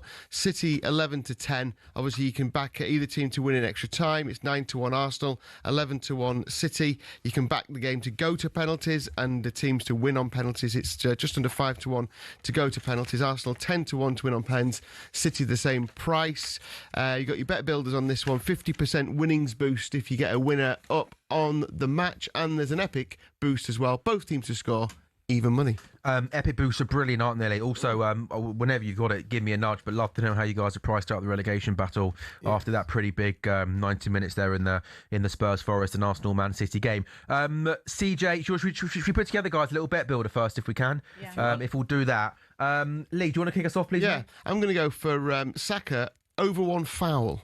He tends to rack up the fouls more than you'd expect. 2 in his last match. This is in the Premier League. 3 the game before that. 1-1, 2-1. So he always gets his foot in there. So over 1 foul for Bukayo Saka. I'm going to go Rodri to be booked. I was going to do that. You can't. I'm doing that. That's okay. You Abby? go for it. I will go with a Gabriel to have a shot on target. Really? Okay. Corner. Gabriel to have a shot on target. CJ? Corner. Can I go with Gyökeres anytime? You can do anything you want. Yeah, man. Gyökeres anytime. All right, so so we got Lee's gone for Saka to be fouled at least once. I've gone Rodri to be booked. CJ's gone Gyökeres to score anytime, and Abby has gone for Gabriel, the centre half that is, to have a shot on target. Well, I think I'll put Gabriel's that going to together. score from a corner. Then you're right to go for that. Yeah, Go for yeah. it. Lee? I'm going to put it together. Okay, I'll introduce CJ then. CJ, how are you feeling and how are you expecting this game to go? Because remember the game at the Emirates?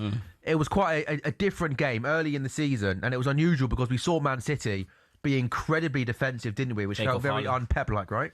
To be fair, against Man City, between Mikel Arteta and Pep, it's probably just a chess match. In relation to today, it's a final, isn't it? Like, just get the job done, man. Just win your individual battles, enjoy the game, and just leave it all out there. Like, this is where we want to be. We want to be in cup finals. We want to obviously be winning silverware, and we're here now. It's a bit weird because you obviously work for this and you want this to happen, but it's like you can't quite truly believe you're here. And again, winning today could whet the appetite for the Prem and whatever else we were playing for. So, yeah, man. What do you make of the Arsenal team today? I guess the two big headline news is that there's no Timber, so White plays a right back, and it caught me by surprise. I don't know if you knew about this, but there's no Eze either. He's injured. I can't lie, to hear Eze weren't there, I was very nervous. I thought, you know what, he's got a good record at Wembley. With him returning to Arsenal, with him finding his feet at the moment, that could have been the right kind of guy for us.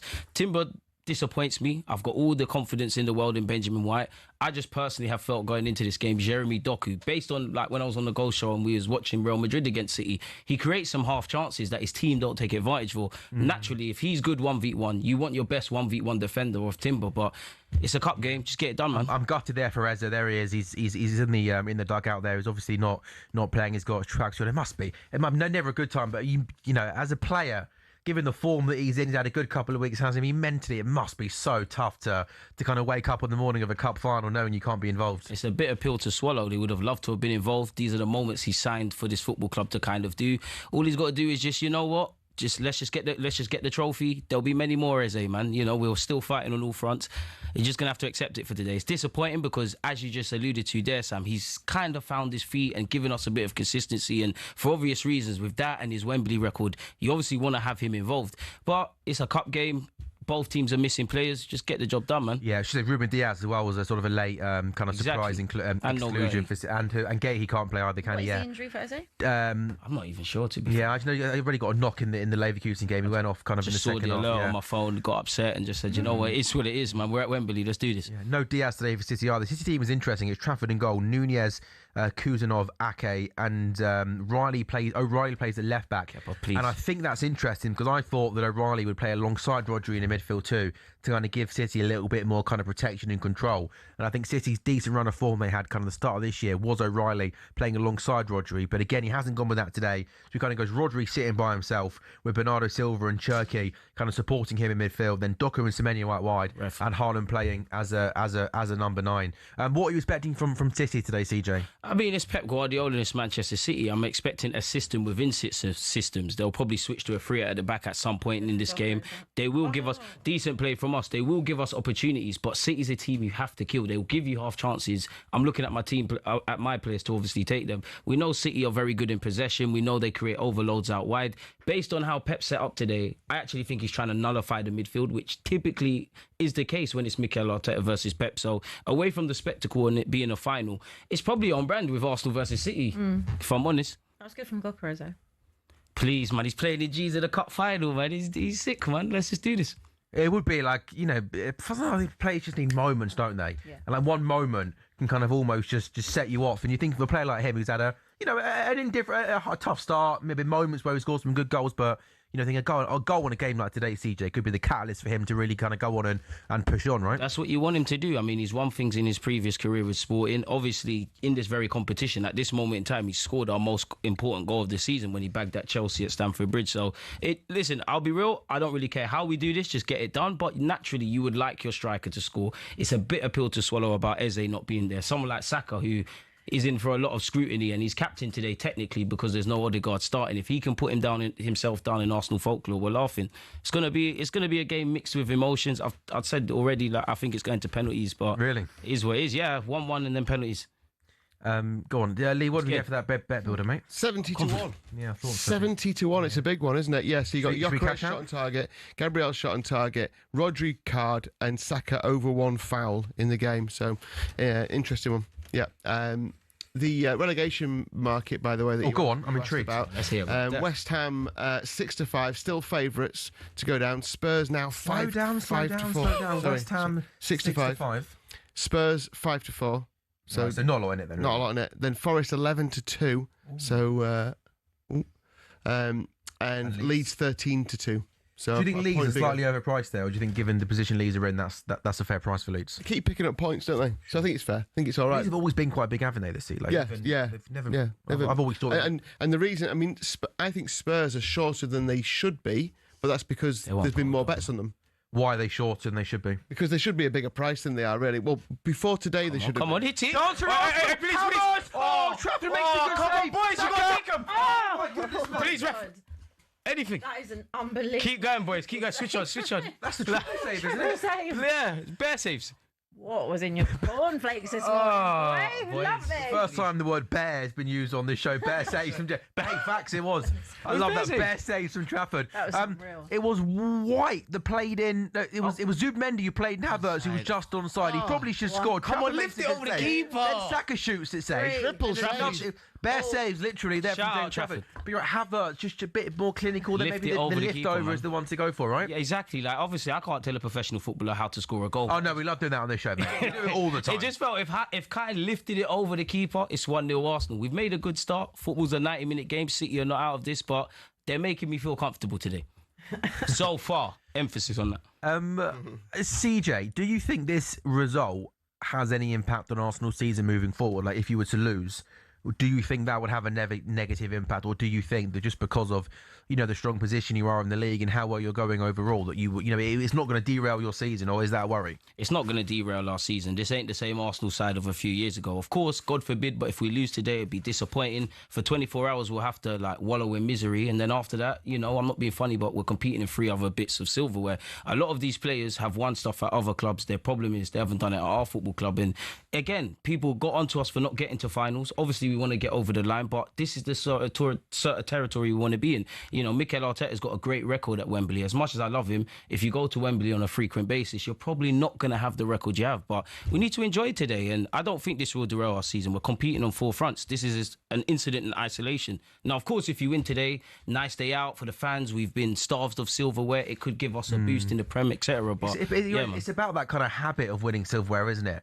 Whether it is, obviously we know that you've got bigger fish to fry, but I don't know about that. But moving forward, but it's the first trophy you can win, and the great teams, whether it's Jose in Chelsea, Pep and City, they get this trophy locked in, don't they? They do get it locked in, but then you look at Liverpool last season where they lost against Newcastle, but they also won the league. As much as this is the focus, and I want to win this, and I think at the very minimum, God willing, we win today, and obviously we win a league title. You obviously look at Liverpool, they didn't win this competition, they won the Prem. So the Prem is the priority, but it whets the appetite. Ultimately we've come short year in, year out. So it just makes it worth it, really and truly. And hopefully this can kickstart several bits and pieces of silverware for my club. It's interesting, that question, Sam, because I was looking back at the last 5 years and how teams have fared after they've played and won the League Cup. So go back to 2021, Man City won it and won the Premier League. Since then, no one's gone on to win it afterwards. Liverpool won in 21-22, finished second. Man United won it in 22-23, finished third. Liverpool finished third in 24 after winning it. Newcastle finished fifth, obviously weren't going to win the title. And also, when you look at the average points after winning it as well, Man City really dropped off in that title-winning season. 2.33 points they're averaging before it, and 1.8 after. Liverpool last season went from 2.31 points before, when people were talking about the quadruple in that 24 season. They went down to 1.83 points after winning the League Cup. He's offside.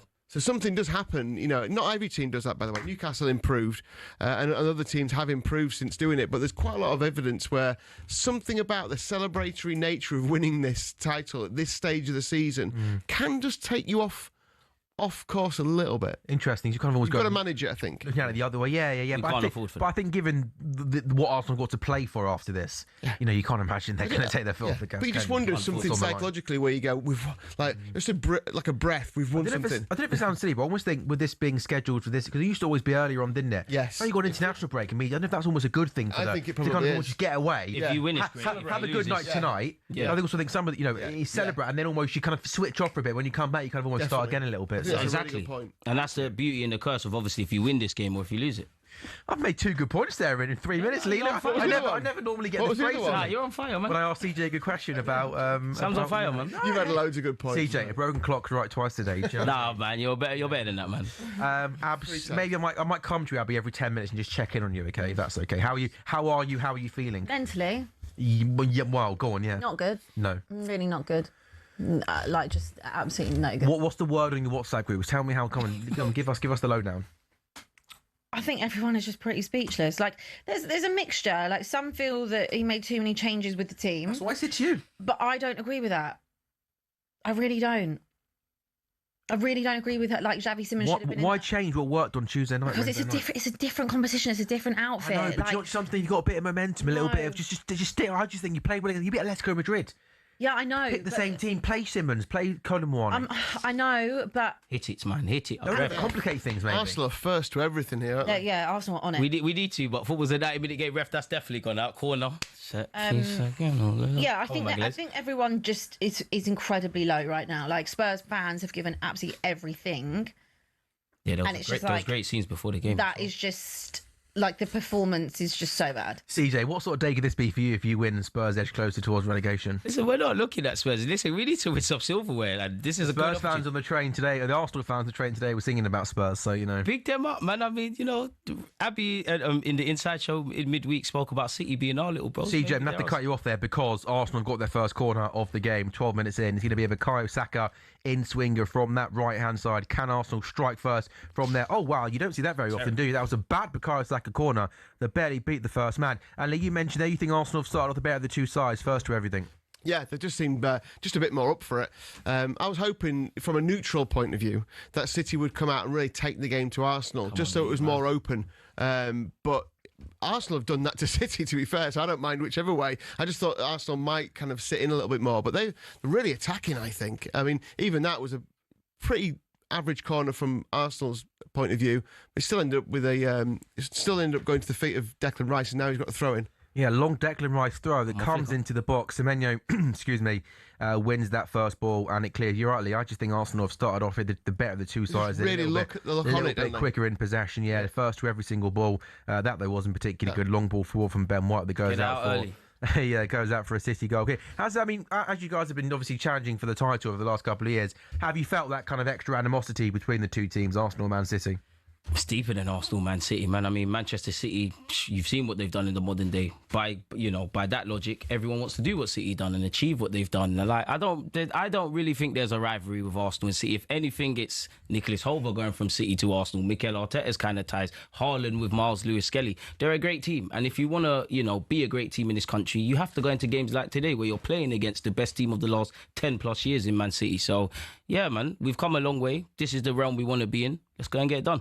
Arsenal 0, Man City 0, 14 minutes gone. Yeah, City just struggling at the moment to maybe kind of settle down, trying to sort of see how City are trying to build up. It looks like Rodri looks really isolated in that midfield. I think when City have got possession, just look their league. Calling them out. Nowhere to go. You kind of have 5 Arsenal players all kind of around the City kind of midfield. And that's why I just thought that maybe O'Reilly might have gone in there with Rodri. Or maybe even I saw some City fans saying they wanted Nico Gonzalez to play just to give City that extra little bit of control. Because we saw that Madrid game, didn't we, 10 days ago away from home, where they just went with Rodri in that kind of single pivot, O'Reilly at left back, and they got really exposed, didn't they? They did look good going forward, but City looked open and Madrid cut through them, didn't they, on many times in that first half. And just there, CJ, in terms of City out of possession, it looks like they're kind of almost sitting off a little bit and not pressing too high up the pitch. They almost allowed Kepa there, didn't they, to have possession? Football's a 90-minute game. Pep Guardiola, there's got to be a reason. You just have to score against them. And I do always wonder to myself, away from the obvious of what Arteta's done and what Pep's done at their respective clubs,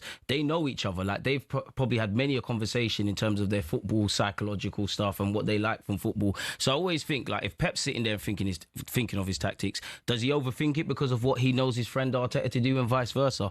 It's a chess match. We're used to this against City. We've started all right. We need to score. Ref, that's ours. What's happening here? Ref, please, let's not be silly. That's That should be us. Ref, for what? It's a cup final. Oh, so you're not allowed to book in a cup final? You can, obviously you can, but I don't think that's a yellow card. I didn't see it, so I have to see it again. It's one of those where Nkape goes in, and all the City players, I think, made their feelings perfectly clear. It's Nkape on Mateus Nunes. There's a loose ball. Yeah, really, yellow card. But we're not going to look at the ref. I expect the ref to make mistakes. Boys, control the controllables. That's definitely not a yellow card, but... Did he touch him? Didn't touch him, exactly. I'd like to see it go. He's done now, isn't it? It's not working.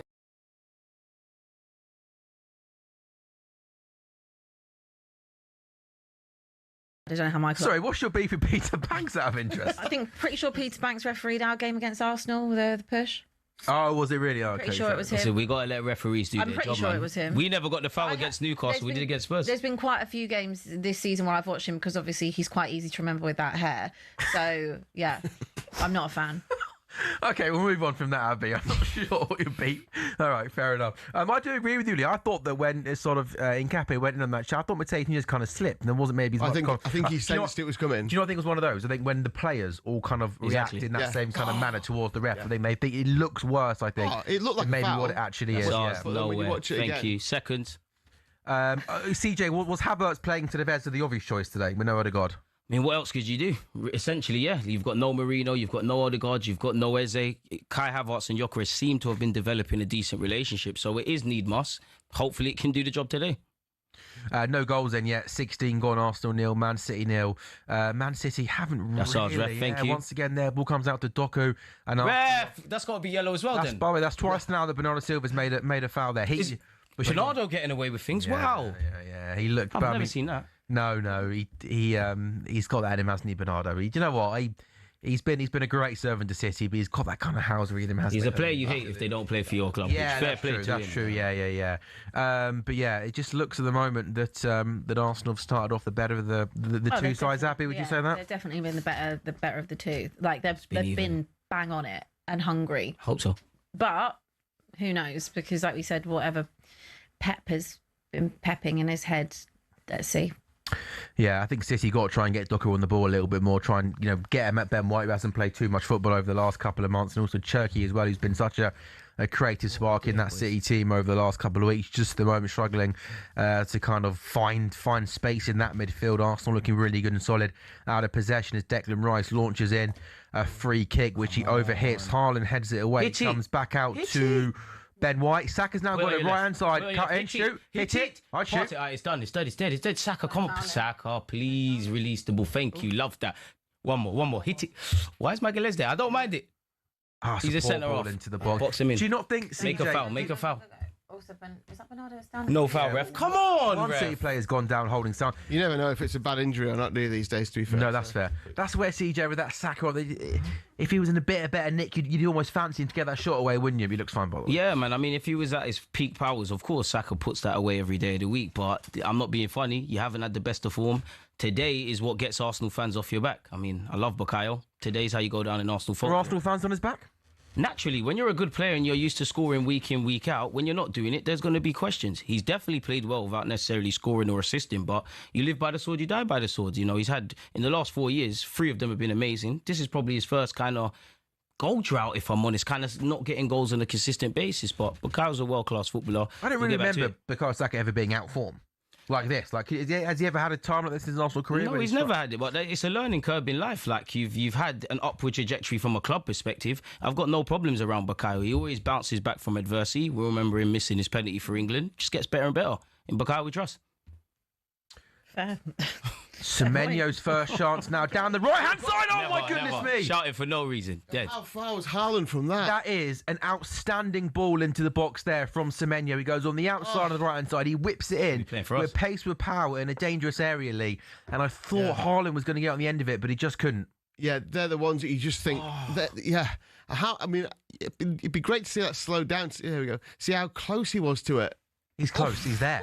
Haaland's there. Again, I think it's just too good a ball. We've seen a few of those today, haven't we? Where that's Haaland a couple of months ago. Does he get there, though? Because he gets in front of Gabriel, doesn't he? Maybe, yeah. City got a corner then. First corner for City of the game. It's going to be Cherki. Ben White be strong. Ben White be strong. We love that, David. Raya. Oh, it's not even right. It's Kepa. I wanted Raya to start. Big up Kepa, though. The difference between an Arsenal corner and a Man City one, there was just no City players. Ref, that's 2 yellows as well. Ref, there's no advantage. And Rice, what are you doing? No, get up, because the advantage is gone. Ref, there's 2 yellows.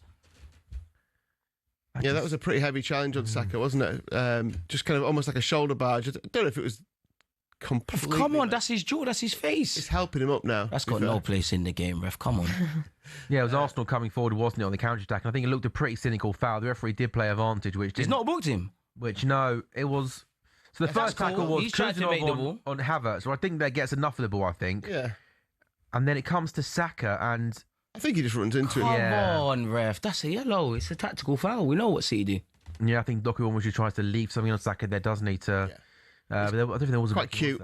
Yeah, I think he knew what he was doing there, Doku, didn't he? But the referee hasn't given a foul for Man City for Arsenal. And Man City have got a goal kick. 21 minutes gone. Arsenal 0, Man City 0. Yeah, Arsenal 11-10 now to win in the 90 minutes. Draw 2-1. City have lengthened a bit to 5-2 to lift the trophy. 4-7 and 6-5. The Arsenal to lead 1-0 at half time is one of the price boosts, 10-3, 100-30. To get that, got also Saka to score or assist is 15-8. Haaland to score any time in the game, 90 minutes is 2-1. Abby is rightly pointing up to our top left-hand corner. Igor Tudor is not doing the post-match TV interview. Interesting. Now, I'd love to know why that is, because that is very rare, isn't it? For a manager not to take the post-match interview. We probably know why they don't. No foul. Probably gone. Well, probably been called.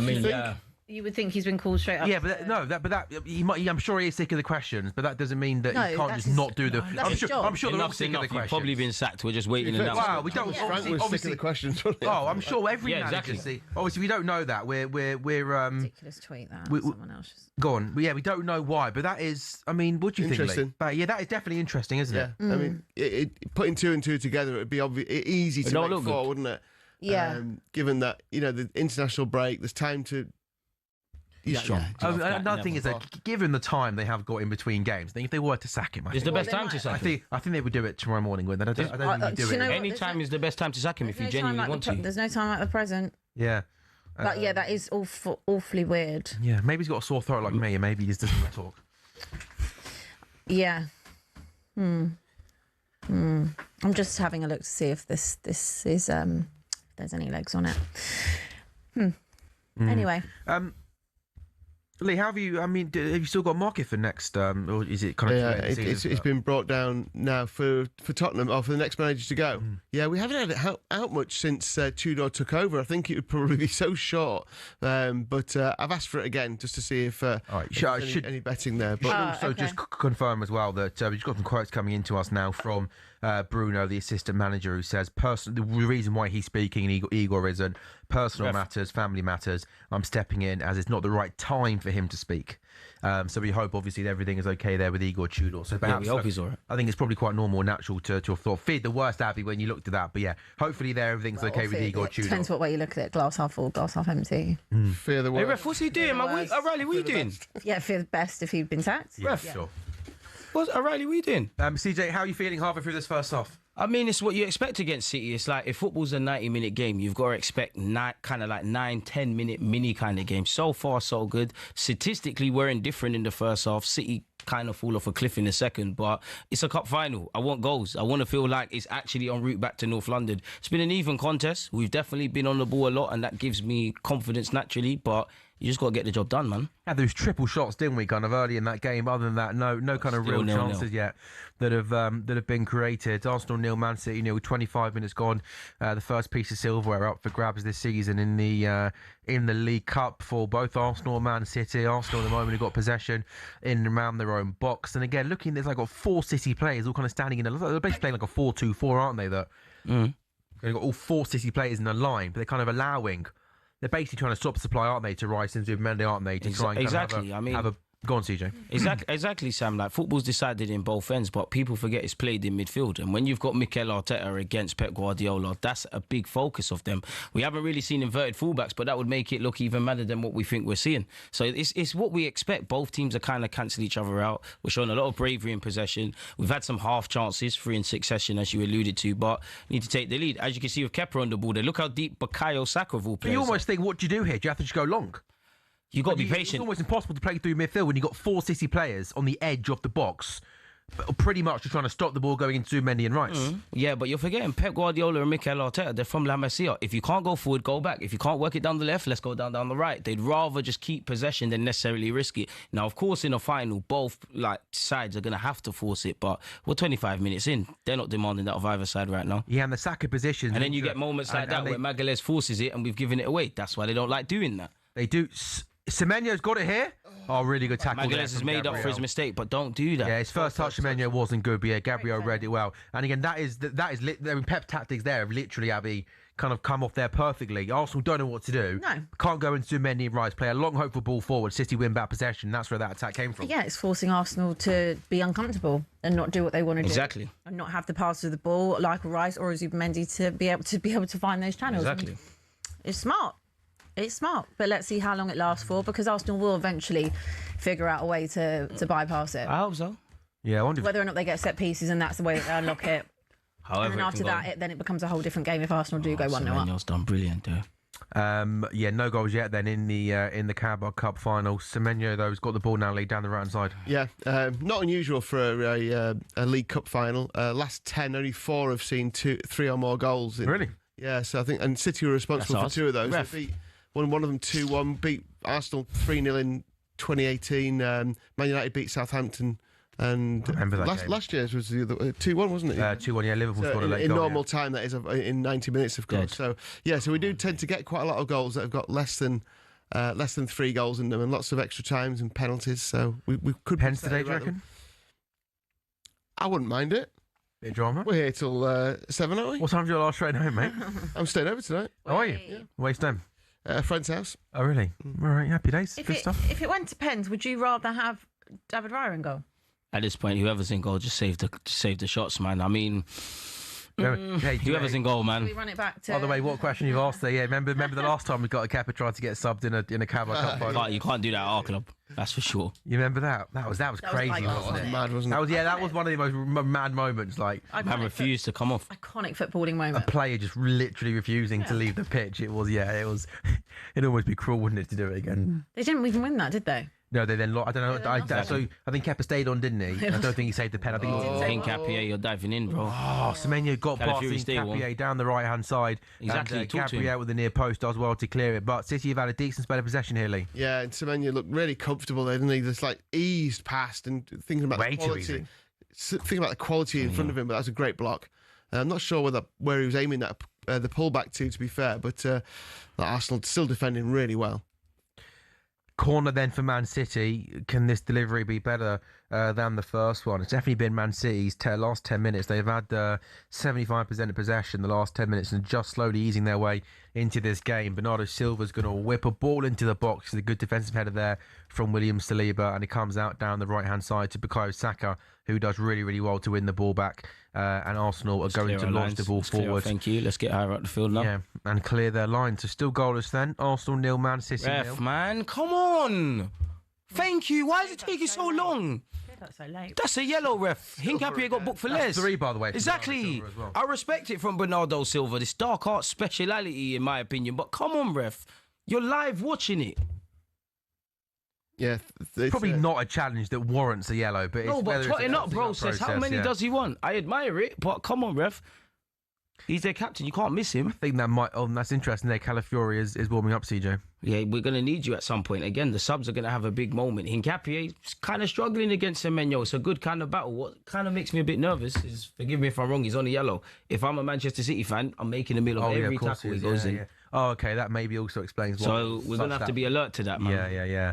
That's maybe why I allowed Semenyo to go past him so easy. Almost scared to put in a challenge because if he went past him, you think he'll change that. Dangerous place to be, that isn't it? Yeah, well, maybe that's why Calafiori was warming up. Yeah, but it's one that's in the back of your head. You are kind of thinking about it. Like Calafiori also gives us a lot of personality on the ball. I like what Hincapié's been doing. A big thing with us Arsenal fans was which left back would actually start. Hincapié looks a bit fitter. It's down to how mature he is, man. Just don't risk a second yellow. Just sometimes, as you saw there, just let him go past you. Let Magalhaes do that. But I'd say more a change. I'd be looking at 10 minutes into the second half. I wouldn't do it immediately. I wouldn't make any changes right now. But if you think of how early he got booked and possibly extra time, it's a loss of time to play on the yellow card. Exactly. Like it's one where you're gonna have to think about it. You're potentially gonna have to do it. But let's see how the first opening exchange in the second half go before we think about that. Feels almost happy both sides are trying to feel each other out at the moment a little bit. Yeah, it's exactly like a chess match. I don't think that's a foul. Peter Banks, man. I don't think that was a foul, that one. But yeah, no worries. When you... Oh, ref, that's another one. Listen, I'm going to call everything. No, I know you will. Allegedly. I don't think the referee's been named so soon twice in a game that I've been on. Peter Banks is getting some love here, Got a memorable name, to be fair. And Tudor hasn't done too much wrong yet, has he, at the moment either in this game? I don't know. How's Bernardo not on the yellow? I just would like to see if there was, a push on Gabriel today if he has the same. I don't know, man. Outcome. Gabriel never got it against Newcastle. He did it against Spurs. Ref, for words. He's given a foul there. Thank you, Peter Banks. That's definitely yellow. It might have a look at VAR. It might be worse. I'm just saying, have a look. I think it's one of those where I think he gets a good chunk of the ball, but it's one of those he goes through the player, doesn't he, when he makes the challenge. His Kuzanov on Gyökeres. Nowhere near it. He got nowhere near that. Showing his age there. Look, what part of the ball did he get? Look, come on, horrible. No, it's a poor tackle. That's got no place in the game. Yeah, it's a poor tackle. I think City, Leah, it looks like City are trying to be pretty aggressive, aren't they? Yeah, almost like kind of knock Arsenal out of the rhythm a little bit. But that's a dangerous game to play, isn't it, as well? It's a weird game, isn't it, so far? Because there's that kind of tactical battle when Arsenal have got the ball. Whenever Arsenal get it, they get a free kick and then it goes to set play mode. It's really weird. It's like every game against City, to be fair. But it's a weird mix of old school and new school football. It's really like you see Mikel against Pep on occasion in the game. This stuff just reminds me of watching England in the 80s. Whenever England got the ball in the 80s and 90s, it was just always this, right, set piece, fling it in. It's so reminiscent of that. Obviously, Arsenal were brilliant at it. That's decent. Oh, that's a really good ball in from Rice, but it was a good defensive header. Go home. And Arsenal, once again, now trying to recycle possession and work the ball forward. Still no goals yet in this game. CG, have you been impressed with the first half an hour? You're crazy. Hey, composure. Good defending. That's a bad touch, though, CJ. I mean, it's not the best of touches from Gyökeres. It needs to be better, and he's through on goal there. They're the moments. That's what separates the good players from the great players, taking your half chances, and we've got to do that in a game of this magnitude. It's very good from Ake. You've allowed Ake to read it too much. Ake does well. It's a header that sort of plays Gyökeres into space, and Ake does well to read it and come around and clip. I think if Gyökeres' first touch was a tiny little bit better there, I think he might have been able to get a shot away. But yeah, that was a little bit clunky from him there. Come on, Rice, man. What you got from us from this row? Come on. I mean, apart from that very early chance that Arsenal had, there hasn't been anything massive. No, that was the only chance in the game, really. The Haaland obviously didn't get connection on the header from the cross. Was another half chance, I guess, if you like. But yeah, there's not been much clear cut. It's been very tactical so far, hasn't it? As expected. Yeah, but a little bit similar to the game doing that at the Emirates, where City was sort of happy, weren't they, to sit kind of a little bit deep and kind of almost, allow Arsenal onto them, and they ended up taking the lead, didn't they, City, in that game. Arsenal 0, Man City 0, 33 minutes gone in this game. Abby, how have you seen the first half an hour? I think it's been pretty even for the most part. I thought Arsenal had better of kind of the first 5-10 minutes or so. Very high energy, high intensity. I think you tried to bamboozle City a little bit. But no, I think City they've settled into it, and I think they've also not frustrated you, but just cancelled each other out. Yeah, kind of. And I think the fact that they are trying to limit how much you can utilise that midfield of Rice and Zubimendi is great work from Pep. I mean, I don't think anyone thought this wouldn't be a close game. Exactly. It's what we're seeing is tiny little fine margins as whoever's going to win this game. I didn't think it was going to be one team blew the other one away. In all honesty, Come on, no. But if you make mistakes, yeah. But it's been all right so far as a neutral. Neither side had a shot on target yet. Still into 12 minutes of this match. Can't believe no one nibbled at that when I said I was neutral. Oh, sorry. You're a neutral, aren't you?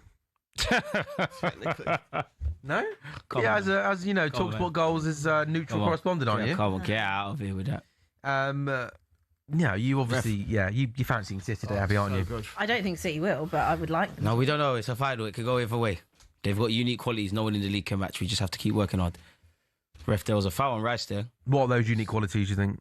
I mean, it's Pep. You've seen what Pep's done in this league. You've seen what a number of these City players have achieved. Like, you'd have to sit down, you work for talkSPORT. I'm sure you could have an interview with Pep if you want. You'd have to ask him. They've got unique qualities no one else in this league has shown. So, I love the idea that I could get an interview with Pep. Yeah, I was going to say, get him again, man. I'll try and get him on at half time. I'll see if he can come on and man. You never know. Just do a little bit of us during the half time. I wonder how much confident that they haven't won this in any of the last 4, but they've won 8 in total, and 5 in the last 10 years. I wonder how much confidence like City have just turning up at Wembley and thinking, yeah, it's kind of like our competition. I think they've won 6 in the last 12 and 5 of the last 10 years in the League Cup. I think every final they've got to under Pep, they've won as well. It's mad. At Wembley in the League Cup. Get your body there. Get your body there. Ref, have a word. Have a word. If he makes a foul, have a word. No, boys, no. That should be quite a good battle, I think. Gyökeres and they're both quite physical, aren't There's they? a lot of good battles, like you said. Gyökeres and their centre halves, obviously ours versus Haaland, the midfield that we've all kind of been seeing. It's what we'd expect from Arsenal versus Manchester City under Mikel Arteta and Pep Guardiola. When we get away from the fact that it's a final, it's a chess match, isn't it? I'd like to see City using Doku, get the ball out to Doku a bit more as well. Really trying to like spread the game out a bit, because Semenyo's obviously had an impact. I mean, Doku's kind of had a couple of battles with Saka, hasn't he? But nothing, when Doku's on at his best. What he did to Trent over the last couple of games against Madrid, how dangerous he was. Yeah. And again, Ben White hasn't played too much football, has he, over the last couple of months in terms of injuries, and Timber obviously being in the team. Mascara's going to get minutes today if that's the case. Like, Mascara's the only other option. Were you surprised Mascara didn't start? Not really, because I did think if Timber's not going to be there, Ben White would start. He got significant minutes against Leverkusen. I do think Mascara can count himself unlucky not to start either at right back or centre half, because he's barely put a foot wrong. But in my opinion, he'll get minutes today. We've got literally no other option there. Third corner is this for Arsenal, I think? First two are poor deliveries. So hopefully, well, from an Arsenal point of view, this one should be put into that kind of... Look at Bernardo Silva. I mean, he's not even looking at the ball. No, I know. He's like literally grabbing him. He's about twice the size of him as well. Pull it back across. Head it back across. He had space there in Cape. He's better in the air than that. Just head it back across. Yeah, I think he had probably more space and more time than what he thought. Aware. And the header goes over, and you're right, if you put that back in danger area, CJ, that could have been a big chance. Unlucky in Capia. You've barely put a foot wrong in an Arsenal shirt, but it's those moments we need to take advantage of, man. Who's that? Camera angle's not the best. Not very clear, is it? That From the, who is that?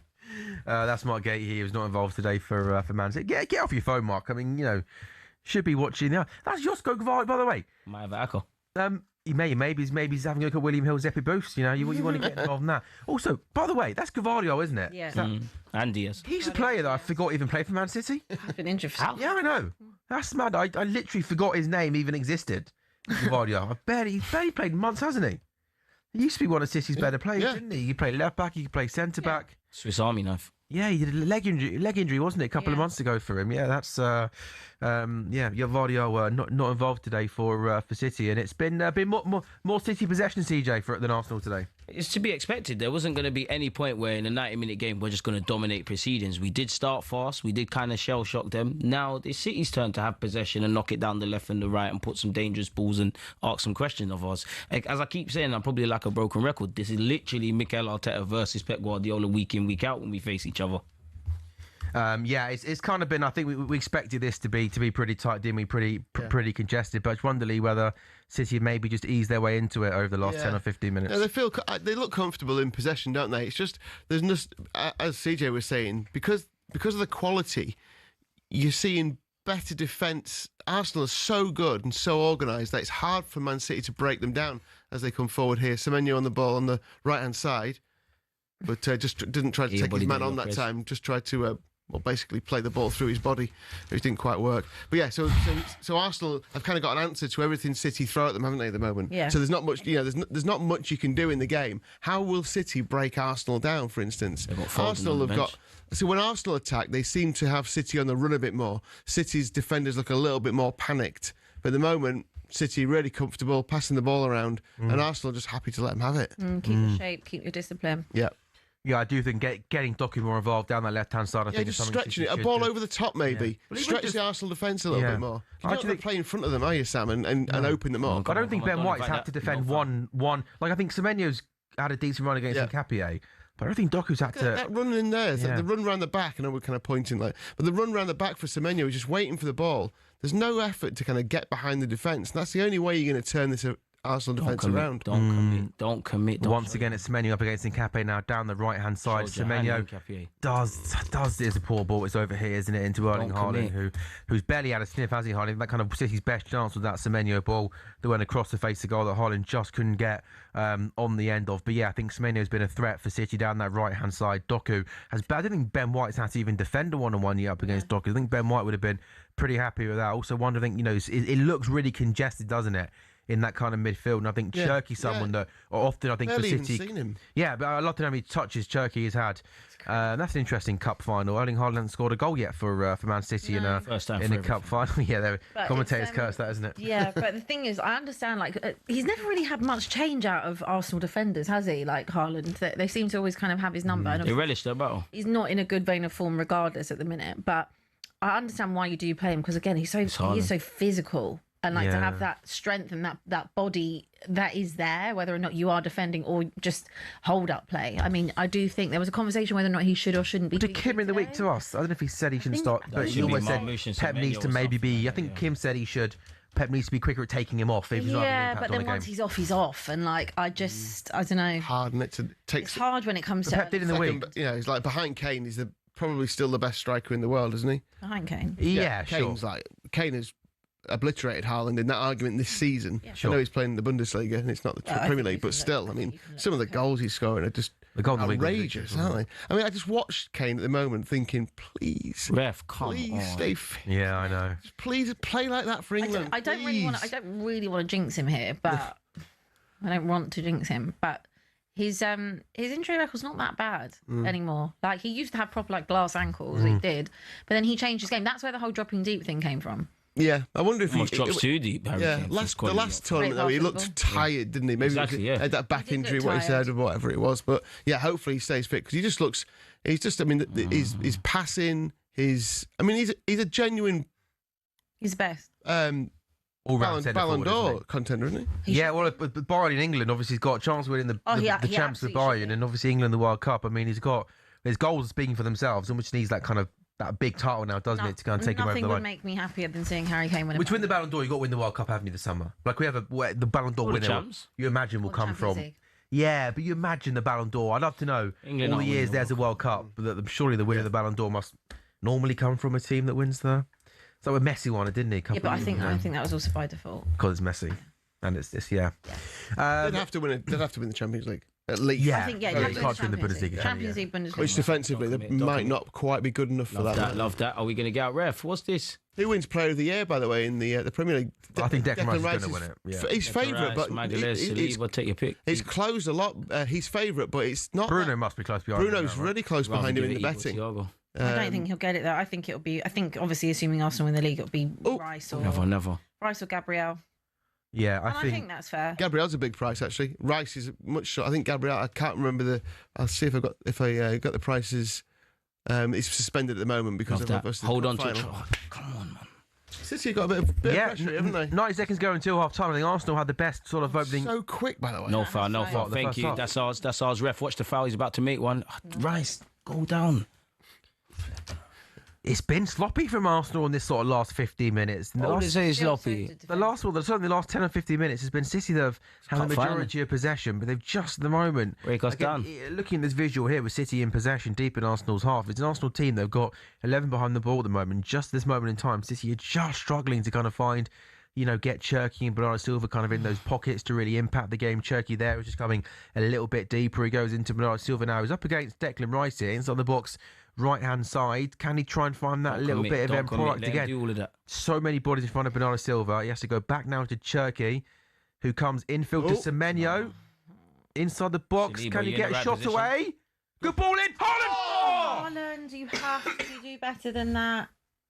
First big chance for Haaland. Semenyo's been really bright down the right-hand side. He stands the ball up to the back post. Haaland gets up. He just couldn't direct the goal, could he? No, he couldn't. But it's going to be very hard to try and break Arsenal down in this way. So when you do get a chance and you manage to have a little bit of an opening, you've got to take your chances. Honestly, you've got. It was a good ball from Semenyo. I think he's being held down, to be fair. He is being held a I little don't think he's able to jump freely there. I'm surprised he didn't complain because he did have his arm round him. You don't get penalties against Arsenal this season. No. All the big decisions are going in Arsenal's favour this season. Everything. Mind games. They can fully hold. Mind games. They can hold the opposition. So what's Newcastle? Newcastle away. It's a good thing. Nottingham Forest away. It's a good thing. Nah, the referee. That's a good thing. Listen, referees in this country are inconsistent and incompetent. Everything is going, and Arsenal are benefiting. game. When this I season. don't know about benefiting Which from is good. anything. Which I is know good, sometimes CJ. the luck falls for you, sometimes it goes against you. Completely agree. Completely agree with you. I need to see the graft and the percentages that you lot are seeing for you lot to tell me that Arsenal are benefiting from these decisions, because that's definitely not how it feels. You summed it up perfectly. Sometimes Thank it you, goes man. for you, sometimes it doesn't. And that's all we can do, man. Exactly. It's not your fault. It's not Arsenal's fault. Yeah, but like- the big decisions are going Arsenal's way. I don't know about that. The graph is probably That sounded the like league man table. gives. Huh? The graph might be the league table. That's just because we're first. I'm not saying we're that. first for goals I'm from joking, open I'm play, joking. and we're up there for No, set you pieces. are the best team. You're the best. I don't know if we're That's the why best. you're top of the league. We need. I don't look at the Oh, by league the way, table. We just need to keep working hard, man. Gabriel's 6-1 to be Player of the Year. I think that's a decent price. I know. I Give it think to him. Rice wins it. By the way, I still think it's a good price. I only think Rice wins it because he's favourite. I don't know. Like, I'm And not sure he's he's English, like, and you know, it's just kind of great to see. I think it's hard to work out, isn't it, between these? Because all the Arsenal, so many Arsenal players have been so good. Yeah. There's not like one guy that scored 35 goals, or it's kind of quite hard. If Rice was scoring goals as well, then he would definitely be Never, ref.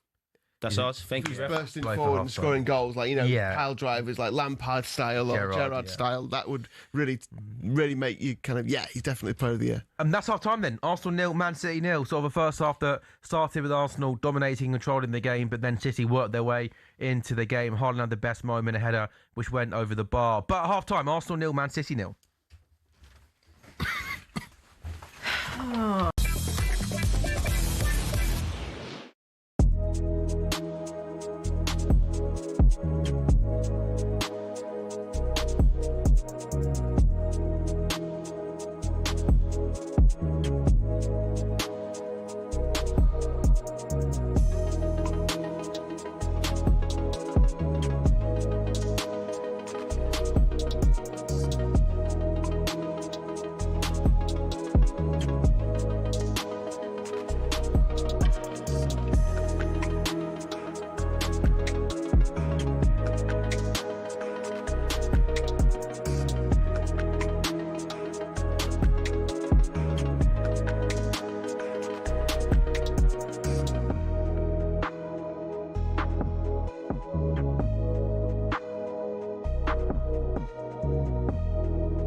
You know, he's Brazil's all-time goal scorer. I don't care. I He's don't got care. more goals than Pele. Was Pele all that? Was he all that, Pele? Would Pele get in to Arsenal's team now? Hold on. What do you mean? Would Pele get in Arsenal's team now? Would he get ahead of Martinelli? You don't think Pele's any good? I don't never saw it. I mean, all I've seen is You're not having him better. You don't think he's better than Gyökeres? I don't know whether Pele was as good as everyone said. He won 3 World Cups. I know, but that was back then, wasn't it? What do you mean? I know. You're not having Pele? No, it's a little bit like someone winning. Let's say back in like the hat-trick in a World Cup final. Let's say like in the early 1800s, early 1900s, someone won Wimbledon 25 times. They're not going to be better than Federer or Djokovic. Right, but Pele can't help the fact that he was born in whenever he was born in the 60s. At that time, Pele was obviously very good. Right. But don't tell me Pele gets an Arsenal's team now. What do you mean? The best side in the country. Who's he getting? He's not getting in front of Gyökeres. He ain't getting ahead of Saka. Are you having a laugh? No, I'm not. What? No. I can't believe you said that. I've never heard you come. I've never heard you come out with so much guff. No, but we don't. Pele. But we don't know how good Pele was. What do you mean? We are told. What do you mean? No, at the time. He won 3 World I know. Cups. No, I know he did, and I'm not taking that. Of course, I'm not. It's not like he played in the 1600s. No, I know, but we saw footage. Yeah, we did see footage, but what I'm saying is, back then, footballers are better now than they were. Can we agree on this? Yeah, Okay. I understand what you're saying. What's the point I'm making?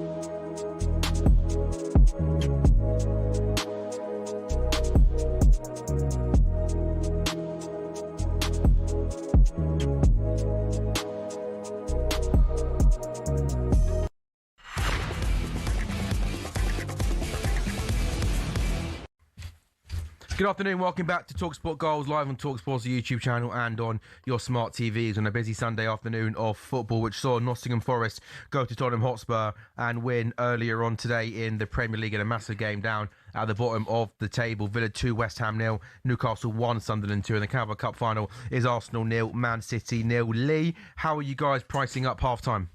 Yeah, not a massive difference, but Arsenal have drifted out in the betting a little bit, 13-8. That's because the draw has got a lot shorter, 7-5. No surprise there because it's hard to see where the breakthrough comes at the moment. 12-5 now, City, so they've got bigger. So the two win prices in 90 minutes both got bigger. The draw into 7-5 to win the trophy, to lift the trophy. Arsenal 4-6, Man City 21-20, because we do have to have a result at some point today. To win on penalties, Arsenal 8-1, City 7-1. So City have gone shorter to win on penalties than Arsenal, and to win in extra time, Arsenal 7-1, Man City 8-1. So a lot closer in terms of the betting than it was when we first started out. A few price boosts. Bukayo Saka to score or assist in the 90 minutes. This is 3-1. Same price for Erling Haaland to score at any time. That's 3-1. Both boosted from 5-2, and impact sub applies. So if the player goes off before having won your bet for you, the sub carries it on for you. Again, just remind everyone, that's 90 minutes only for these ones. And the match to go to penalties has been boosted from 7-2 to 4-1 now, after a pretty steady first half. After those three Trafford saves in the very early stages of the first half, it's been pretty not much has happened. Really, I think it's been intriguing for the kind of for like. I agree with you. For the what do you call it? For the hipster, who loves the kind of tactical battle. It's a great game. It's an amazing game, but for the neutrals, it's far from entertaining. Yeah. And I think you're right. I think it's been quite a little bit of a tactical kind of tactical battle, that kind of stuff. Lee, just while we've got half time here, is there anything else you want to point out to us in terms of relegation battle odds or anything like that?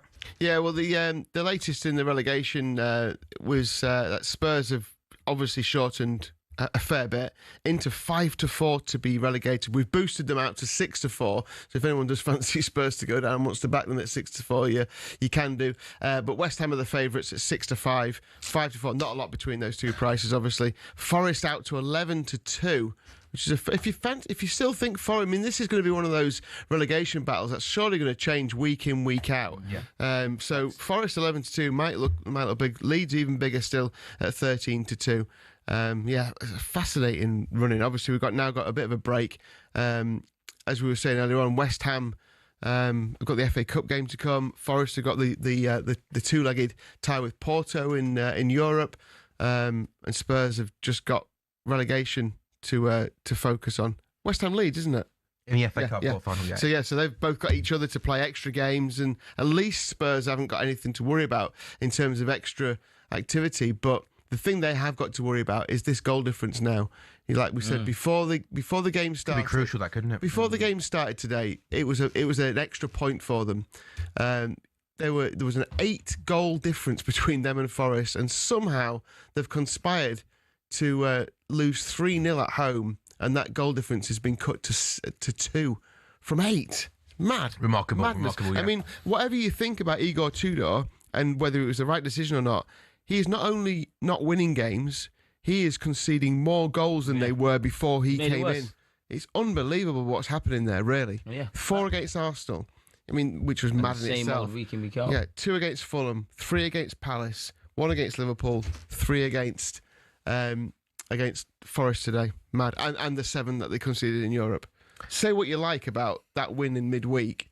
It was against an Atletico Madrid team who were like, we're all right. We'll just keep chipping in with the goal.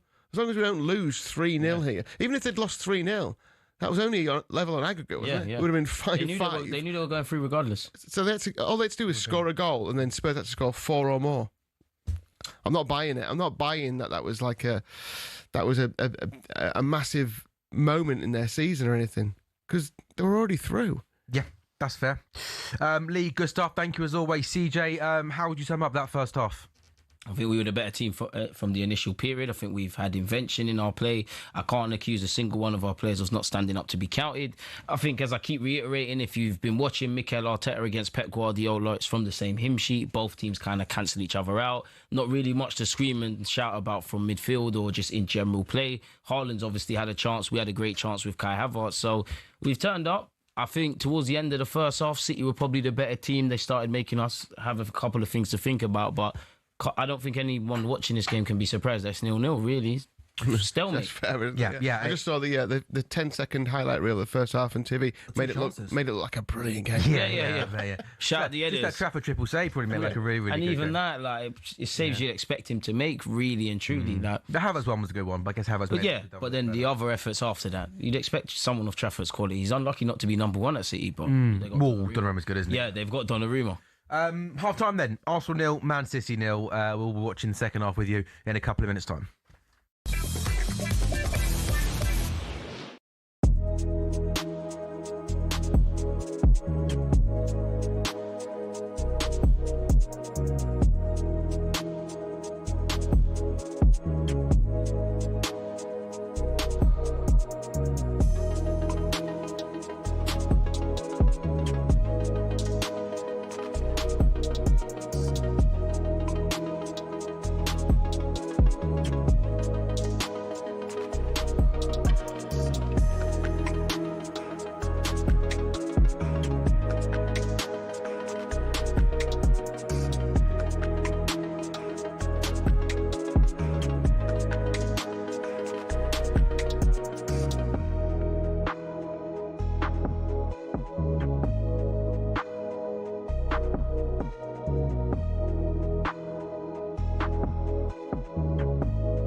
After 2 decent results in a row, has Igor Tudor earned his stay of execution at Tottenham until the end of the season? Well, Drive presenter and expert striker Darren Bent certainly thinks so. The performances before that, I mean, the 6 before that, oh my God, 6 straight losses in a row.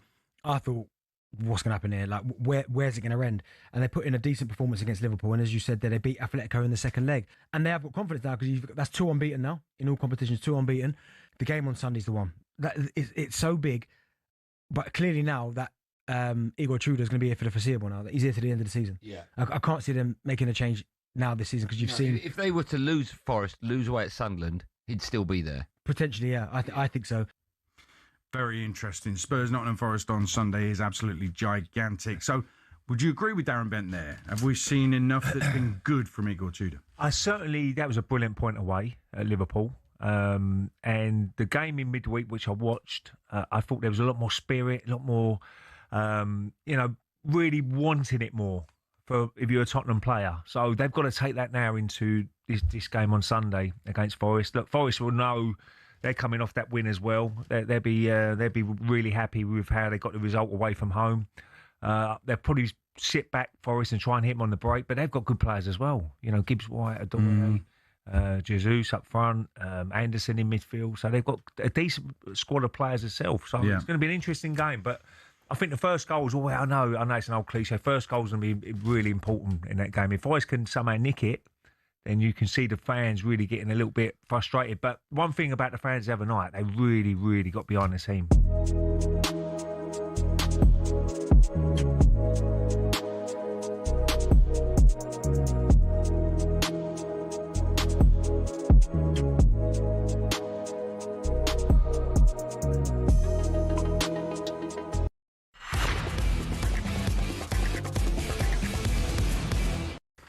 A very good afternoon and welcome back to talkSPORT Goals. We are live on talkSPORT's YouTube channel, guys, and we're definitely coming to you as well on your smart TVs. What are you laughing at, Lee? Because I think the TV film chat is probably a bit more entertaining than the first half. Well, go on then. But before the second half starts, what are you watching on TV at the moment that you're enjoying? No, I was only saying that I went to the cinema last night to watch Project Hail Mary.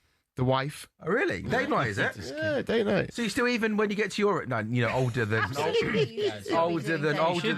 older than most, you still keep the flame if you go to the cinema, you don't have to talk, do you? So it's very good. But that's quite nice, though, that you still sort of spend that time and you youngest still go daughter out. was at a party, so we were like, we'll just go. Did you have to pick her up from the party? Yes, I did. What time?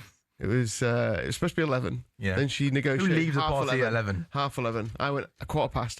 It was 45 minutes away. Got to get up at 6 this morning. 45 minutes away? Yeah. Only on the other side of Leeds, but it's still a long way. It's a long drive for a house party, isn't tell me it? about it. So I got 6 hours sleep. And does she do one of those things where she says to your dad, make sure you pot down the road? Oh, no, she's pretty cool about it. She'll really? I'll never forget being at my first house party. Yeah. And I went with a friend. So it's like, don't park outside. And I remember it's like me and my mates were like to my dad, because my dad was out for dinner with a couple of friends. Yeah. And the guy's dads were coming to pick us up. Yeah. and we like, make sure you park down the down the side. And then my dad purposely, everyone's out the front of the house, like windows down, music on really loud, like, you know, and me and my friend were so embarrassed. It was actually quite funny in the end. It was like, if you can ask your dad to park down the corner, I think he's then within his rights to rock up, isn't he, outside the flat outside the house, giving it a big one. Yeah, Sam. He didn't need to knock on the door. the calm music gave it away. Abs, remember house parties back in your day? Had a good few house parties. What was yours the best house? Did you ever host a house party? Yeah, a few times. Did you? Yeah. Your parents let you? Yeah, but we also used to host at my other friends when their parents went away. Yeah. I remember we had a party at one of my friends, and I had to call my parents. Because it was it got out of hand. And no, we don't want that, do we? Everyone's got to be responsible and be safe and look after themselves. But yeah, looking forward to Hutch's house party, by the way. He's having a little summer gathering. I'm led to believe he's got. I think he's got a cheeky. He must be doing well, by the way. He's got a little cheeky little back garden now. He's got a little back gazebo. I wish I had a little. Where's my invite, Jamie? No, you're not. I don't think you're invited, are you? Let's be honest. Yeah. What do you mean? No, TJ's going to be there. Dante's going to be there. It could be like Championship house party. Yeah, well, I'll tell you what, the way Bristol City are going, they might be in League One, them lot, Bristol City. You wouldn't be invited then, would you? Got a little bit tasty, didn't it, Jay? Bristol City home fans are not happy, I'm led to believe. Oh, no. I don't think he supports Bristol City anymore. He's got no interest in engaging with me on anything Bristol City, which is off the shelves, literally, yeah, it's all about that. Those were the days, weren't they, the house parties? No, it was great. I didn't get invited to many though, CJ. I was like, I was the guy that had to ask my friend to be invited to the house party. I don't know about that. Nah, you weren't, man. You can't have been, man. You're a cool kid, man. No, you weren't. No, I have my moments. You actually had to ask people. No, the odd one, you got to ask to get involved, don't you? Sweet. No, I never happened to me. Still, I was invited. Abby would have been the first one on the list, wouldn't she? She was the one that was reminding me that this everyone party would be going, Abby's going. Is Abby going? Abby's going. Yeah. If Abby was there, it was a cool house party, right? I kind of want to talk about house parties now, not this Caravan Cup Final, which has been a little bit of a drag. Micah Richards is trim. I mean, how would sharp? It's just a bizarre haircut, isn't it? Nah, that's harsh. Not in a bad way, mate. He's got a better trim than me, but it's a lit trim. The way it sits, Abby, is different, isn't it? I mean, I quite like his hair. Yeah. No, I didn't say I didn't like it. The fourth haircut we discussed today. Yeah, I know, it's been you, hasn't it? The referee's haircut. I wanted to get into more. Poor Peter Banks got a little bit. Respecting the ball. Peter Banks haircut. They're trying to respect the ball. Don't go out like that. No, Pete, Everton's tweet. Yeah, you brought him up. I don't want to talk about Did you see Everton's tweet yesterday? Yeah. Respect the ball. Respect the ball. You Picture of James Garner holding the ball. I mean, I know we're doing the Carabao Cup, but can we actually talk about what happened yesterday? You lost yesterday. Chelsea lost yesterday. Another Jordan Pickford save as well. Yeah. Oh, that save was really good. He is in great The irony form. as well, the one mistake he's made over the last couple of weeks was last weekend against them lot when he came charging out of He's a gooner, man. He's welcome to the parade. Shout out Pickford. Well, anyway, they got absolutely battered. Yeah. What do you reckon? Do you think Rossini's going to go, Abby? Do you fear for him? I don't really know because again, Chelsea are just a very weird football club. It's hard to know what the kind of plan is and what the football club's hierarchy are thinking in terms of what they're trying to do and what they're trying to build. Yeah, we know that they like to buy young players. What are they trying to achieve here? That's what I don't really understand. Again, we all said that he kind of got an internal promotion that he didn't really ask for. I don't really think it's necessarily on Liam Rossini. I think it's bigger problems. You can chop and change. I think maybe both can be true. I think he's out of his depth, but there's a problem. But also there are. But you're right, Abby. There's also bigger things to worry about, like the way the football club's being run, the recruitment. We spoke about it on Wednesday night, didn't we? When we went, or Tuesday night, when we went through pretty much all the players that Chelsea have had come through them, and we had about 4 out of 50. We thought literally, and we probably were being kind to some, and we had about 8 at first. And if we're honest, in terms of the top class players, probably 3 there to win. I think we had 4, didn't we? We had Caicedo, Palmer, Enzo, and maybe João Pedro. Did we have as well? Or Cucurella maybe we had. Yeah, I mean, look, you have to look at Chelsea as the way that they are at the minute, and you just think, he might be out of his depth. Obviously, Enzo Maresca didn't want to be there, which is why. It's the main reason. It led to the Rossini coming in anyway, and him getting. Did they mutually part? Yeah, I think it was one of those where Maresca asked for the sack, didn't you? There was a lot of rumblings before it actually happened. Yeah, but I don't think Chelsea know what they are. I don't think they know what they're trying. Well, I think they know what they want to be in terms of get young players flipping for money, etc. But in theory, that doesn't work. And when you've got a Chelsea fan base that has always had the win now and the best of the best. That doesn't bode well. Yeah, it don't bode well for them. But I think, again, it's lowering expectation. The expectation of Chelsea Football Club, it's not what it used to be. Club World Cup, I've always said, who cares about the Club World Cup? Honestly, it's just Quake did. He was there. Quake who can care, and that's fine. And I love that for Quakes, but who cares about the Club World Cup? It actually means nothing. It's an end-of-season Community Shield, if that. It's nothing. So, yeah, that means nothing to me personally. Can you get done for time wasting here? Oh, he's on the ball. What do you mean? Arsenal time wasting. No, we don't. Can you get done for time wasting? Just He's on the standing ball. there with the ball. No. How? They can engage with him if they want. Like Kepa, The ball's in play. Yeah, it's in Like, you can have a go at Kepa, Lee, but maybe Man City players to try and win the ball. That's what I mean. Yeah. So anyone, just referee. You know, like in a boxing match when you're not really doing anything, the ref will get you together and go, "Come on, Just come on, go The for it." crowd have paid for this. We know that happens. Referees go, "Come on, you two. Come on, have a fight." Just play. Can't the referees Do you know go, what, Lee? "Come on, lads, play football." That's the best thing you've said on the show. And that's a great rule. Like if Kepa just has the ball at his feet for book Haaland for not closing him down and book Kepa. Just have a word with them. You have to book not- him and just go, "Come on, lads. It's a cup final." Yeah. There we go. Chance here for City to the back post. Ben White wins the header. Get there. And it comes back in the box. See, look, they're going to work there just like us. CJ, is this how a lot of teams kind of set up against Arsenal? That kind of bank of four, kind of attacking players trying to stop the passes going into Rice. 100%. Like, there's a reason we play statistically against the lowest blocks in the Premier League, but we're the ones that killed football. I mean, and I can't begrudge any team. When you've got what we've got, why would you not? You know, you'd be silly to do anything. Haaland! Offside ref. Oh, my goodness Where's me. the flag? It kind of just fell to Haaland in the box. And like Abbey, he's just... Like, I don't know, I just think that Haaland at his best just puts that away and he kind of just snatches at it. I did, but it did take a little nip. I mean, that's very similar to the Kane goal. Remember the Kane goal the other night where he's in a surrounded by players, he wriggles free and gets his foot. I don't, but again, they're holding on to it. But like the finish there is just, how would you describe that finish? It's almost like a toe poke kind of clunk. You've got to get tight to Haaland. I don't think that's going to catch on, is it? I think that Erling Haaland's been clunky for months and months. Saka once. Kai, look up, please, man. In the past, he could look clunky and then suddenly look fantastic. Still just score, so it didn't really matter, did it? But he has been clunky. What's the point? What's the point? From when he... Corner. Thank you, Kai. Come on. This is where we don't want to give them joy. Gyökeres, well in. Kai, well in. But what was the point of that? Don't like that. Well, the corner. Don't like the corner. No one ain't scoring the corner today. Hopefully Magalhaes does, but it's not a corner for how's our bet builder going there? Not so. Honestly, we are pathetic at these bet builders, guys. Should have been a goal kick as well, by the way. It came off Havertz last. I didn't see, man. I did. It came off Havertz last. Did Bernardo Silva get booked? I don't know. Refs making mistakes all over the gaff. Yeah, exactly. And that's what I just said. It should have been a goal kick. Allegedly. Huh? This would be a goal. Yeah, this was it. Or the ref will do that thing where he thinks he made a mistake and just blows the whistle for a foul and the ball. They're trying their best, man. Come on, Rice. Rice, is that the best? I don't know. Come on. Unlucky, boys.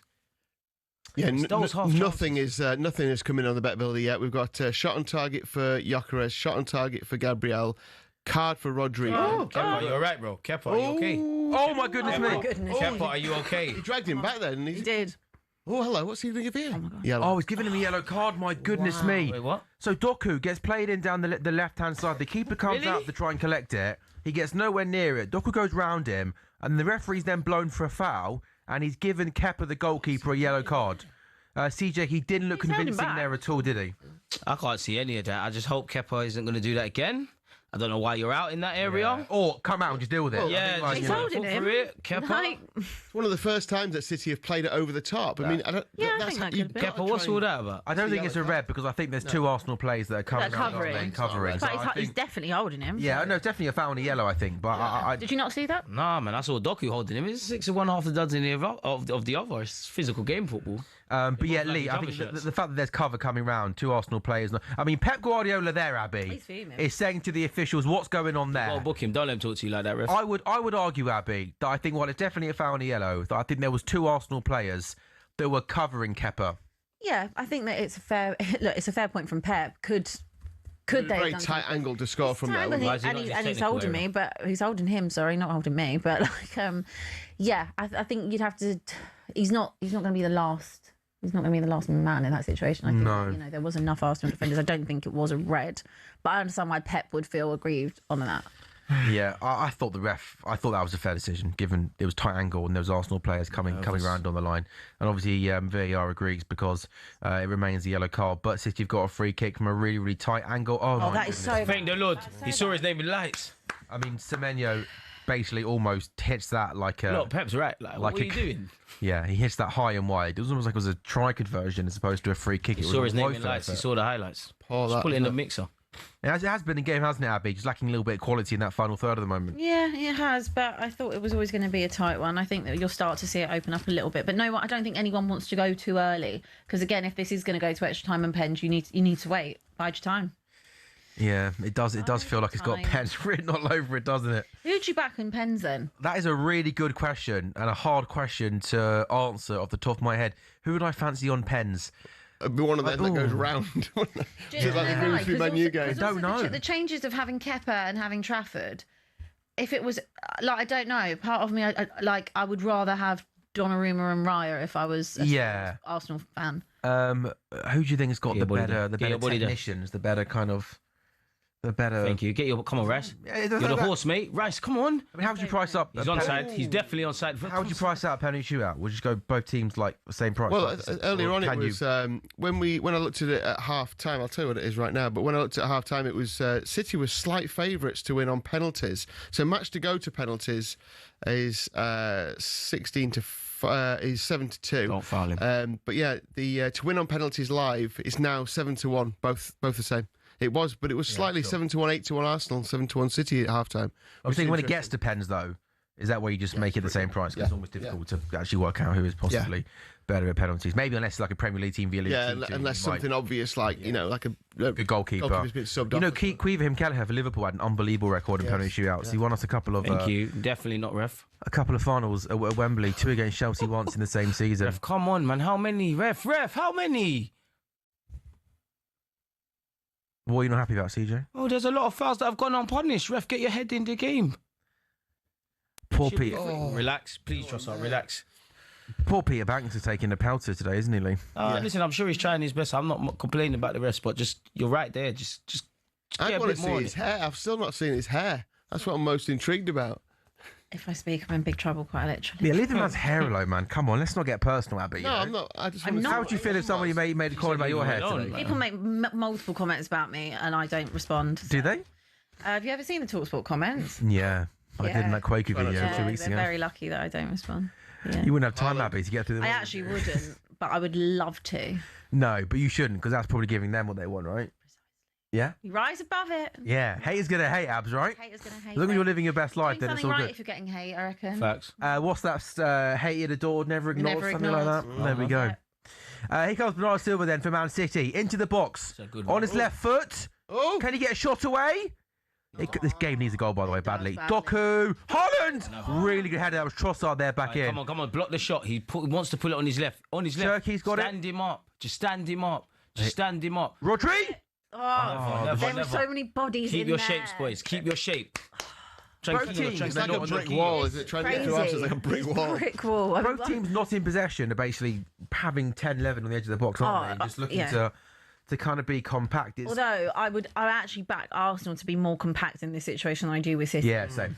Sure. Arsenal are incredibly good at it. You've got to give him flowers where they're due. He just wants to use his left peg, man. Just stand him up. Thank you. Bad ball from Relax. Trossard, Turkey's come not been on. Anywhere near his best, has he? That's terrible. Like, Trossard, come on. You've done your shift defensively, but come on. It's not out. It's in. It's in. Doku against White now, down the left-hand side. He cuts in Phil, ball into the box. Declan Rice does well there. Oh, don't give away there. Thank you. No, that's I can't actually see what would give the breakthrough in this. Like, what kind of goal, unless it's just an actual, rocket moment. An Arsenal corner? To the back post. An Arsenal corner or just a moment of absolute magic.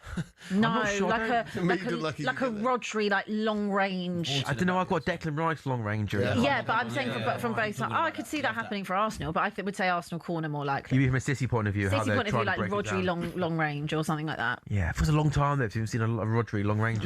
He's just not the same player. It's so sad. Declan Rice to score from outside the penalty area live, 28-1. Oh, I don't think that was anywhere. That was a lot further away than we thought. I don't know why you lot shouting. Because it's a game, CJ, for a neutral, lacking real quality and excitement. That's why I think me and Abby got excited. I mean, as Antoine Semenyo cut in there on his left foot, and goodness me, that is a really, really poor effort there with his left foot, and it goes out for a goal kick. He does scare me, though.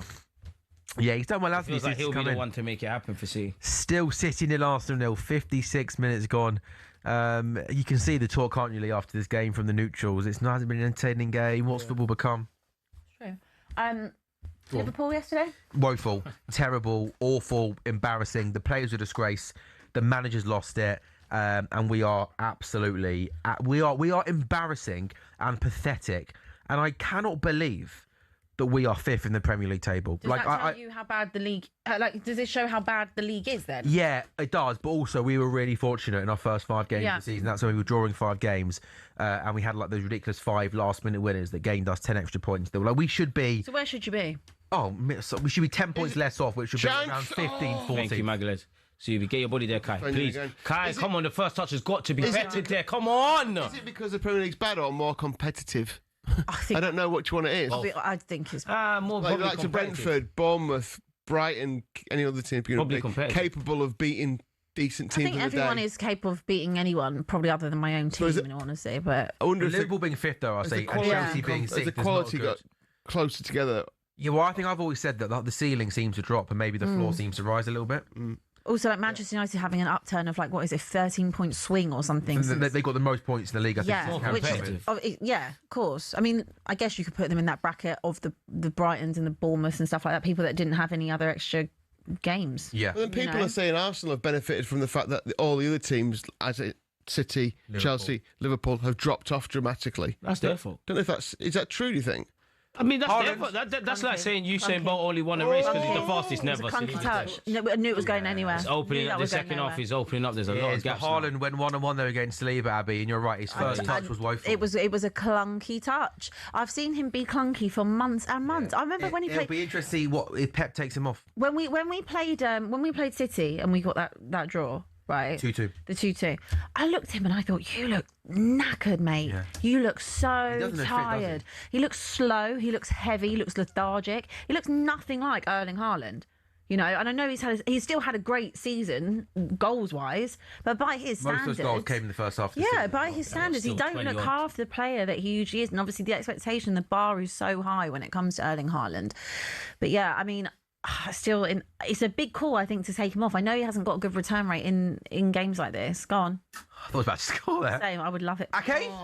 Bad touch. Okay, bad touch. Final third. We're absorbing too much pressure now. This has been. Oh, it's been all feels like Arsenal are 1-0 up and they're just soaking up pressure. It feels like you have to suffer in games like this. You must suffer. Exactly. And again, it comes out now to Bernardo on the right-hand side. Shirky now inside the box. Goal! City scored! City have scored! Mistake by Kepa.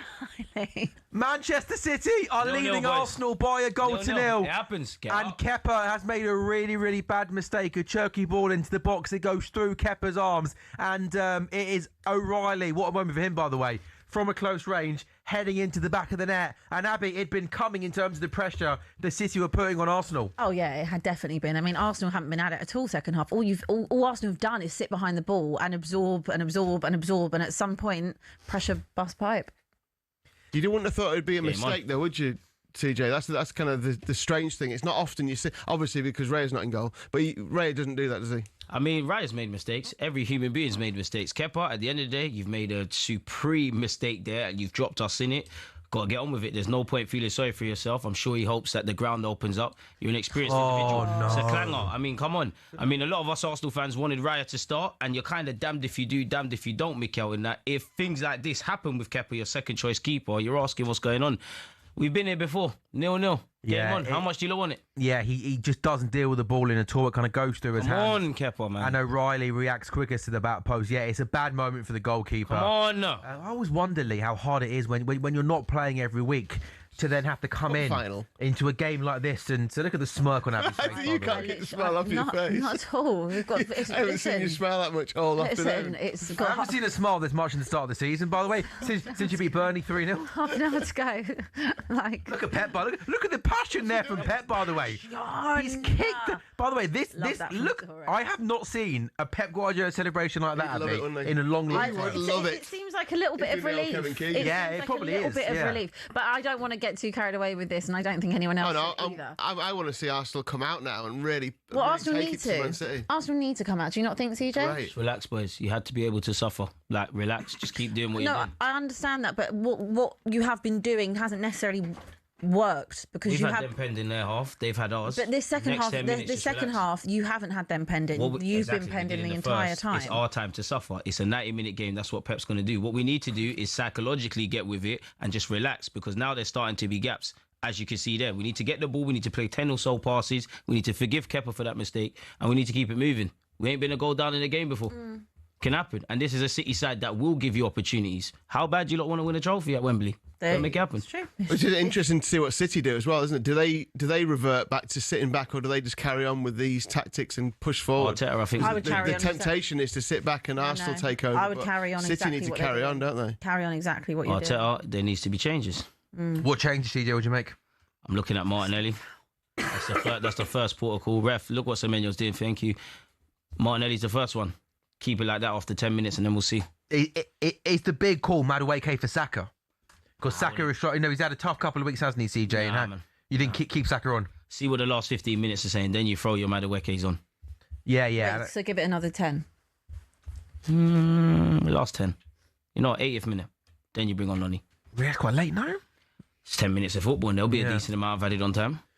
Fair enough. So Arsenal 0, Man City 1. Lee, what's that done for the odds? This is definitely not done. A lot of time in this game still to go. Far from done. Lee? Calafiori needs to get warm as well, to be fair. Arsenal now 9-1 to win in the 90 minutes. The draw 13-5. City 2-5 to win the trophy, to lift the trophy. Arsenal 3-1 now. Man City 1-5. Haaland to score at any time is 4-1. Saka to score or assist in the match in 90 minutes is 4-1 as well. Both with impact sub. So if either of them go off before doing that and you back them, the man coming on replaces your bet. But yeah, City very short price to lift the trophy now. 2-11. Here they come again. Doku's got space now. Down the left-hand side, he goes up against William Saliba. Has he got the little bit of end product? Inside the box now. He's got lots of bodies in front of him. Can he engineer something? Excuse me, Abby, carry on. I mean, this is really good build-up from Manchester City, but there are just so many bodies in that box floating it in. It's in the second goal. Man City 2-0 up in the Carabao Cup final, and what a final as Pep does the run down. Sprinting down the touchline. Wow. I have never seen Pep Guardiola this animated before in years. Unreal. Nico O'Reilly Again. scored 2 goals in the League Cup final. in a Carabao Cup final. Both are headers. This time, cross comes in from the right, goes across the goalkeeper, and Manchester City are beating Arsenal by 2-0. Oh, I mean, if you're a neutral, you love to see it, don't you, as a neutral? Neutrals in the room? Anyone else neutral in the room? I'm a neutral in the room. Neutral in the room. Lee, neutral in the room. Love to see it, boys. I'm happy to see goals either way. As a neutral, I'm enjoying the spectacle. It's been a good game of football in this second half. I think City have been really good. Much better in their second half. They've been more aggressive, moved the ball quickly. Doku played it out to the right hand. So look how much space there. So much. Is that Rodri who's got the ball? He then overlapped to Nunez, who just dinks it into the box. And then O'Reilly is unmarked, heads into the back of the net. But CJ, I'm surprised at how easy it was for City to almost engineer that move. There was too much space inside the box. You play with fire, you get burnt. You're not following runners. What do you expect is going to happen against a side like Man City? That's why Riley's got 2 goals and we're 2 goals down. Now you got 25 minutes to do something about it. A difficult job has been made 10 times harder, man. Yeah, it's remarkable. I mean, Abby, I haven't seen Arsenal look this lethargic as often as this. Just sort of like, I just thought it was almost remarkable there how... Look at Pep, by the way, Abby. I mean, Pep doing almost, not quite a Jose Mourinho sprint down the touchline, but he's halfway there. Look, it's massive in terms of Manchester City because, in all honesty, we know, in our opinion, I know Arsenal fans will say that the league isn't done yet, but the league, I think for most people would say the league is done, unless there was some severe capitulation, please God. But yeah, I think we know that that's not the case. So Manchester City being out of everything else other than the Carabao and the FA Cup, I think that's their focus. It has to be. You don't want to go back to back without having any trophies. But by Manchester City standards, even if you are in a little bit of a transitional period, you don't want to have that. Pep's been booked, by the way. I think for his celebrations, which is crazy. You can't have fun in football. You can't have fun. The game is so gone. I was just about to say, it's quite nice to see Pep smiling, whoever you support. It's like nice to see him happy for once. I think this is actually very important from an Arsenal standpoint. The first half was incredibly cagey. It was very like what did we say? It was like a bit of a chess match, wasn't it? But to have a look at kind of like Arteta, what do you think his game plan was today, CJ? To press City up high, to take advantage of the half chances we'll get, to nullify the midfield, to win your individual battles with Doku on this left-hand side, which I think we've done because, you know, I know Nico O'Reilly scored. We've not followed our runners. So Menyo's probably been the biggest battle. At the end of the day, a team like City, with the quality they have, whether their form's there or not, you have to be braced to concede a goal or two. Now it's what do you want to do? For me personally, I just want to throw my... If this was a game of dice, I just want to throw my whole hand in. Let's just attack. If we lose, we lose. Yeah, no, I agree with that. That'd be great to see in the last... You know, this last half an hour of Arsenal really going for it. You know, the kind of, in my mind, that moment when Arteta threw his arms in the air to get everyone going for the... Was it Man United in the Man United game, wasn't it? Yeah. I want to see that. I want to see Arsenal go, right, okay, we can do it both ways. Do you think this is where... Said 3-2, didn't I? You know, when we talk Second about the half. handbrake having to come off, like this is where it fully has to come off. 20-odd minutes. Now it needs to. Yeah. And as much as it's on the gaffer, it's on the players. I still don't think this game's done. Why it is done? Why is Martinelli on the bench? Why is he not getting warm? Now you need to throw your whole hand in. But this again, though, is going back to City. City just need to carry on doing what they're doing. Don't sit in. Just keep pressing When White's knackered, you can see someone has not played 90 minutes. Where's the outball? Where's the By the way, the Arsenal 2 changes they made, it was Havertz and Nketiah. Nketiah came off for Madueke and Calafiori. Yeah. So I think Saka's going to play more centrally here. Looks like he's going into kind of the 10. I clamp him. And Cherky there doing a couple of keepy uppies there, as CJ says, clamp him. But this is all Man City. I mean, correct me if I'm wrong, guys, in terms of how I'm reading this game, but I've been surprised at how...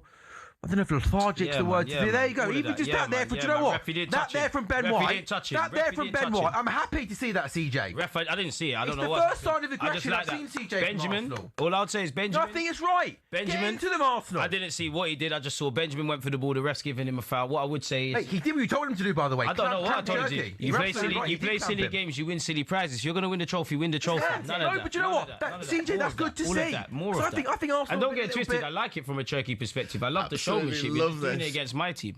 We love a good clap. Oh, that in a cup final. That is, you know, Pep shaking his head there, isn't it? Is that a bit of arrogance, Abby? Or do you Is he shaking his head at the showboat in all the challenges? I don't know. Maybe both. That's what football's about. Arrogance in what sense? Arrogance from Ben? No, so so Cherky, their ball comes to Cherky, and he shows he does 4 or 5 keepy uppies, almost like he's sort of in the park, a little bit of sort of messing around, and then a couple of minutes later, or not even that, Ben White smashes into Cherky, almost saying, "Hey, hang on a minute, don't do that to us." I think that's... Would you like to see that from Cherky, or is that taking the pee? I do think it is taking... It's both, but that's what football's about. It's taking a mick, but like I like having Hauser in the game. I remember Richarlison was doing it. You want to see characters' personalities, don't you? Richarlison did it at Forest. Do you remember years ago? He did it and he got clamped, didn't he? He got clamped, and he said "cry more," and it creates a memorable moment. Like I like to see that. I like to see a little bit about a player. And fair enough for Ben White going and clamping him. Good for Ben White. Good for Ben White. Don't take the pee out of our team. Yeah. But I also just think... Or me. CJ, don't do that, Skills. Don't do that. But CJ, I'm almost hoping But I rate it from Turkey as well. Yeah. Exactly. But it's one of those... Just make sure you win now. Yeah, just make sure you win. If you lose, you look like an absolute idiot. Do you know what if you win, it's fine. Do you know fine. what it's like? It reminds me. It's not the same thing, but when Marzo Skelly did the Haaland celebration, and you had the be humble and all of that, and I think you want to see players show character and personality on the pitch, don't you? Yeah, Arsenal are snapping into this a bit more now. You know, like in that first 20 minutes when they were first to the ball, they're just starting to show that again now. A couple of times, Arsenal just starting to snap into the tackle a little bit more. They need to. Obviously, they're 2-0 down in the Carabao Cup final with 20 minutes left. Not done. No, it's definitely not done. Arsenal score a goal, it's open again. Yeah, it's because City aren't doing what they were doing before. They've sat back in again.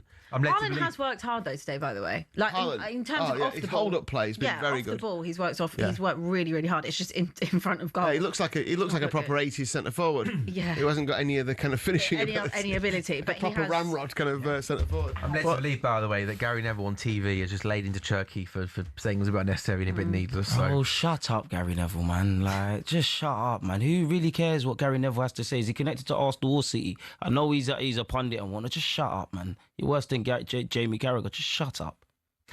Fair enough. No one gives a monkeys what you have to say. I love it. Absolutely love it. Thankfully, Neville can't hear us, I guess. Also, listen, clip that. I hope it goes everywhere. Right, by the way, also, but the real question is, Abby, when you've got talkSPORT goals, who needs Gary Neville, right? Exactly. If you're not listening to us, why? Man United fans don't even like Gary Neville. Why on God's green earth? Who decides to turn up on a Saturday or Sunday? It's like, yeah, I want to hear Gary Neville talk about football. Get out of here, Gary Neville, man. Just be quiet, man.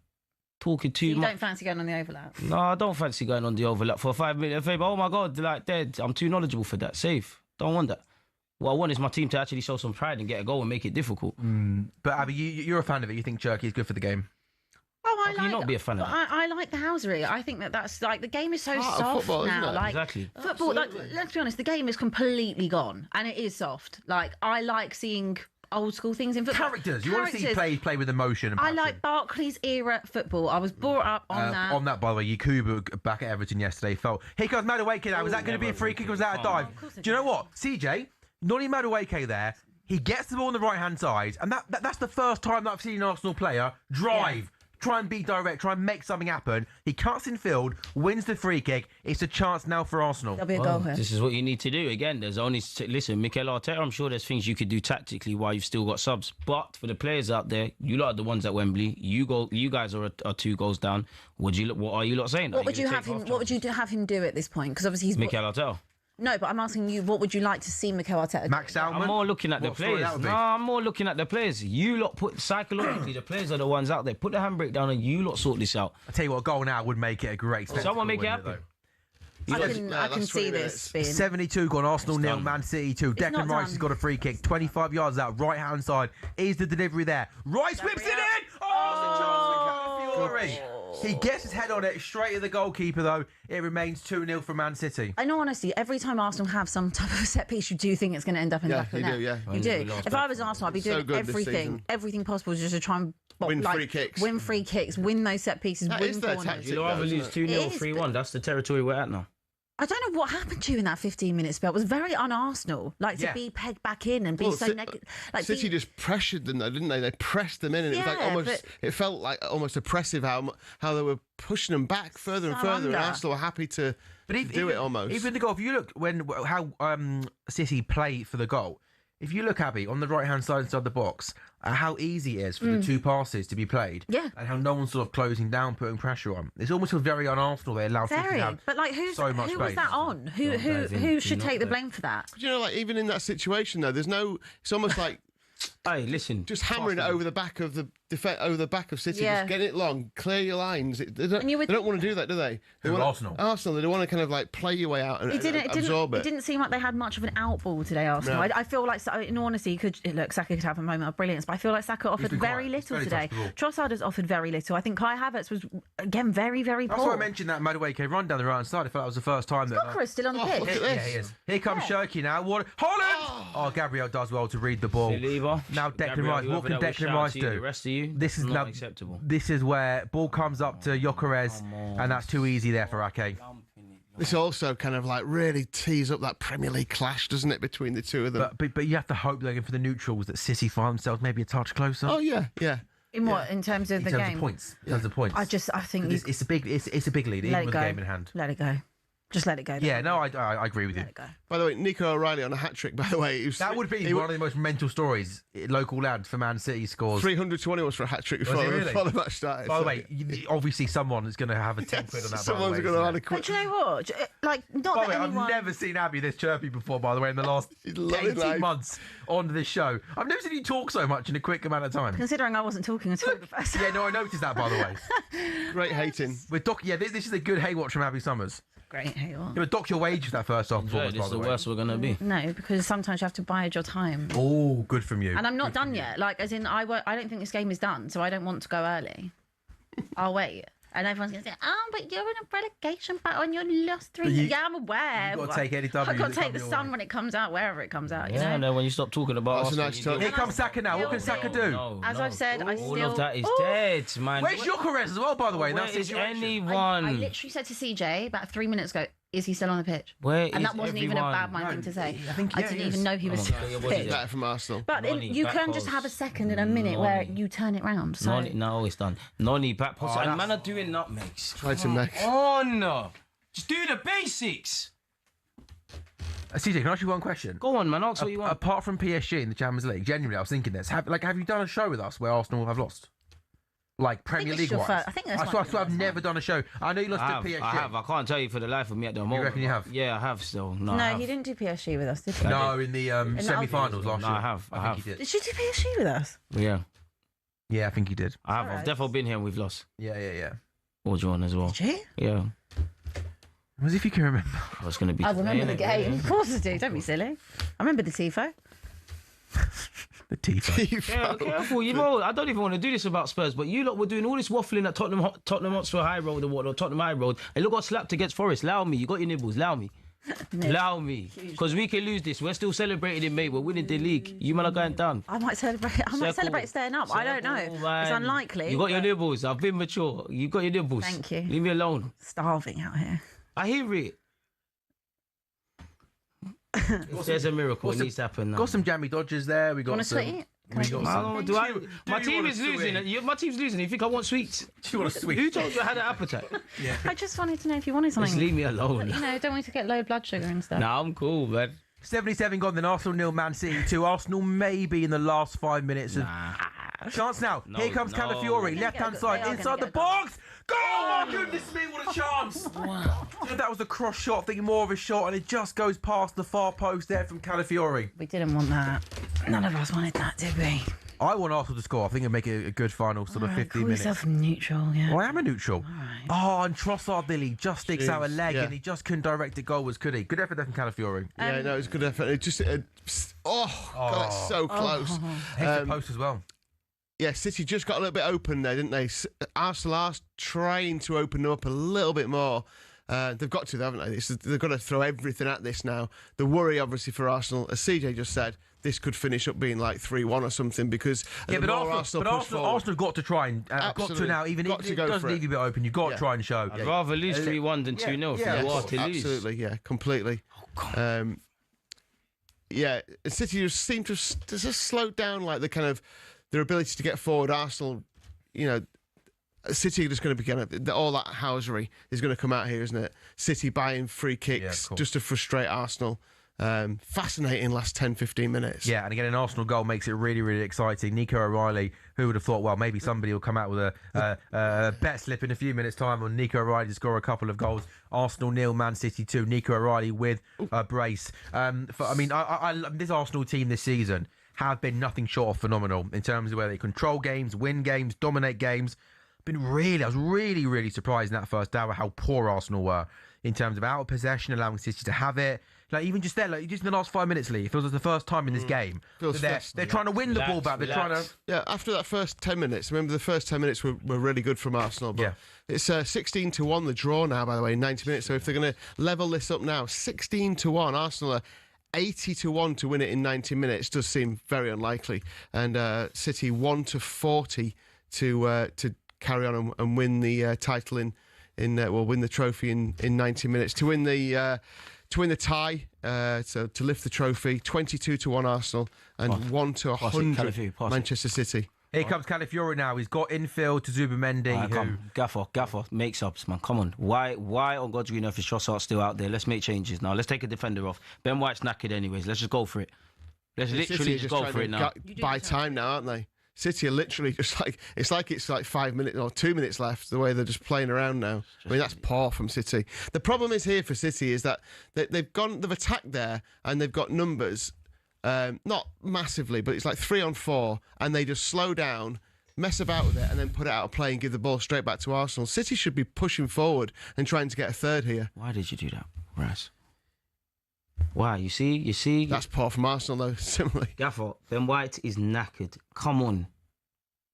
They look a bit short of ideas, don't they, Lee, Arsenal? Almost not really 100% sure. This is how you can see the third. I think you're a little bit worried that, by the kind of punch power of City, aren't you? Worried that you're going to get stung if you commit too much forward. But at some point, you've got to. You're 2-0 down. You've just got to go and do it and trust your defence. That if anything does come at you, you can keep it out. At the moment, it's City just keeping possession. They're not used to this, though, are they? No. Well, Arsenal, no. Being 2-0 down, I mean. Yeah. Against a team of City's calibre. It's different if it's against a lower level team, if you like. I wonder if Arteta throws on Max Dowman for the last 10 minutes, see if he can make something happen. I would. He's got 2 subs there waiting to come on. You guess one of them is Martinelli. One has to be Mascara. I think Mascara. I think Mascara is the other one. Yeah, I think you're absolutely right. CJ is a good shout from you. Why is he taking? That's a good ball from Doku. Well done there to Saliba. Go home, ref. Come on, ref. Seriously, quick and fast. What are you doing? Subs are coming on now, I think, as well. You imagine. Oh, it's Gabriel Jesus. Martinelli and Gabriel Jesus are coming on. What you would have? Martinelli, listen, Jesus. I'm supporting you all the way, innit? Trossard's come off. He's taking off Saka, do you reckon, or not? Got to keep Saka on it. Yeah, Ben White needed to come. Like, Who goes to right back? I think we go with one less defender, if I'm honest. Yeah. You could put Martinelli on the right and just say, just be careful. Like a bit of a wing back. Exactly, yeah, because Gyökeres ain't come off, so we're clearly gambling at this point. Maybe tell Rash just to mark the area.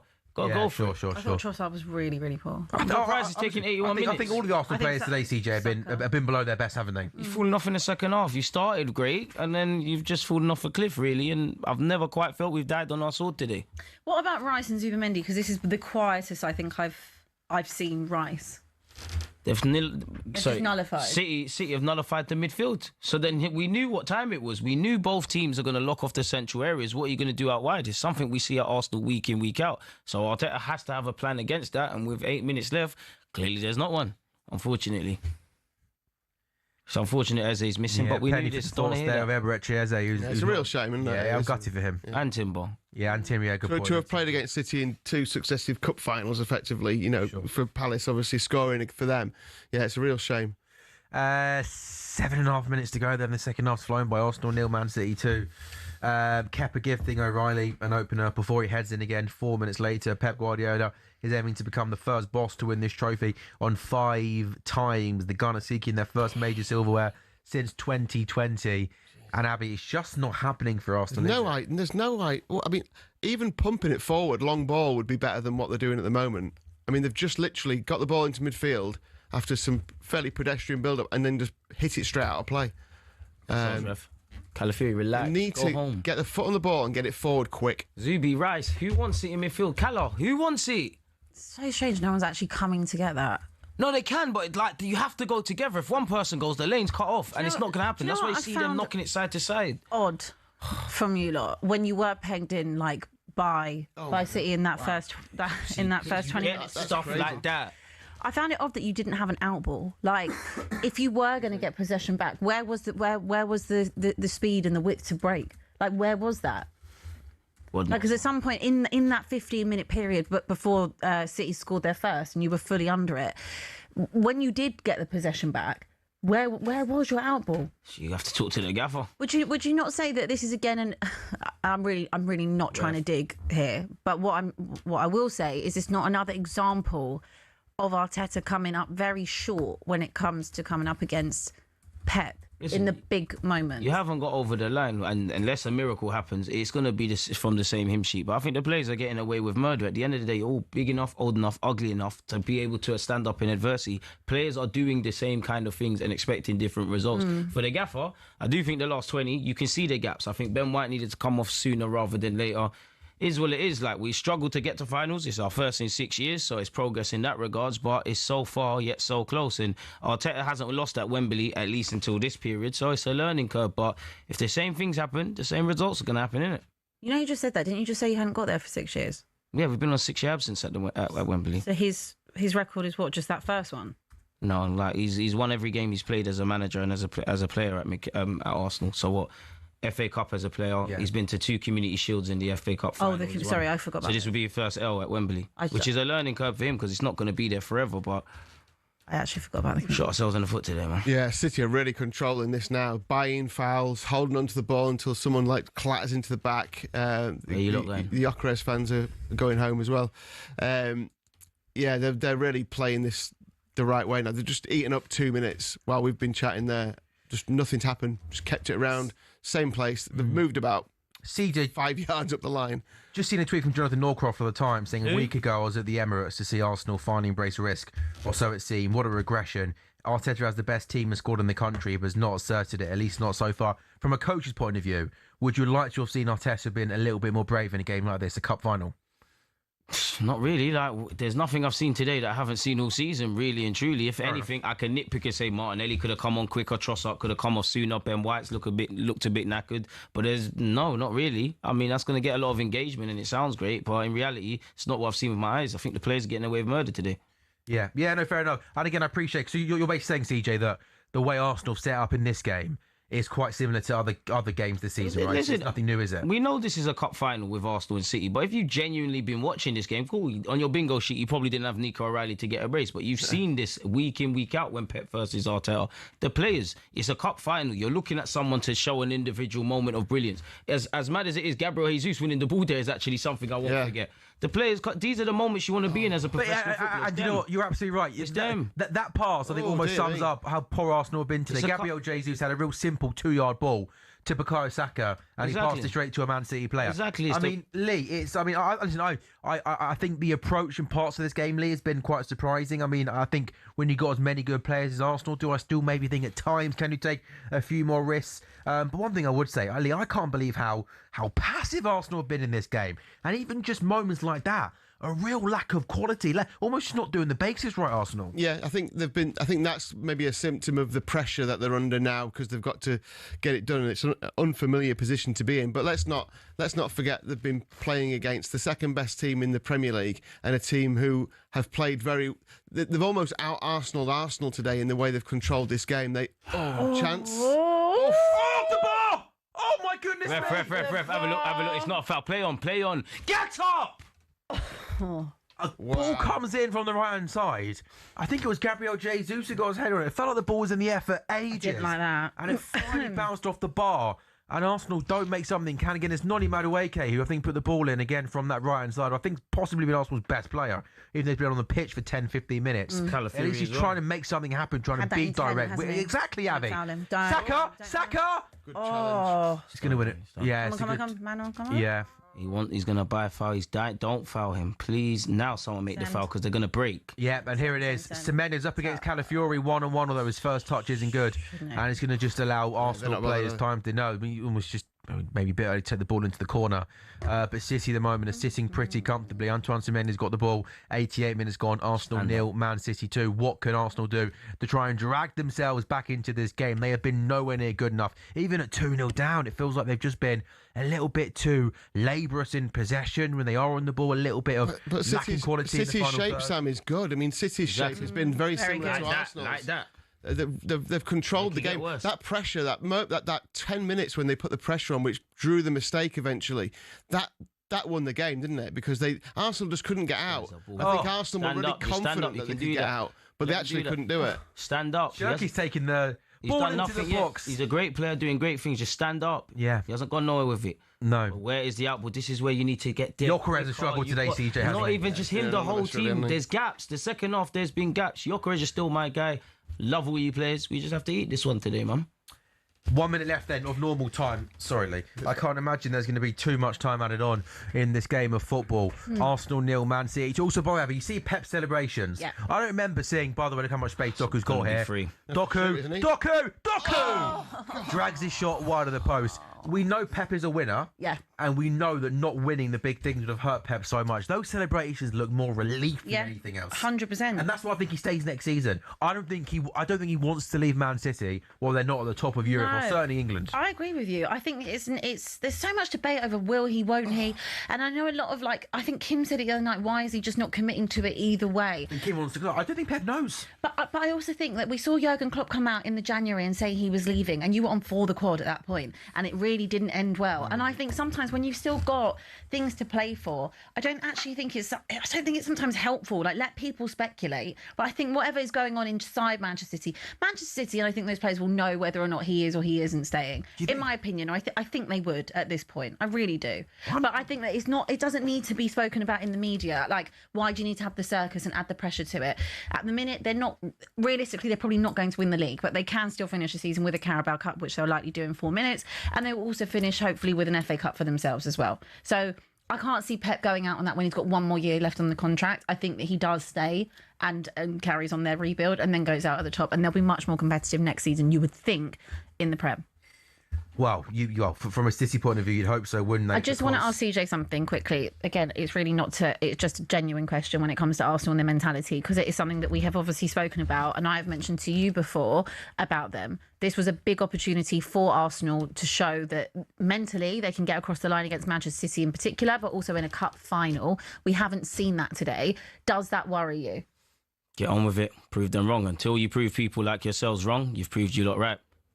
But does it? But yeah, which is true. But does this worry you that you? I can accuse my players of making mistakes, of wanting to do better tactically. Can I say they've been scared, they've lacked fight, they've lacked any of that? No, it's come down to competencies. Football's decided in both boxes. Whether it's Kepa's mistake for the first or the second, we've let ourselves down. We've offered nothing in the final third. We've actually started well. Unfortunately, football's a 90-minute game. As I said at the start, if football's a 90-minute game against Manchester City, it's almost like 9 10-minute mini matches. We haven't adhered to that. You've obviously done what you've done in the first half and turned up, and in the second half it's gone down the cliff. My players have showed desire. There's been no answers. There's been no protagonists. There's been people that haven't taken half chances. At the end of the day, we're just going to have to do what Liverpool done, innit, where they lost the cup final and they won the league. So just get on with it. It was going to hurt for 24 hours. It's going to leave a nasty stench in our mouths because obviously it's the international break. We've obviously moved into another direction in a sense that we haven't been getting to finals. Maybe there's a bit of nerves. You can ask the players that after 6 years, but ultimately we've fallen short. So we'll hold the banner, we'll hold the L's, but enjoy it. This is worse as we're getting. We're still ending up with silver at the end of the season. That's one down. There's 3 more to go in it. Congratulations to City and Pep. They've been better than us. It is what it is. Do you think the same, Sam? I'm not sure I buy into this mentality thing from Arsenal as much as maybe some other people do.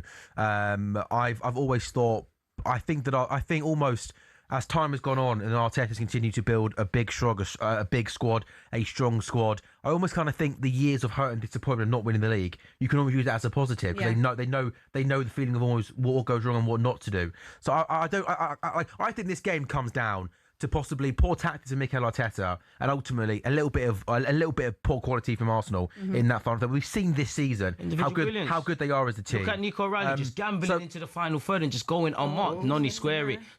Noni, I respect your appearance today, but again, you've come off the bench and you've been our best attacker. Love every one of you are players, but you've let yourselves down. Noni Madueke has done more in the 15 minutes he's come on than any Arsenal player. He's just going to take people on. We are nearly at the end of this game. Listen, Arteta is an incredible coach and he's built an incredible team. And listen, obviously Arsenal are going to win trophies this season, but I've got to say I'm absolutely gobsmacked just how poor Arsenal have been all game today. I think the setup, you know, I get what you're saying, CJ, that Arsenal like to sort of sit deep, but I just think in a game of this magnitude, surely at times you've got to be a little bit more braver. But there's been no quality, there's been no intensity. They've just looked short of ideas. Yeah. I think it's been pretty grim from Arsenal. I think it's been pretty grim today from Arsenal. If there's one thing we should be upset about, obviously people have a lot of things that they can say about my football club in the final third, despite the statistics showing we're up there in Europe. Defensively, one of the best defensive teams in Europe. You tell me which one of those goals should be a goal that we should be conceding. Yeah. Now, granted, I'm not alleviating Kepa of any mistakes. I don't want to be that guy. Of course, I wanted David Raya to play, who could have obviously made a mistake, but that could be a one-off. The second one, nobody's following Nico Riley. Yeah, but even CJ. Congratulations to Manchester City. They deserve it. There goes the full-time whistle. Arsenal 0, Manchester City 2. Who would have thought it's Nico O'Reilly who wins Man City the Carabao Cup? He scores 2 goals in 4 minutes, on the hour, on 64 minutes. The City team, of course, they want to be winning Premier Leagues. They want to be winning Champions League. We know the Champions League won't happen this season, but I've got to say, for me, the best team today won the game of football. The first half was absolutely shocking in terms of the spectacle, but City came out in that second half. They played with intensity, they played with quality, they were more aggressive in possession in terms of moving the ball quickly. They had a little bit of quality to score the 2 goals, and for me, in my mind, I think Man City deserved to win that game of football. As I just said there a short while ago, Arteta's an outstanding coach. Arsenal are going to win trophies this season, but I am absolutely gobsmacked at just how poor Arsenal have been all game today in terms of intensity out of possession and really in terms of quality in possession. They looked so short of ideas from an offensive point of view. CG, I'll come to you, mate. No, everyone watching this show knows how much of an Arsenal fan you are, mate. Just tell us what you made of Arsenal's performance today. I don't think we've been poor for 90 minutes, but at the end of the day, football's a 90-minute game. It's not good enough to be good for 20 minutes. We started well. I mean, if I'm honest with you, tomorrow is a day. Today, we lick our wounds in it. At the end of the day, for 24 hours, we can feel sorry for ourselves. We've got 3 trophies to compete in. First time Mikel Arteta's kissed defeat. It's not the best of displays from anyone. It's not what we wanted. At the end of the day, we have to let it heal. I mean, I asked for no regrets. I asked for passion and desire. I think there was desire. I think there was passion. I think there was a willingness to do that stuff. That being said, there was no individual brilliance. I think Arteta took long to change his tactics. We've lost. Congratulations to Manchester City. You've got to be gracious in defeat. Like, there's a reason people can say it's a falling off City side, but there's a reason Pep Guardiola's a winner. And at the end of the day, football's decided in both boxes. They scored more. They've conceded less. Congratulations to them.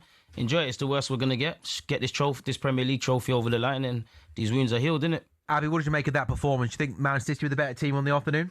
Oh yeah, 100% by a country mile. I was surprised. I really didn't think that City would. I thought Arsenal would. I fancied Arsenal too. I really fancied Arsenal, and that isn't nice for me to sit here and say, but I really did. I thought that everything and the pendulum had massively swung in your direction, and I just was surprised at probably how negative I think Arsenal were. Like the first half, I do think it was even and it was a chess match, but the second half, that 20-minute spell, it just was very unlike what I would expect Arsenal to be like. For me, it lacked bottle. For me, it lacked confidence, and I just think Arsenal sitting back and sitting back. You almost deserve everything you get there. Yeah, because you look at City's players and the quality they've got, you think attacking football there is going to prevail. And City also, did that in that second what I half. also would say is, if you looked at the lineup today from a City perspective, they don't have Diaz, they didn't have Vardiol, they didn't have Mark Gahey. You have a back line that you absolutely can utilise. In my opinion, if I was Arsenal, I thought the performance from Saka was poor. I thought Kai Havertz was poor. I thought Trossard was awful. Havertz was not poor. That's my opinion. And I also thought that Gyökeres was completely non-existent by the first 5 minutes. I think Gyökeres today, if we say CJ, Victor Gyökeres today did nothing right. Nothing. He struggled with everything in terms of long balls coming up to him, holding it up, physicality. I wouldn't agree with that. I mean, you look at all of our attackers who really left with any degree of any real quality apart from Noni off the bench. So I could sit here and nitpick. What I would say is the first half, I thought the players were there. Second half, it comes down to a willingness and a desire just to get jobs done. That's something that we've struggled to bring into our game. You need players that are just going to take a half chance. So I'm looking at my players. Arteta, I think the subs needed to happen sooner rather than later. Hincapié, I feel a bit sorry for you. He was on the yellow card. It needed to happen, but Martinelli should have been on sooner. Noni should have been on sooner.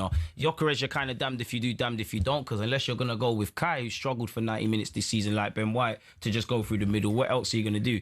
It's not about the players that weren't here. We weren't good enough today, innit? CJ, what's happened to Saka? I look at City's wingers today to Arsenal's. Saka almost just maybe seems like at times, CJ, he doesn't want to beat the defender, whereas obviously Semenyo and Doku, we know, are the opposite every time they get the ball. They want to be. Do you think is that not fair on Saka? He looks to beat his man. It's just nothing's just 0% is working for Saka right now in terms of beating his man, getting goals, getting assists. If you look in the last 4 years, the last 3 have been superb. This year he struggled. Obviously today it wasn't anything to scream and shout about. If there's one player that stands up to be counted with adversity, it's Bukayo Saka. But I could sit here and talk about Saka or Gyökeres or Kepa's mistakes. Last time I checked, football's a team game. Who can say that they really played amazing today? Again, all you want is no regrets. We've got plenty of regrets. So we hold it up today.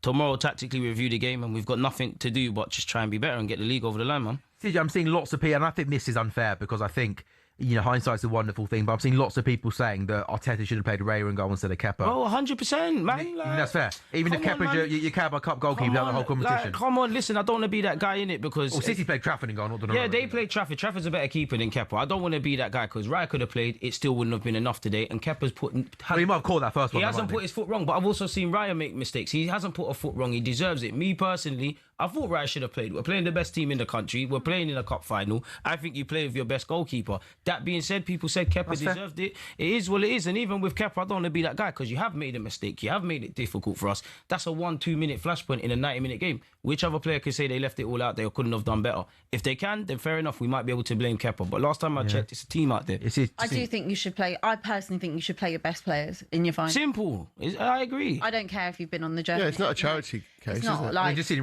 Wright's been one of our most important players all season. We haven't won a trophy in 6 years. That's what you get when you make emotional decisions. My thing would be like, okay, let's say that Gabriel and Saliba hadn't started the cup game, so then do you not start Gabriel and Saliba? Point. Why did it change for a goalkeeper? Because Gabriel and Saliba wouldn't play every game. I think you play your best players. I mean, I don't think that's not down to the sole reason that Arsenal obviously lost today. I mean, it's a mistake, of course it is, but I think that you have to look at the team in general, and they just it's a hard decision to make, isn't it? I think to drop your backup keeper who plays every game. You're right. When you're in a final league, you make the big decision. It does change the game. I think that mistake. That was the opening goal. Of course, it changed the game. Because then City, but the performance from Arsenal, it wasn't good in general. That's true.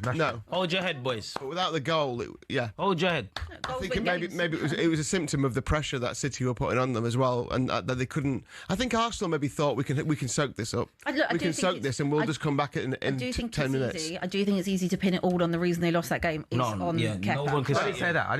No. I just but said that's what people are going to do. That's the lazy opinion. Is that one thing just Arteta blaming maybe Kepa has not watched this game today. CJ, Arsenal 1-11 were poor today. No, and even that, I don't want to be that guy, but this is what Arteta opened himself up to, innit? Like, you know, if you win today, it's all cool. You played Kepa, this is a conversation people are going to have.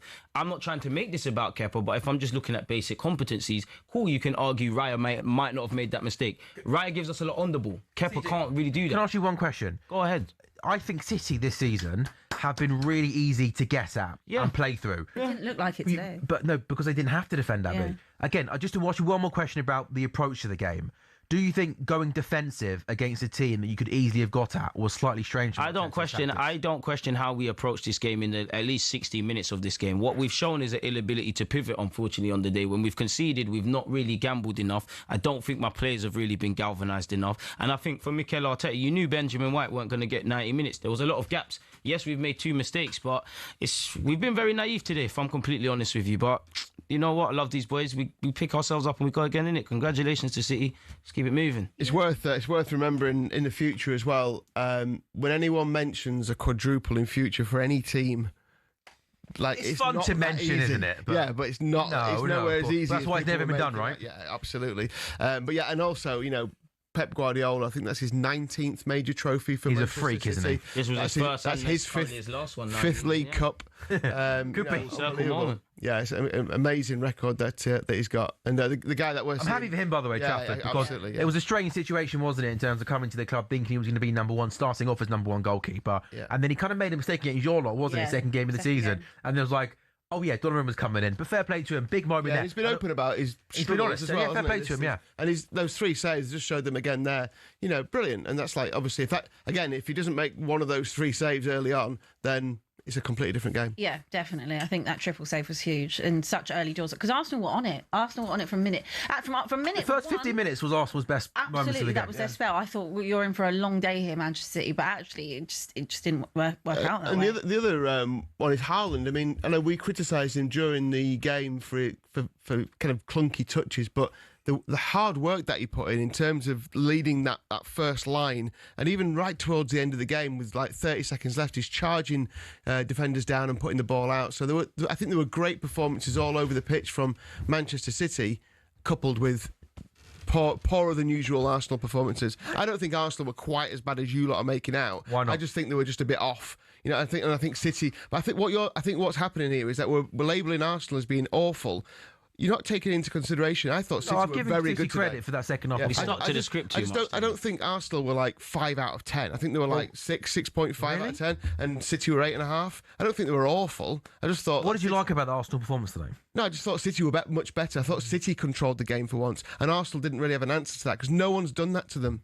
They don't know how to solve that problem. To be at a 5.5, 6 out of 10 in a cup final. But I think it was a symptom of Man City putting them under pressure.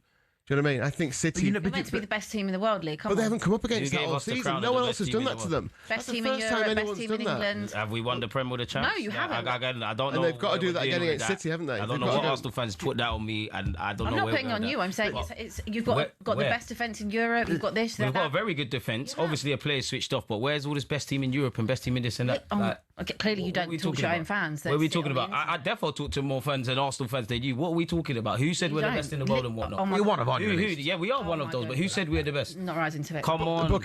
Let's not do that. Bookies, with your favourites to win the Champions League and Lee says it. You've got a rate. I don't know about quadruple. I can only speak for myself. I can only speak for myself, and I represent a large base of our logical Arsenal fan base. There's a lot of illogical. Again, if I may speak, and then there's a lot of illogical Spurs fans. You lot said there was a power shift and you're fighting relegation. Please, let's just focus on Arsenal and not do the point scoring thing. Anyways, I'm focusing on my football club. Can I focus on Arsenal, the team that lost? Can we focus?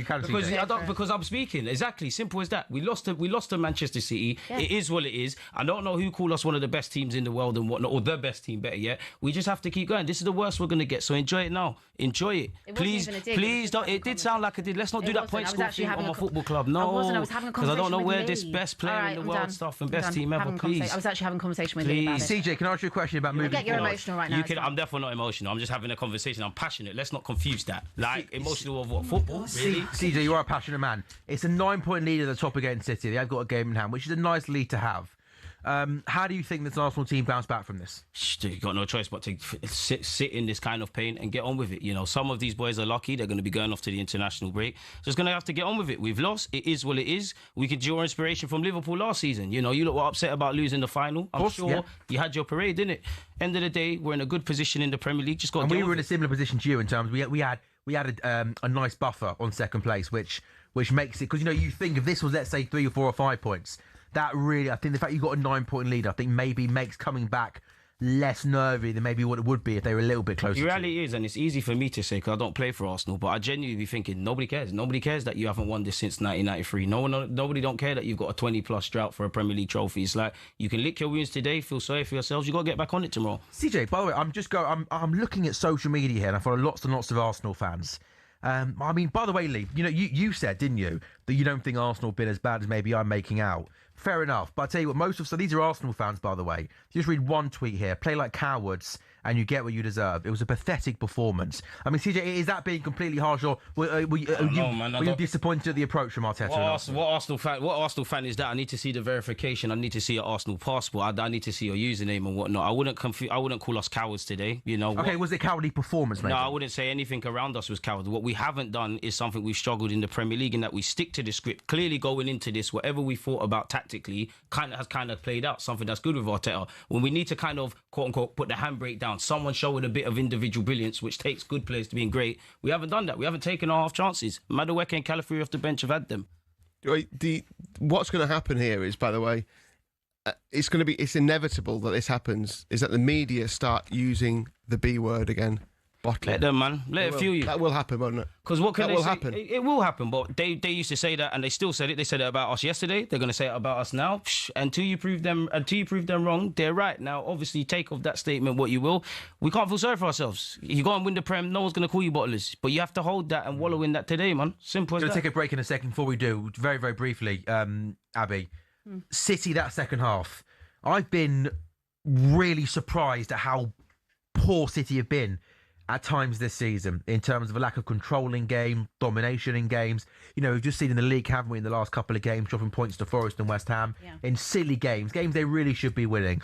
But I thought that second half performance here, as we watched Bernardo Silva lift the Carabao Cup trophy, and there we go, Bernardo Silva lifts it into the air. It's another Carabao Cup for Manchester City. That second half felt like the Man City of old, in terms of how quick they were, how it's almost like Pep Guardiola came up and just said, you move that ball quicker, you move it forward, and when you get the ball out wide, you dribble and take on your man. It was a completely different second half performance. Completely different to how I've seen City play for the last 18 months, to be honest. I also think there's a massive emphasis on them defending today. Like I said earlier, they're without their three first choice defenders, and I think that was a massive thing that could have been exploited by Arsenal, and it wasn't. And I think Manchester City, I think they were brilliant today. I thought Haaland, for however clunky his touches were and what he was trying to do in front of goal, I thought his work rate and the effort, I'd like to actually see how much ground he also covered, but just having that hold-up play, all of that, I thought he was exceptional. I thought all of them did. I thought they all played a massive part today, and they looked far more like a Pep team than what I've seen. They looked confident, they looked solid.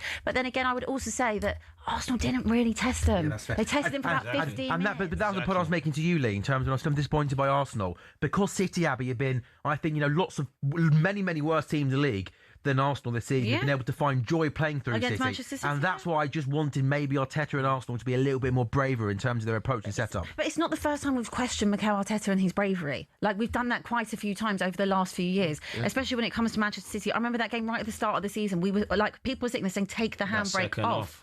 Take the handbrake off. It's Manchester City. It's not the same Manchester City of old. And at the end of the day, you will make mistakes, okay, and you'll learn from it. But I just think in a cup final like this, with the way that the first half was, I think it's criminal from Mikel Arteta that he didn't take more risks. It's too logic-based, man. We will break on talkSPORT Goals for a couple of... until 7 o'clock, by the way, this evening. And then it's going to be Majestic and Alan Pardew, who are... is that right, Lee? Yeah, absolutely. You're about to kick off then, by the way. You'd be like, what? I was just about to say that, interestingly, even though it's got no bearing on the title race, City have been trimmed for the title. Really? And Arsenal have... Arsenal got... Arsenal are still 10-1 on, but they were 14. So that result has changed the Premier League title odds, which is interesting. Very interesting. We'll maybe get some more from you after the break. 6:40 on till 7. talkSPORT Goals is back in a couple of minutes' time.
How do you feel that Jamie's wearing your mask? How do you feel about that?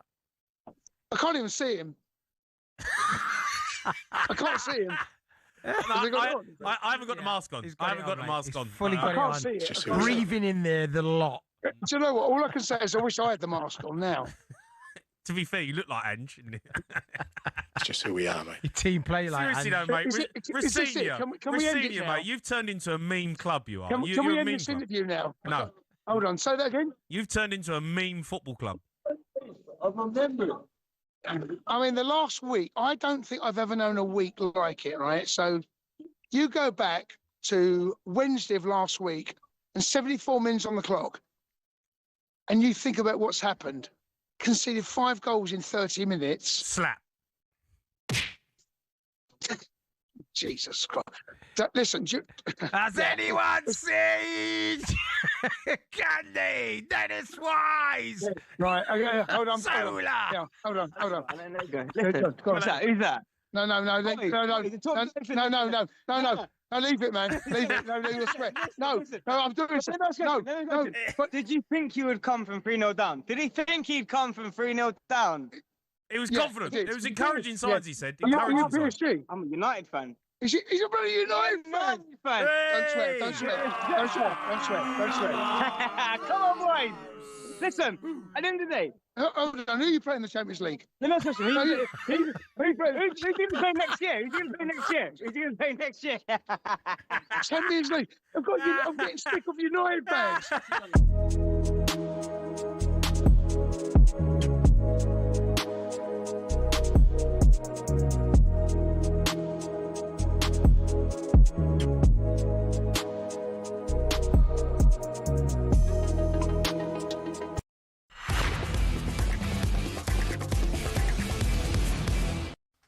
A very, very good afternoon. You are listening and watching talkSPORT Goals. We are absolutely live on talkSPORT's YouTube channel and as well on your smart TVs. It's Sam Ellard, Lee Phelps, Abby Summers and CJ the Ludigoon are taking you through until 7 o'clock this evening. Then it's going to be the Final Word Show, taking your calls on a busy, busy day of football. It has started with Newcastle 1, Sunderland 2. Another bad day for Newcastle United Football Club, topping off an awful week for the football club, being dumped out of the Champions League. The big 2 games in the relegation battle ended Aston Villa 2, West Ham 0 and Spurs 0, Nottingham Forest 3. What an awful day. What an awful couple of months it has been for Tottenham Hotspur Football Club. We have just witnessed the Carabao Cup final and it is Manchester City who win it again. Arsenal 0, Man City 2. The guy that scored the brace? Haaland? Nah. Cherky? Don't be so silly. Semenyo?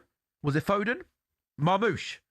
No. Nico O'Reilly, what a moment for him, scoring 2 goals for Man City just after the hour mark. And we're seeing scenes now, Manchester City celebrating, lifting another trophy. It was a first half that was, let's be honest, lacking real quality and intensity, but City came out at the start of the second half and they were clearly, for me, the much better team in terms of how they kept the ball. They were a little bit more quick and direct in their build-up play. They got the ball out wide. The wingers took on the Arsenal defenders. Arsenal were pretty defensive for most of the game. Lots of Arsenal fans on social media really unhappy at the approach from Arsenal, sitting deep, being really defensively. Not really at any point, other than having a big chance early on in the game, causing City, asking City too many problems. And Man City are the Carabao Cup winners of 2026. CJ the Dudaguna, a man that you'll all know well from being on the show for many, many years. Just sum up, mate. How you feeling? That was a tough one to take, bud. I mean, on one hand, you lost to Pep Guardiola, arguably the greatest manager to have ever coached in the game. On the other, I did say it came down to, just simply put, having no regrets in a cup final. If you lose to the better men, which we did, Nico O'Reilly, man of the match, had, amazing for an academy prospect at City to come through and have a moment like that. I just think internally at Arsenal, Mikel Arteta, a bunch of the players, mainly in that second half, we will have regrets. And as I said, going into the game, that's the one thing I didn't want to be the case. So, I mean, we haven't been in a final in 6 years. It shows progress in that regards. We've not got over the line. The things that people are going to say, they're going to have to say it. But at the end of the day, we're going to have to feel how we feel tonight over the international break. You've still got to compete in the Champions League, FA Cup and Premier League, innit? There's no time to feel sorry for ourselves. Life's unfair. It is what it is. Abby is happy, so maybe it's happy. Mixture of both, yeah. Yeah, there we go. You got a little smiley face, haven't you? I guess. I guess. I don't want to... Abby, what does this do for the title race? We know that Arsenal are 9 points clear of Man City.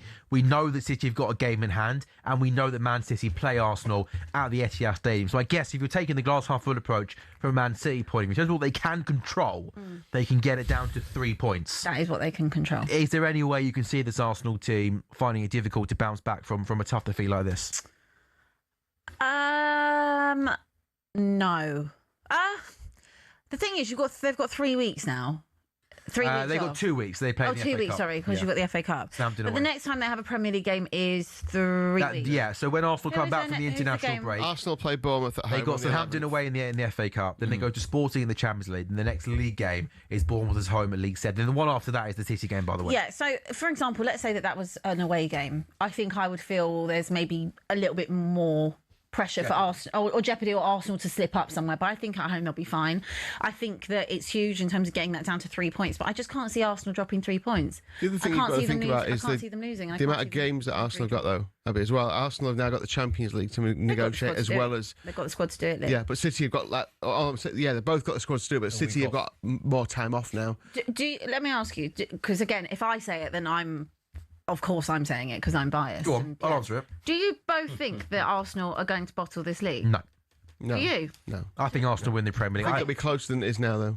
What do you think it'll be? 3 points in it? On today's performance, City can win that game. So that changes that. City's next league game is away at Chelsea.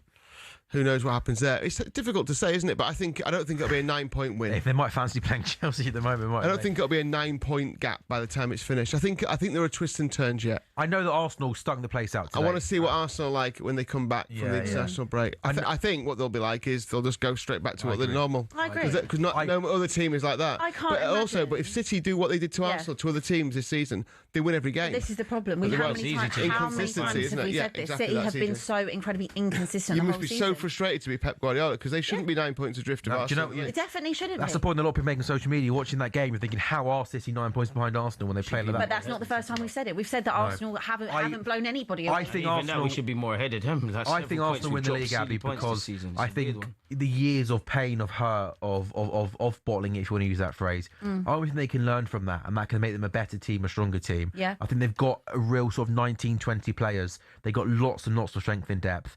And my gut just tells me that this Arsenal team are good enough, are strong enough, are experienced enough to get through it. And you make a good point there about City. I still don't trust City to win all of their remaining games. Like City's last 2 league games, they dropped points against Forest and West Ham, two teams that are Spurs have fighting. taken 4 points off of City this season. If Spurs hadn't have done that, we'd be well in the relegation zone. Well in it. It's crazy. I know. So I look at City and I think that's what's been so frustrating for me, who obviously is a hate watcher and wouldn't want Arsenal to win anything, that like every time, let's say when Arsenal have slipped up, City have not been there to capitalise, or when and vice versa. And it's just been very frustrating because I think even though we've had a title race, we haven't had a proper title race. And I would be open to that. I'd be very open to it. I think we've had a title race this season, Abby. It's We've been a had a title title race. race. Well, I think you call it a title race, don't you, Lee? Title race. It's not really a title race when there's 9 points. Well, the fact that we're talking about City still Title winning the race. league means it is a title race. Okay, of some but I'm sort. talking about years. Chelsea been in it, Let's- Villa been in it, Liverpool been in it, Arsenal been in it, City been in it. Let's talk about years gone by. Okay, it's not quite Liverpool and City. The Pep last Guardiola. the last 2 years, can we really say we've had a proper? No, good this season I'm title saying. race? This I'm season. saying in the last 2 years. Oh, apologies, I misheard you. Yeah, no, sure. But this year we're for calling me, this a I title don't- race. Sure, if you want to call it that. Come on. Title race. It's a title race. It's not a proper title race like I saw City and Liverpool go toe to toe. No, okay, maybe not as good. That's a title race for me. CJ, how do you see Arsenal bouncing back from this, CJ, in a couple of Yeah, weeks? it's a Will this have any impact on the title race, do you think? Or do you expect this Arsenal team to be good enough to come back and bounce back stronger? We beat them at the Etihad. I said this before. I think whoever wins this cup kind of wins at the Etihad. Kind of like whoever was to win today would have won at the Etihad. At the end of the day, we've got a target on our backs. There's every reason to feel sorry for yourselves. You can't afford that. As you listed off, you've got Sporting, you've got the Southampton in the FA Cup. You're still fighting in the Premier League. People can talk about a 9-point gap. That can turn to 3. And obviously, City got a point in a game in hand. Today, we need to feel the pain. We need to accept it. We need to swallow it. Tomorrow is a day to look back from an analytical point. I personally feel when you look at, well, for Arsenal fans listening, when you look at how the first half started and ended, kind of what led to our demise in the second half, whether it's the players or Mikel Arteta, we've seen that several times. End of the day, we need to get on with it, innit? Like, I think this game is a one-off in a separate entity, and that City needed to win for whatever they're doing. Us the same. Okay. I don't think it really has a bearing. Of course, advantage is City. Just gotta get on with it, man. There's three other opportunities of silverware. What do you not want to do with it? Yeah, and the other thing is Arsenal have got, even so. Obviously, the City. I mean, that City game is less than a month away, isn't it? 19th of April.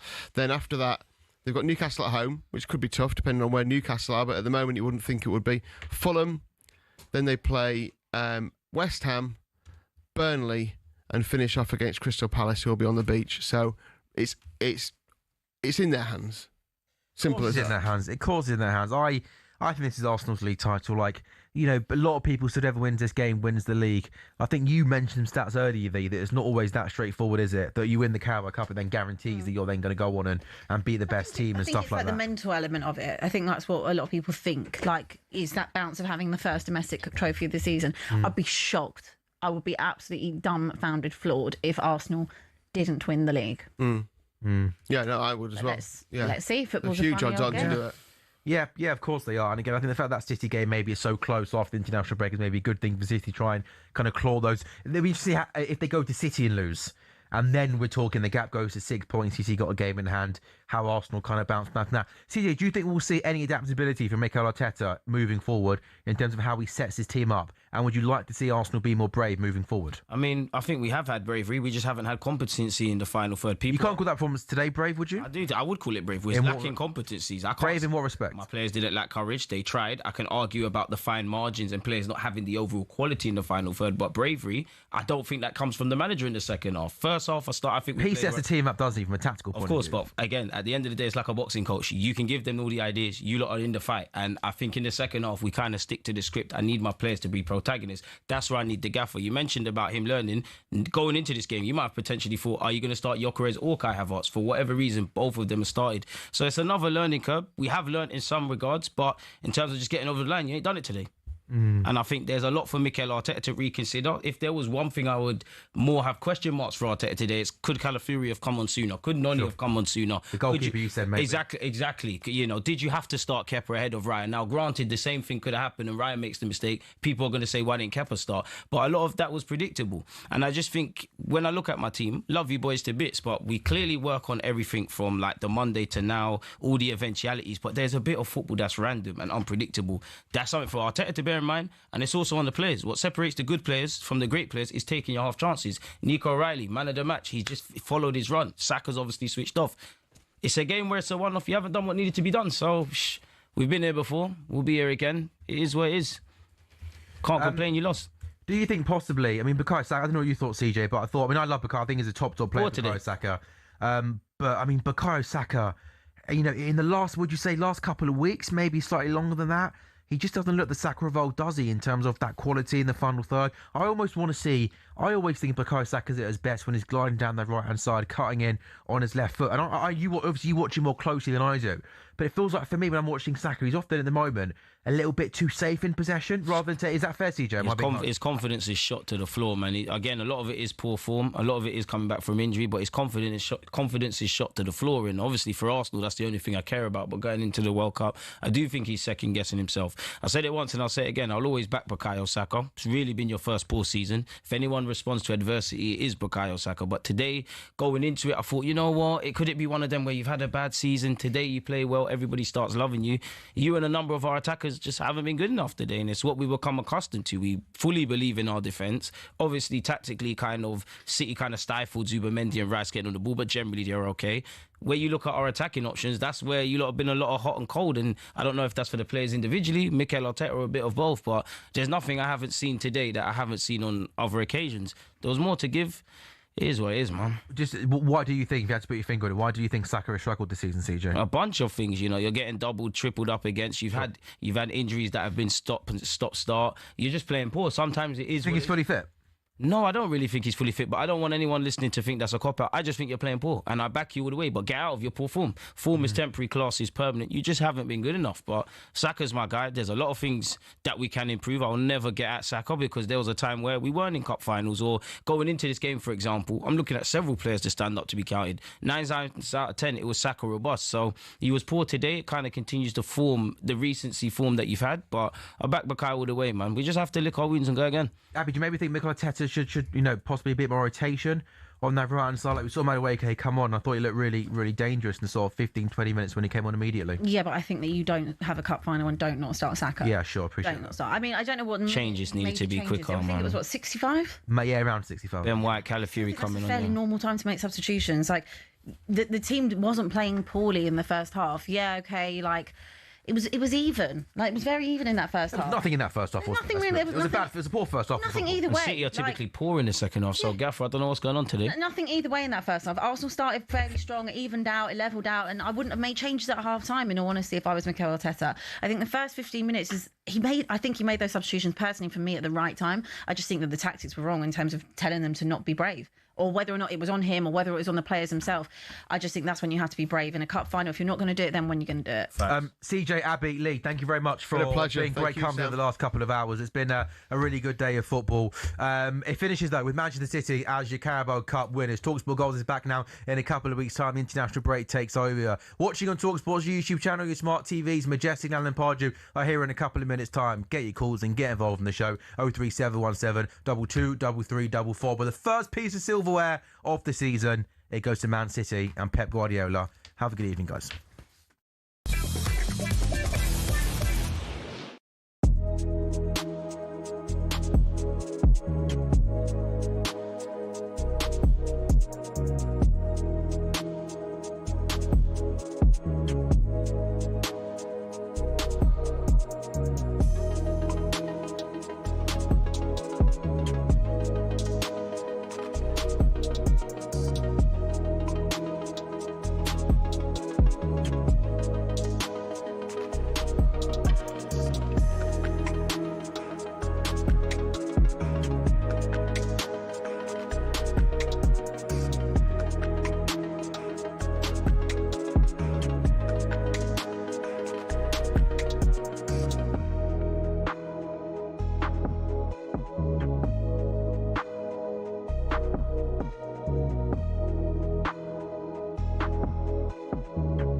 You feel that Arne Slot is getting his excuses in early before they meet PSG?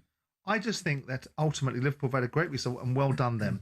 And people suggesting that Arne Slot was under pressure for this game, they've come out and smashed Galatasaray. Right. Fantastic. But I don't like managers building in some comfort zone into... There's no need to build up PSG as a boogeyman. There's every suggestion that you shouldn't be sitting there on television like I was advocating for a moment ago saying, we're going to smash PSG, because I know that puts you as a hostage to fortune. Right. But there's no need to start building in how good PSG are, what they are and what they're not. Who cares? How good are you and what do you do? And there's no need to build in the fact that you're playing Brighton on Saturday at 12:30, because, by the way, Brighton haven't got the same sort of squad as you got. All right. So, but surely last night against Galatasaray, it was a near perfect performance. Is that not what Liverpool fans worldwide have been calling out for? And is it going to go anyway to calming the Slot sceptics, of whom there are many? Ian, big Liverpool fan, you're first up again. What would you like to say? Good morning. Hi, lads. You okay? Good, Ian.